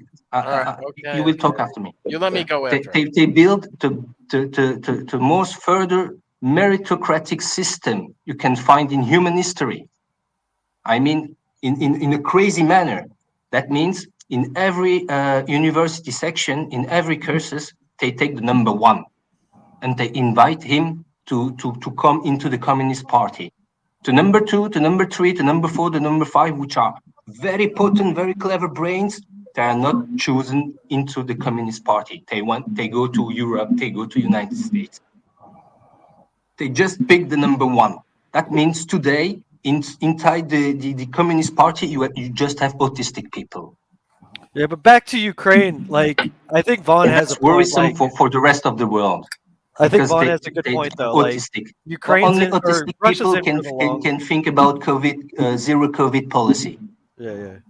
But I mean, Vaughn has a good point. Russia's in it for the long haul. They're on war footing. They've got like essentially their whole economy is ready to go. Ukraine is not. So they're completely dependent on the West. How long will the West stay in? And then, like you guys were saying, we're fickle. We're kind of immature about our foreign policy. So we may forget. Ask anybody about the United States about what's happening in Syria. Does anybody remember? That was like the cause, you know, the celebrity cause like a couple years back. Oh, we all support the rebels in Syria. You know, oh, we all support the rebels in Libya. But does anybody here remember that shit? Americans can't find Syria on a fucking map. So Vaughn has got a point as far as that, man. Russia could sit and fight and go toe-to-toe with Ukraine for as long as it wants. It's got the power. It's a much bigger country and on much better financial settings. So if there's fractures in the alliance on the West, or if we just get bored of that cause in the West, then it's over. No, yeah, we'll find something else to worry about, like fucking. Well, and the other thing too is kill the black guy. But I just want to say something to RL, and you know, I 99% agree with them.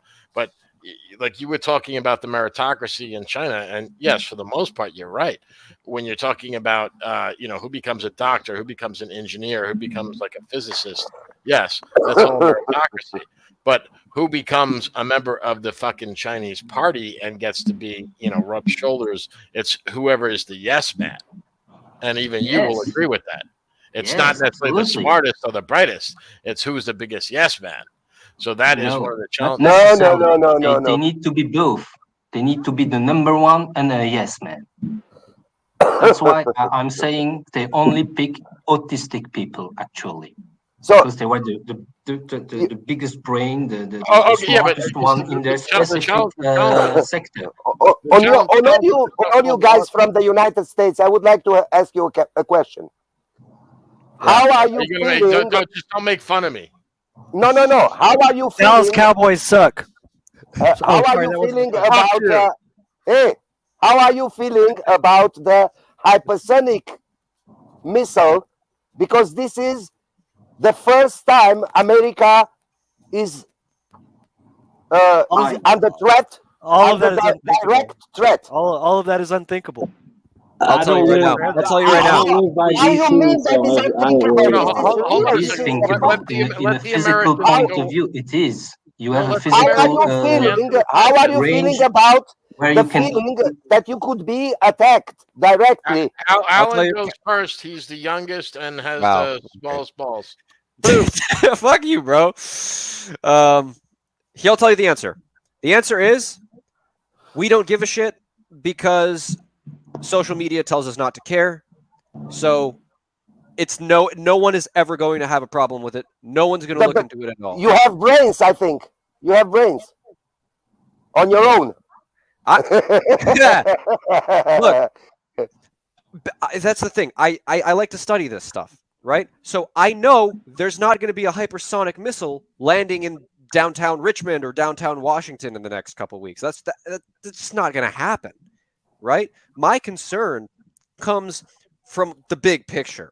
So when you ask an American, well, what do you think about we're behind in technology? Like, we could be at risk. It's like, yeah, so I need to make this post so I can get 75 more likes on Instagram. I'm He's serious. so right. You Europeans and non-Americans don't understand how right Alan is. That's how Americans think. That should answer your next 5 questions.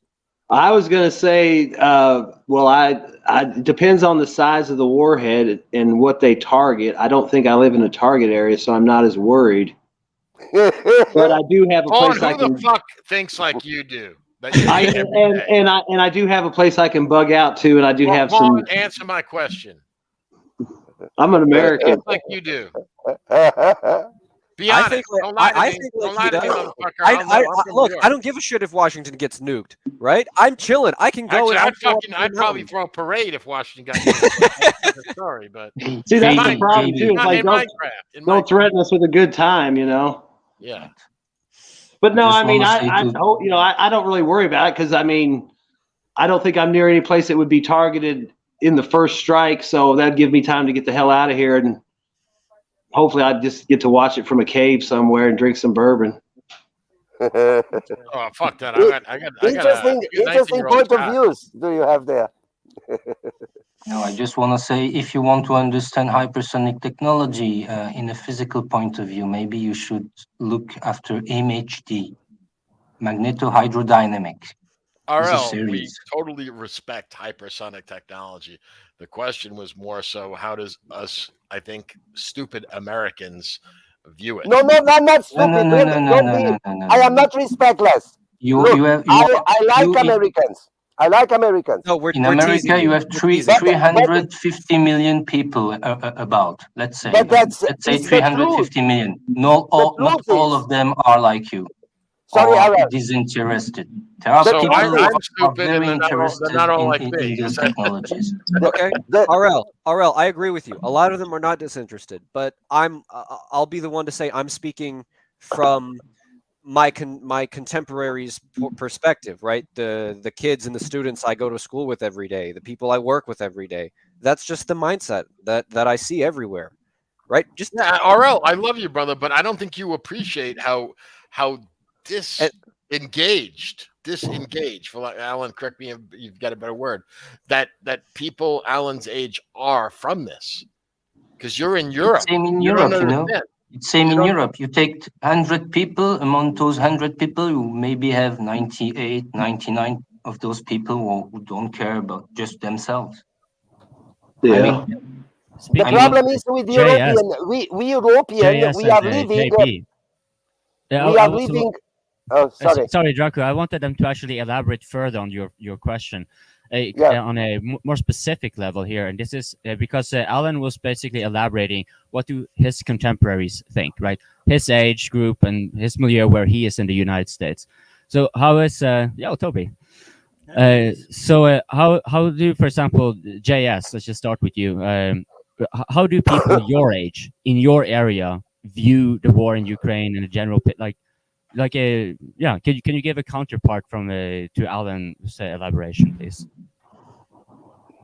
He's muted. JS, you're muted. You're muted. I can go. I'm ready, if it's okay. I'm Gen X, right? I experienced 9/11, as we already talked about. Oh, fuck you. Did someone say something about that? Yeah, I'm Gen X, so fuck you too. Okay. Yeah, you guys gave me are old. thumbs down. All right, yeah, so I'm Gen X, and Alan is, I don't know, he's a Zoomer or some shit like that.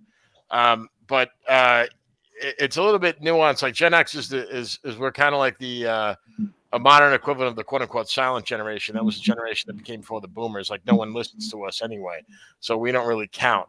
But the way I see it is, where I live is, I live on the quote unquote left coast, and only Americans will get that reference. And it's hyper liberal, progressive, communist, faggot, whatever you want to call it, who are more concerned with your pronouns than they are about. These are people that would literally rather get nuked by a Russian ICBM than get their pronouns mispronounced. And now that might be hard to understand for the people here that don't live in the United States. But yes, there are people that psychotic that are quote unquote functioning in society. You might not believe me, but it's fucking true. Yeah, I mean, I was asking, like, not necessarily transgenders, but like ordinary people of your age in your area. Well, first all the transgenders I know are pro-Ukraine. Yeah. The question is, how many is that? The question was, how many transgenders do you have a beer with? Yes, the question was, what do 80 to 90-year-olds like you think about the Fuck war you, in Alan. Ukraine? Fuck you. May I explain a little? I ask you this question because we European, we are used to this threat. We are under this threat of the Russian nukes for about 70 years now. So you just experienced that right now for the first time in your history. Well, this that ain't true. No, hold on a second. No, Drew, that ain't true. I mean, I'm Gen X. I went to private school. Vaughn will back me up. When I was a kid, I had to register for the draft. Ronald Reagan was president when I turned 18. So the Soviet Union still existed. That's Gen X. Okay, the generation that came after me, they're aliens. I don't know what the fuck they are. They're not even. I can't explain them. Vaughn will probably back me up on this. You can't relate to these people. Well, they're really poor. Right? Am I right, Vaughn? Tell me. Yeah. Bigger debt than they were born. That's what they are. They've got no money. You know, Tony, somebody what you say? All Gen X, we just we're just biding our time. I mean, if you're Gen X, you'll understand this. Is just stare at the flowers. Just keep staring at the flowers. No one listens to us. No one cares what Gen X says. We're just quiet in the background. We understand that the world has gone. It's clown world. I think the reason basically what you're saying is that none of you guys in your age group, when you meet each other and it's on the media, like war in Ukraine, like what is the general opinion? How would you exchange? Let's say Vaughn and JS now never met each other before. You're strangers to just meet each other. Like in my, well, I was gonna say, like in my area, I would say in my area in general, I would say it's probably anti-war and anti-financing or supplying the war at this point overall. And people it's more don't send the money. They don't even get into the nuance of the they don't weapons. get into the nuance. It's just they just hear $30 billion weapons package. They just hear $30 billion, and I think like in my state, but I'm in a red state, so we're already leaning that way anyway. But I would say generally the population of Kentucky is against funding the war and continuing the support. And then you got Rand Paul, who's definitely against it. So, but then you got Mitch McConnell, who's all for it. So, oh yeah, that fucking faggot piece of shit. They got pictures of him fucking little boys. It's the only reason he's still in office. Toby, we don't hear you very well. You should raise the volume of your mic. Get the channel demonetized. No little boys in this chat. No little boys. No. I said he had Legos. I said that he had Legos. How is my volume now? No pizzas. No pizza dates. Okay. Yeah. But yeah, I mean, I'd say overall, it's anti-war here. In my age group, people my age group have been around since Desert Storm. So everybody, I mean, I'm 53. It's like, since I was like 21, there's been a fucking war going on. So everyone my age is probably the same way, is tired of it, unless they're just still living in I don't know. I mean, I'd say most of the people my age are probably against the war and tired of fucking being overseas all the time, because we all have kids that are the age to go now. Like my oldest son was in Iraq for 9 months, so it's totally different with Gen Z now, right? You guys knew a time when there was at least general peace. Yeah, I mean, my generation grew up with just, oh yeah, we're at war with X, we're at war with Y, we're doing this, we're doing that. We're just desensitized to it in a different way. Yeah. Well, everything's TV. Okay, listen. Like Guys, you're chattering like chickens here. I got a question here to get us back on track, all right? All right. Why do you think nations go to war? Do you think they go to war because they're breaking down internally? Or do you think they go to war? Toby, we don't go to war. We do military interventions. We never start to. We don't declare war. We just do very military cute. action. But I'm asking a serious question here because I'm like, there's a point I think Toby. question, right? I think he's not trying to be a wise ass. I think that you're asking such a general question. I could just say, well, it's because people don't believe in Jesus. So, you got to get more specific with your question there. I'm sorry. All right, well, I love you, brother. Listen, Toby. Let him finish. Toby, listen. Clausewitz has written a book, and he explained very well that war is a continuation of politics by other means. That was Karl von Clausewitz, by the way. How many years did you study in military college, RL? Well, just take Smedley Butler. Anyway, General Smedley Butler. No, listen. General Smedley Butler. Democracy. The point I'm getting at is look at the situation in Europe and look at the situation in America as internal situations. And if you have a historical appreciation of warfare, you'll understand that when things get desperate, when states are facing internal collapse, they go to war. And so it's a political decision. It's a political decision. You have countries who make wars because they're in big trouble internally, and then you have countries who make wars for other reasons, even if internally they're strong. RL's 100% right. There's plenty of times when countries went to war where they were not having internal struggles. They did it simply because they were in a position to expand their empires. Exactly. So that's an issue we can debate, but I guess no, it's not an issue we can debate because otherwise you're wasting our time. It's a historical fact. So plenty of times, no, it's historical. Are you going to deny that? Otherwise, we're going to talk about whether or not the sky is blue. And if you are, JS, Toby is trying to address some of the mechanisms, and that's what he meant about debating that. He will get into the nuances probably. I would assume if that would be interesting, but I don't think that's what. Toby, please. I would actually want to hear him. Get across the point. The point I'm trying to get at is that the escalation of this war may have more to do with the internal problems of Europe, and particularly the internal financial problems of Europe and America, than it does to do with anything that the Ukrainians or the Russians do. When I look at Europe now, so for example, if you have a country that is threatened with internal revolution and strife, one of the ways that they can become more stable and cohesive is to have an external enemy. We were talking about this before. You know, a hegemon needs an external enemy. If you can create an external emergency and an external enemy, you can stabilize your country, right? And this is a historical reality. No one has created. So what I'm suggesting is when we talk about there's been no creation. He's completely right. You're completely right, Toby. When we talk about the future of this conflict, how are the Western nations going to stabilize themselves without going to war?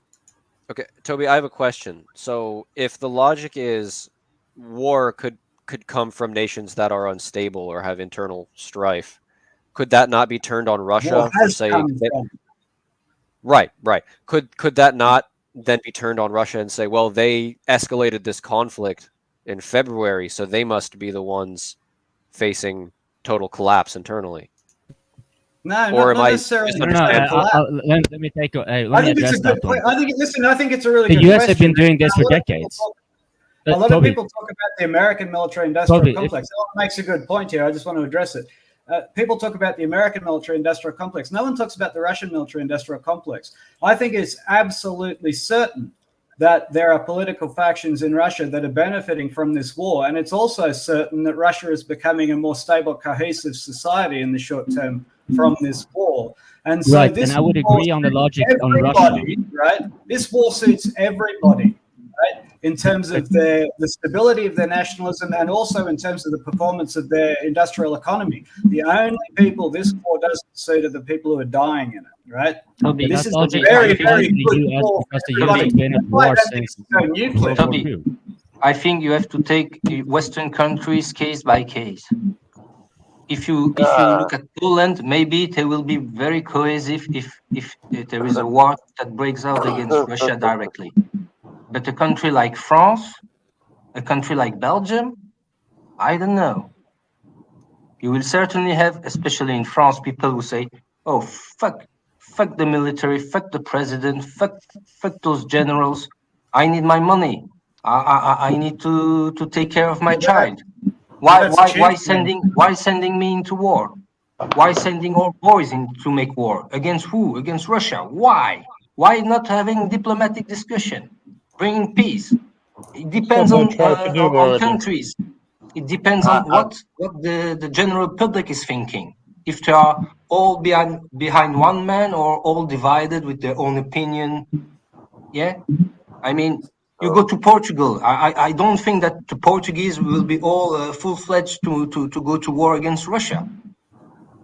Well, they support the EU, and the EU is declaring war openly on Russia. No, But the EU is a construction, is a political construction which is based on economic. It is not a nation. It is not a nation.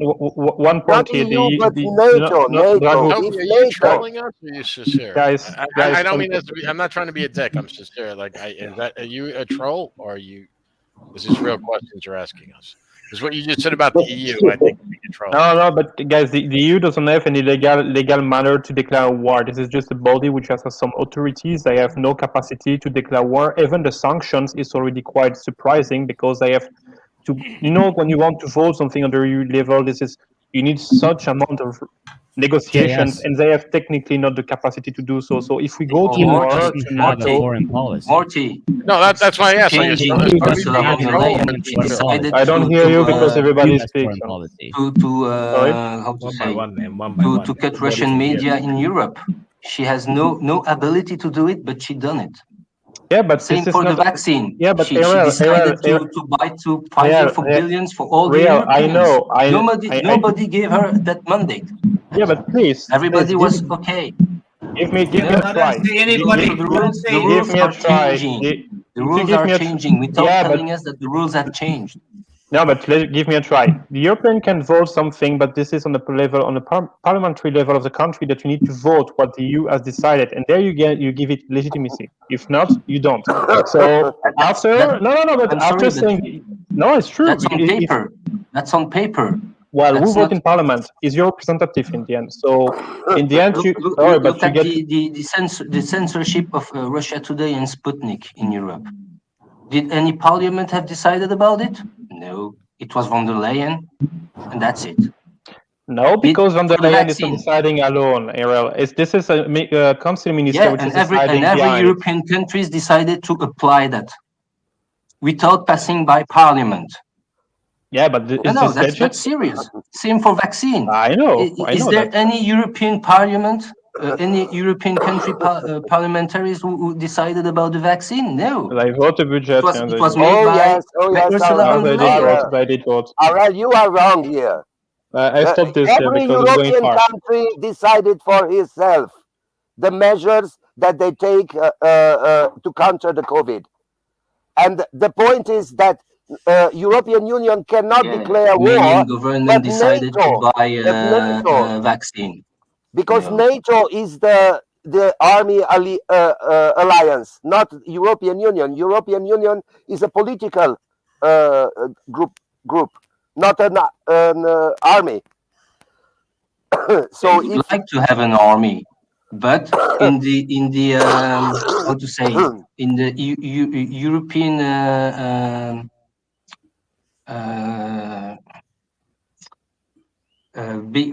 kind of constitution, the defense of the European Union is within NATO. It's written like that. Yes, so NATO is the army of European Union plus United States of America. That's NATO. The EU no, NATO is United States and nothing else. Yeah. Okay. Because we thought the big guy There is no NATO. EU is Oh, by the doesn't way, have can a I foreign just tell policy. everybody here, because someone brought up, I don't know if we're allowed to even say this here. Why? I'm of pure blood. Yeah, you want my blood? Why you want my blood? We're talking about the vax.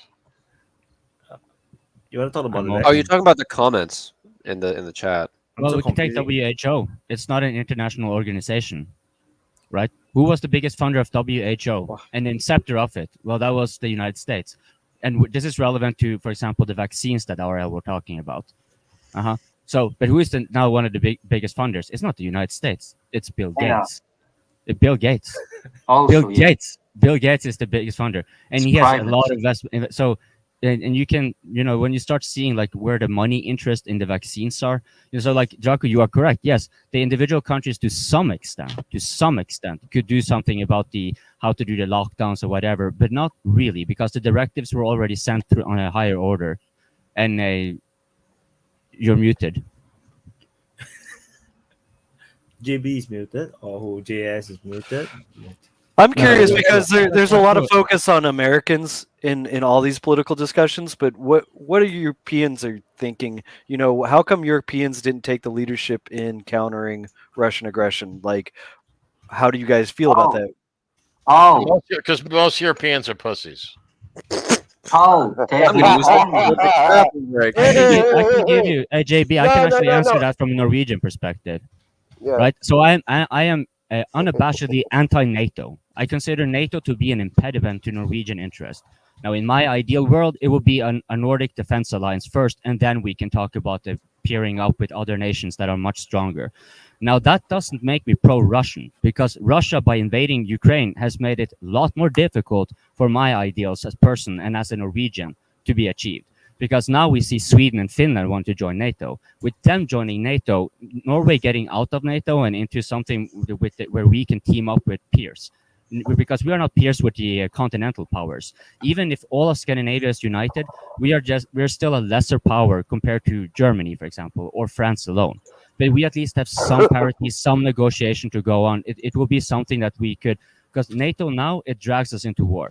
And we would, like, if we were under Russia with the same instrument, right? Because I did not say anti-American. I say anti-NATO, because that is what the instrument they are using to deprive us of our military sovereignty is pushing us into a war with a neighbor, right?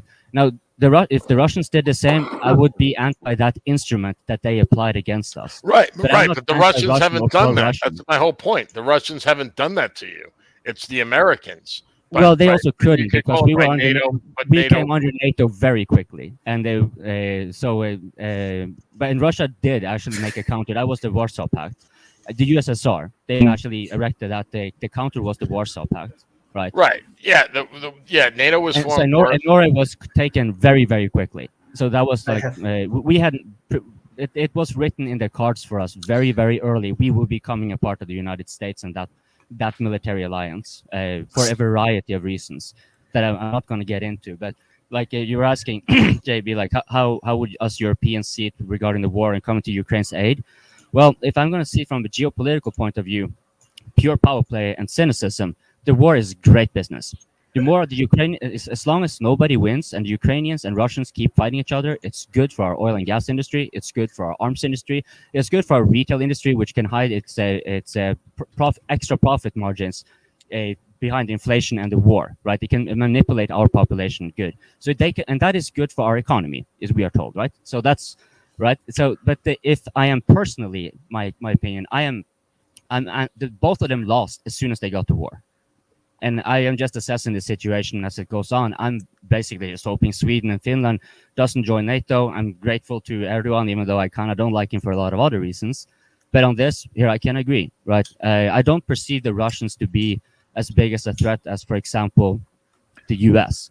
We have a long coastline, sparsely populated. The U.S. could trash us immediately, and they don't even have to come in militarily because they own most of our assets abroad, which is the basis of our wealth. Our oil industry and so forth is also like 40% of the state-issued bonds is owned in U.S. dollars. So, the U.S. got us by the balls, right?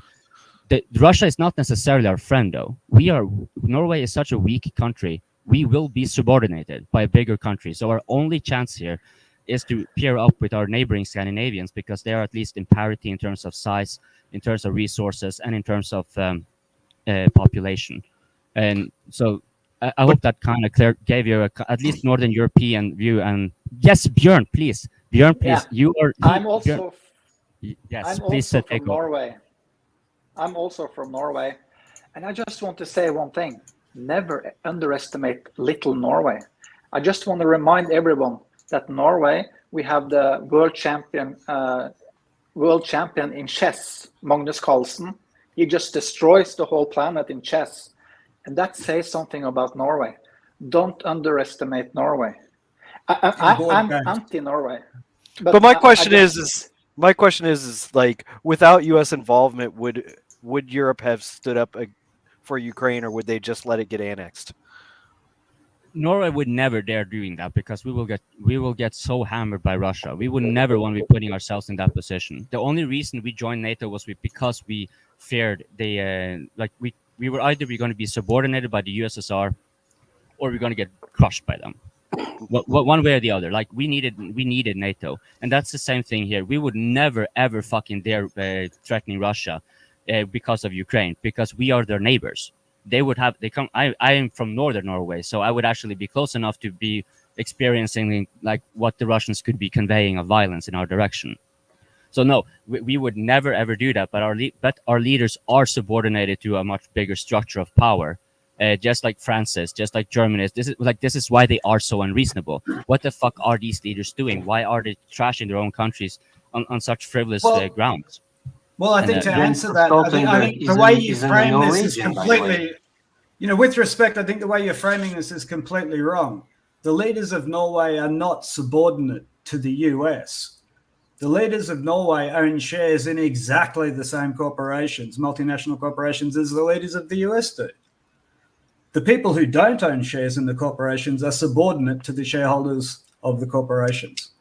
Right? This is the corporate age. And in a nuclear age, all war is pure business, right? We can't talk about war as this this nationalistic thing that it was in the 18th century, the 1800s. In a nuclear age, all war is pure business. And in a multinational corporate age, there's no such thing as national leaders. The US would sacrifice Norway before it sacrificed itself. Those didn't exist. I mean, that's insanity. That's like one of the stupidest things I've ever fucking heard. That's because you haven't understood it, JS, but you'll get there. I don't think so. These are the biggest wars of our time. I mean, the biggest wars of our time happened after the quote unquote nuclear age. Look, as far as the money that went around. So you're trying to say that these wars don't matter? I really don't get what your point is. There's one thing I think nobody really thinks about, that it's psychological warfare. We are in the age of psychological warfare. That means you don't understand that you're getting fucked. That's the new weapons. And for example, Norway, we got the Nobel Prize in neurobiology and medicine. We get Magnus Carlsen.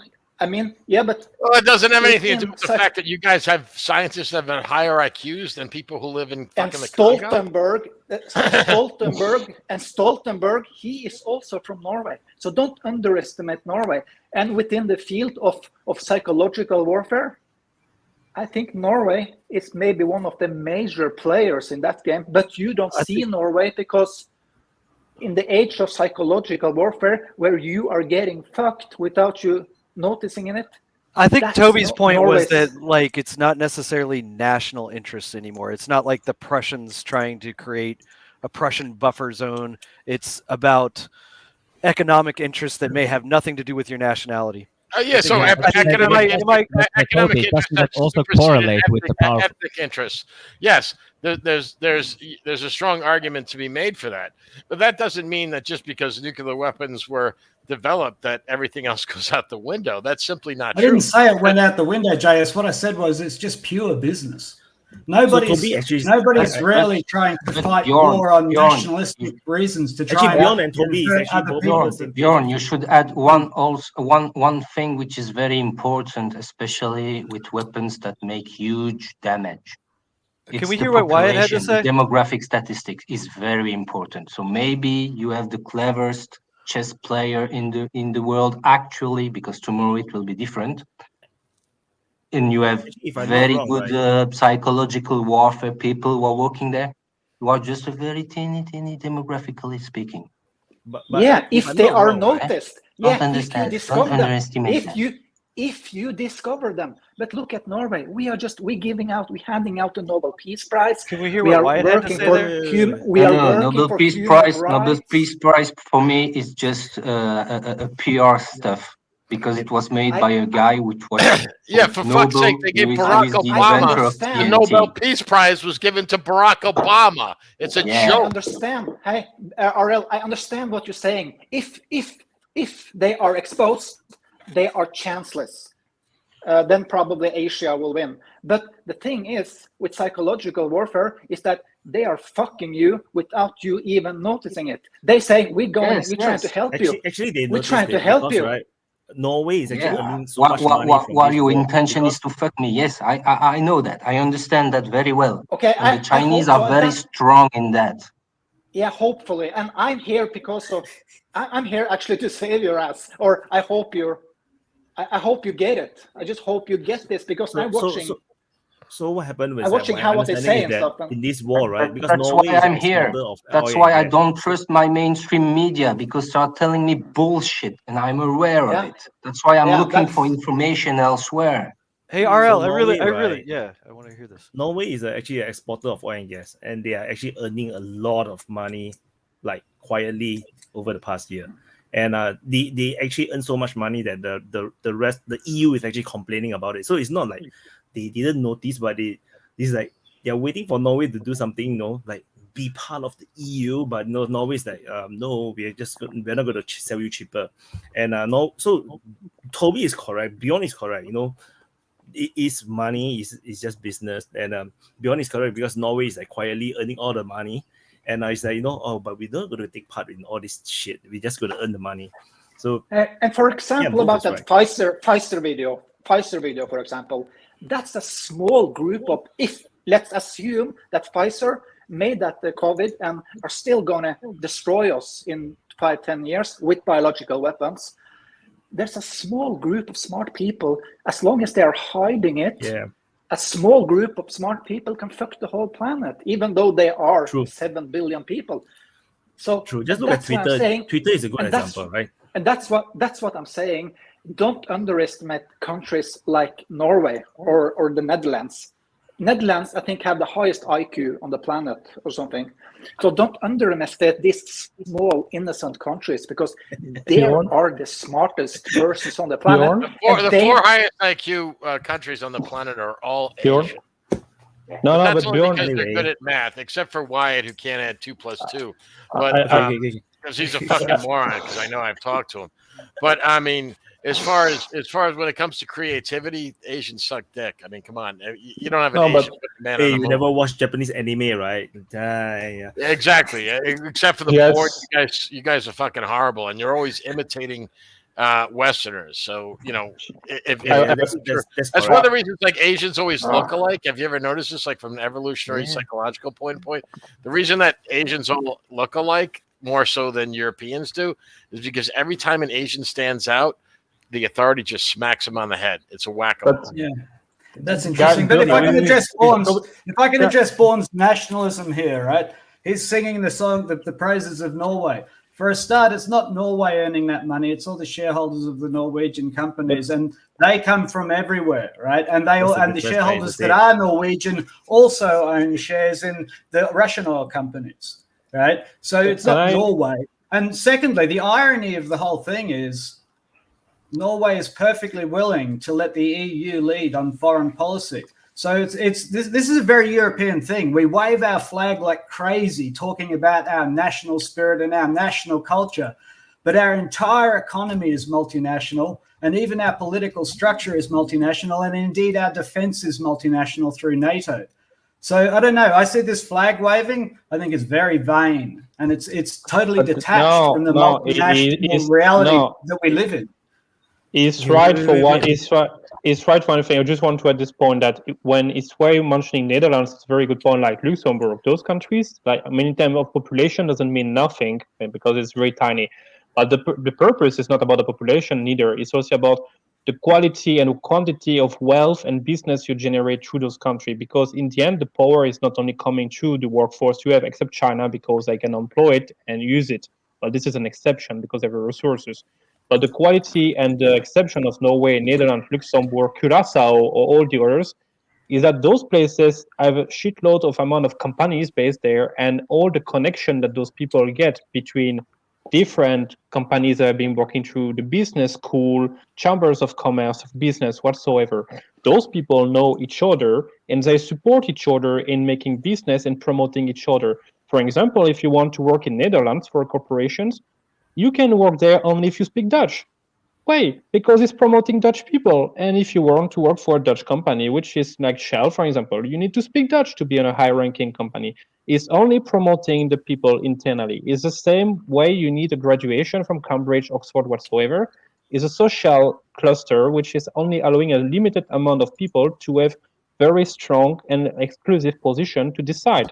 So whoever you are, wherever you come from, your social backgrounds will limit you to have a position of responsibility one day or another, except sometimes when you're elected to government whatsoever. So the high IQ level of Netherlands is only a teeny part of the Netherlands population, because I know many Dutch people. I speak a bit Dutch, and I can tell you most of them are like Teletubbies. Yeah, they are, but I mean, if it's like if you go to bigger country, more wealthy you are, more chance you have to put people on top. And this is, I mean, when you think at the background, look at Soviet Union, for example. I mean, they came out of nowhere from the early 20th century to put people on space 60 years after. Think about it. But in the end, in terms of business, yeah, defense, everything is linked together. But in the end, and this is why, Yeah, but even just if like the United States, the reason the Soviet Union put someone out into space was because they all used German scientists. So okay, but it's just an example. But I mean, in the end, if you really want to, we are nuclear time now. So it means if the war is going too wild, yeah, we don't go there because it's only business. It's only business until the ego is not prevailing the business, and this is where we are now. You have someone in a shower saying and showing, I have the biggest one, and the other saying, no, mine is biggest. And in there, whatever the money you make by showing your size or dick, it doesn't matter because it's a question of pride. And this is where we are now. I don't think it's just a dick measuring contest. I think that there's real value in Ukraine, and both sides want it. I think that there's gas, there's wheat, there's steel, there's land, there's No, I think they meant like who can take it is a dick measuring contest, not whether or not it's valuable. I think, because the rationale, you have people thinking through, analyzing the things, but you have people on a political level, which I would say Biden administration, mostly some others, who are not taking their responsibility. I will hand over to Wyatt because he's waving. So. So finally I can talk. So it's 4 hours for 50 minutes.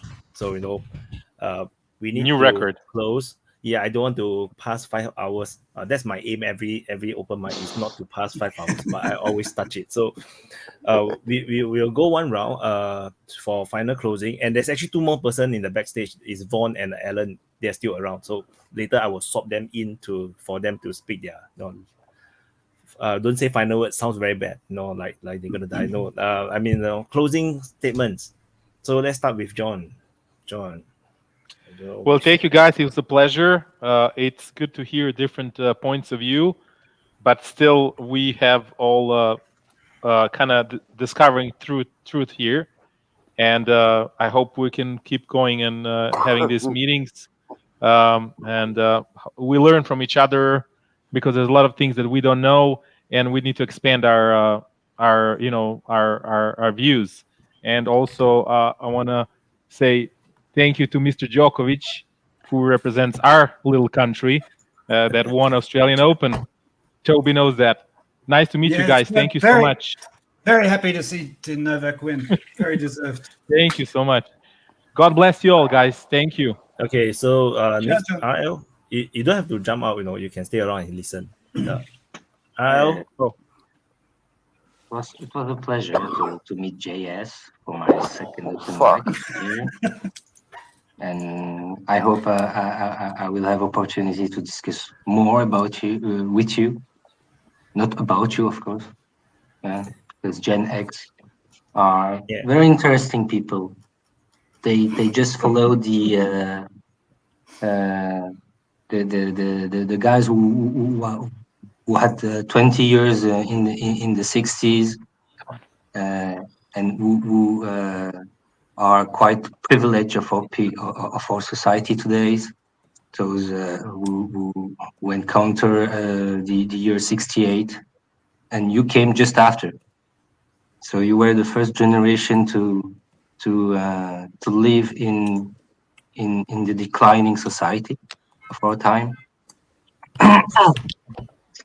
And generally speaking, we didn't talk much about Ukraine war per se, and that was more interesting in my point of view. But I wanted to talk more about demographic, also economics and geopolitics, because you talked a bit before I came into the open mic about Wagner Group in Africa.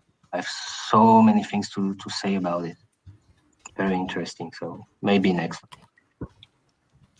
Okay, thank you, RL. Well, very heavy. My brain want to melt already. More tea. Make it short. Yeah, thanks everyone. It was very nice to exchange today. Quite intense back and forth, out of topic. I think we also should learn to give more time to each other to finish sentences, to respect, and so on. But I think overall is going very well regarding the time spent here and the topics that we have been touching. And yeah, hope to see you soon again. And take care of yourself and love each other. That's the most important thing. Yeah. So, JS. Sorry, JS. You see, I'm blurred already. JS, you say me? Yeah, it's you. Yeah. No, I Wyatt, thank you for actually having me on. This first time I've been on the open mic, and I really enjoyed it. I think it was really good, and I enjoyed the interaction I had with everybody. JR, he's left, but it was really great. Alan, I have great respect for you, besides I'll overlook the fact that you're a Zoomer. But no, nothing but love for you, brother. Everybody else, even Toby, respect for your counterpoints, coping things. Thank you for everything you said.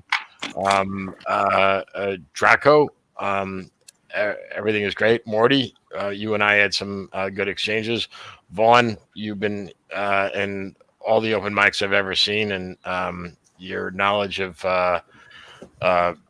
weaponry is unsurpassed by anybody I've seen, and I'd just like to thank you guys for entertaining me, or just letting me speak. So take care.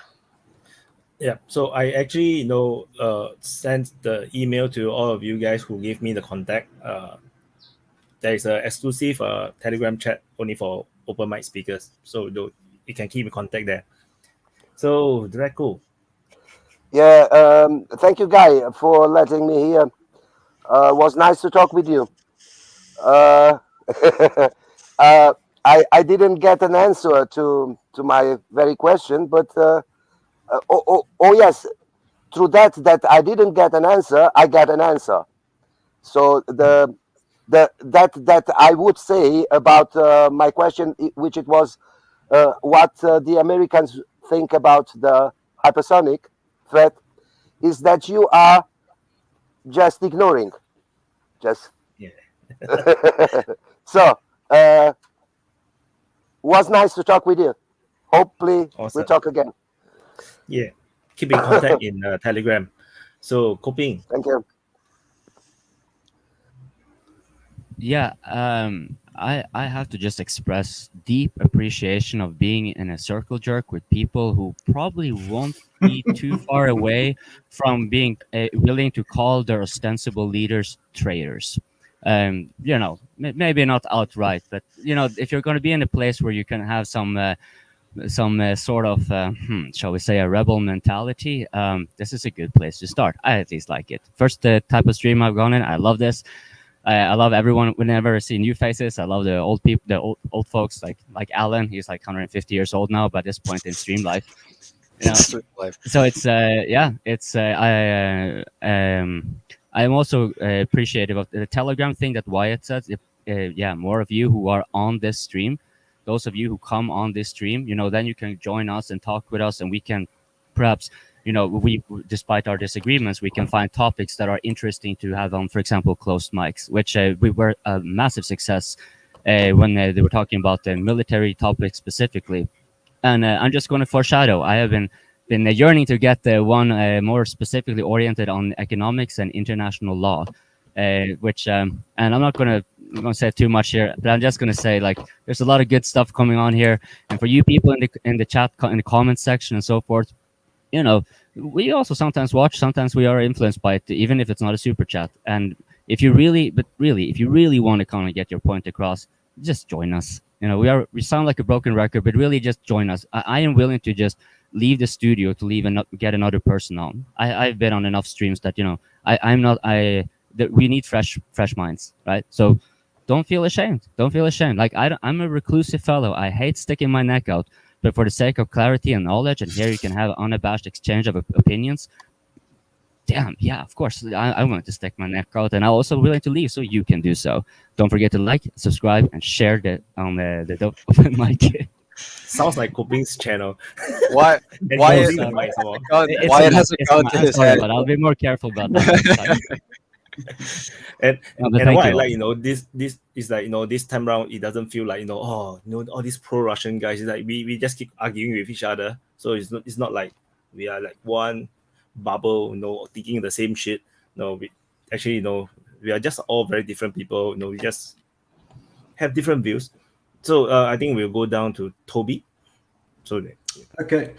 Yep, thanks for having me. You notice I come in the last hour. These 5-hour things are very long. Listen, if we use excessive profanity, it can't be used by the editor to make shorts. So just be aware. Like, it's a little bit unfair, because if we are going to use profanity, I feel like I could contribute a lot there. So if I'm not going to, then come on. But just be aware for the editors and making the shorts for YouTube. If you are profane, you can't use that, right? The editor's not going to use that. So if we can cut down on the profanity, we're going to have more material. But that's just that. But what the fuck are you talking about? No, we can still post. Just that, you know, I have to indicate that there's a lot of profanity in this video. Beep. And Vaughn, you disappoint me. I thought you were going to become a pirate, and now you're talking about running away. I don't know what it's about. But anyway, thank you guys. Coping, I think we're doing that thing on Tuesday or something, the economic one, where we talk about money. It's going to be very nebulous. Yeah. So go to the Telegram chat. No. Yeah. And next is JB. First of all, I'd like to say thanks to Wyatt. I know this is a labor of love. Like, if this was just an economic thing, you just put videos of girls doing like long jumps and pole vaults. So I know this is a labor of love, and I appreciate that. Given the opportunity, I know I commented in another YouTuber's comment section about how they were laughing and enjoying the death and suffering of Russian troops. And even though I'm pro-Ukrainian, I know that these are individuals that are suffering, and most of these people just got sent to war. So, and they deleted my comment. I've said it twice in their comment section, and they deleted my comment both times. So I just want to say out to people there, like, whatever your view is on this, these are real people suffering over there, and it's a real deal, man. This is just suffering for everybody in that whole area. So keep that in mind in your thoughts and your talks on that. It's not something to enjoy. But appreciate everything, Wyatt. I'm surprised that you're pro-Ukrainian, because usually pro-Ukrainians get grilled in this kind of sessions. Yeah, so well done, good job, nice quote. So beyond, jeez. Thank you, Watton. Once again, you have this starts to get a pretty good show. I hope your numbers are increasing.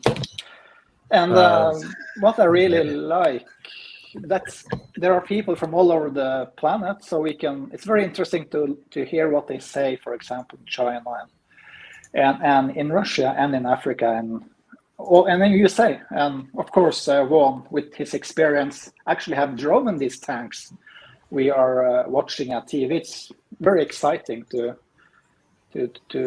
listen to. But when it comes to my contribution, I have no idea about weapons. I have no idea about economics. So my contribution is that I have this theory that what I'm saying is that we are living in the age of psychological warfare. What I'm saying is most people doesn't know shit, because some people are very, very clever and know exactly what is going on in your brain and in your subconscious. For example, when you see a woman, you will think about your mother, for example. So they'll put woman in front of you, and between themselves and you will think about it's just your mommy. Stuff like that you don't think about. So, yeah. Awesome. Alan. Yeah. Like, again, you guys all kind of hit the nail on the head. It's fantastic, like, to even have this opportunity, because a lot of people my age, we go day to day and it's just consume, or just work with people around you and leave it behind you, and you don't really get that opportunity to open up and, you know, actually experience all these different views across, I guess, the entire world at this point. But I also just wanted to thank you guys. Like, every time I come in here, someone says something and I'm like, shit, I'm a dumbass, I got to start reading up on this now. So it's every single time, it's a fantastic opportunity to learn, and I hope everyone watching can also at least learn something a little bit from all of us.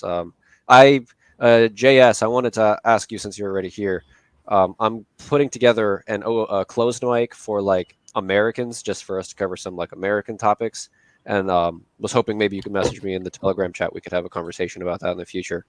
But yeah, apart from that, if Wyatt could set you up with my contact info, because I sent him my email. Awesome. I dropped into the chat the link to the Telegram group. Mm-hmm. Cool. Join the Telegram group. You have Telegram, right? I think everybody. I have Telegram. I don't know if I'm a member of your thing, but yeah. Yeah, this is an exclusive thing. You know, you have to be invited. You have to accept the invite link, I think. Yeah.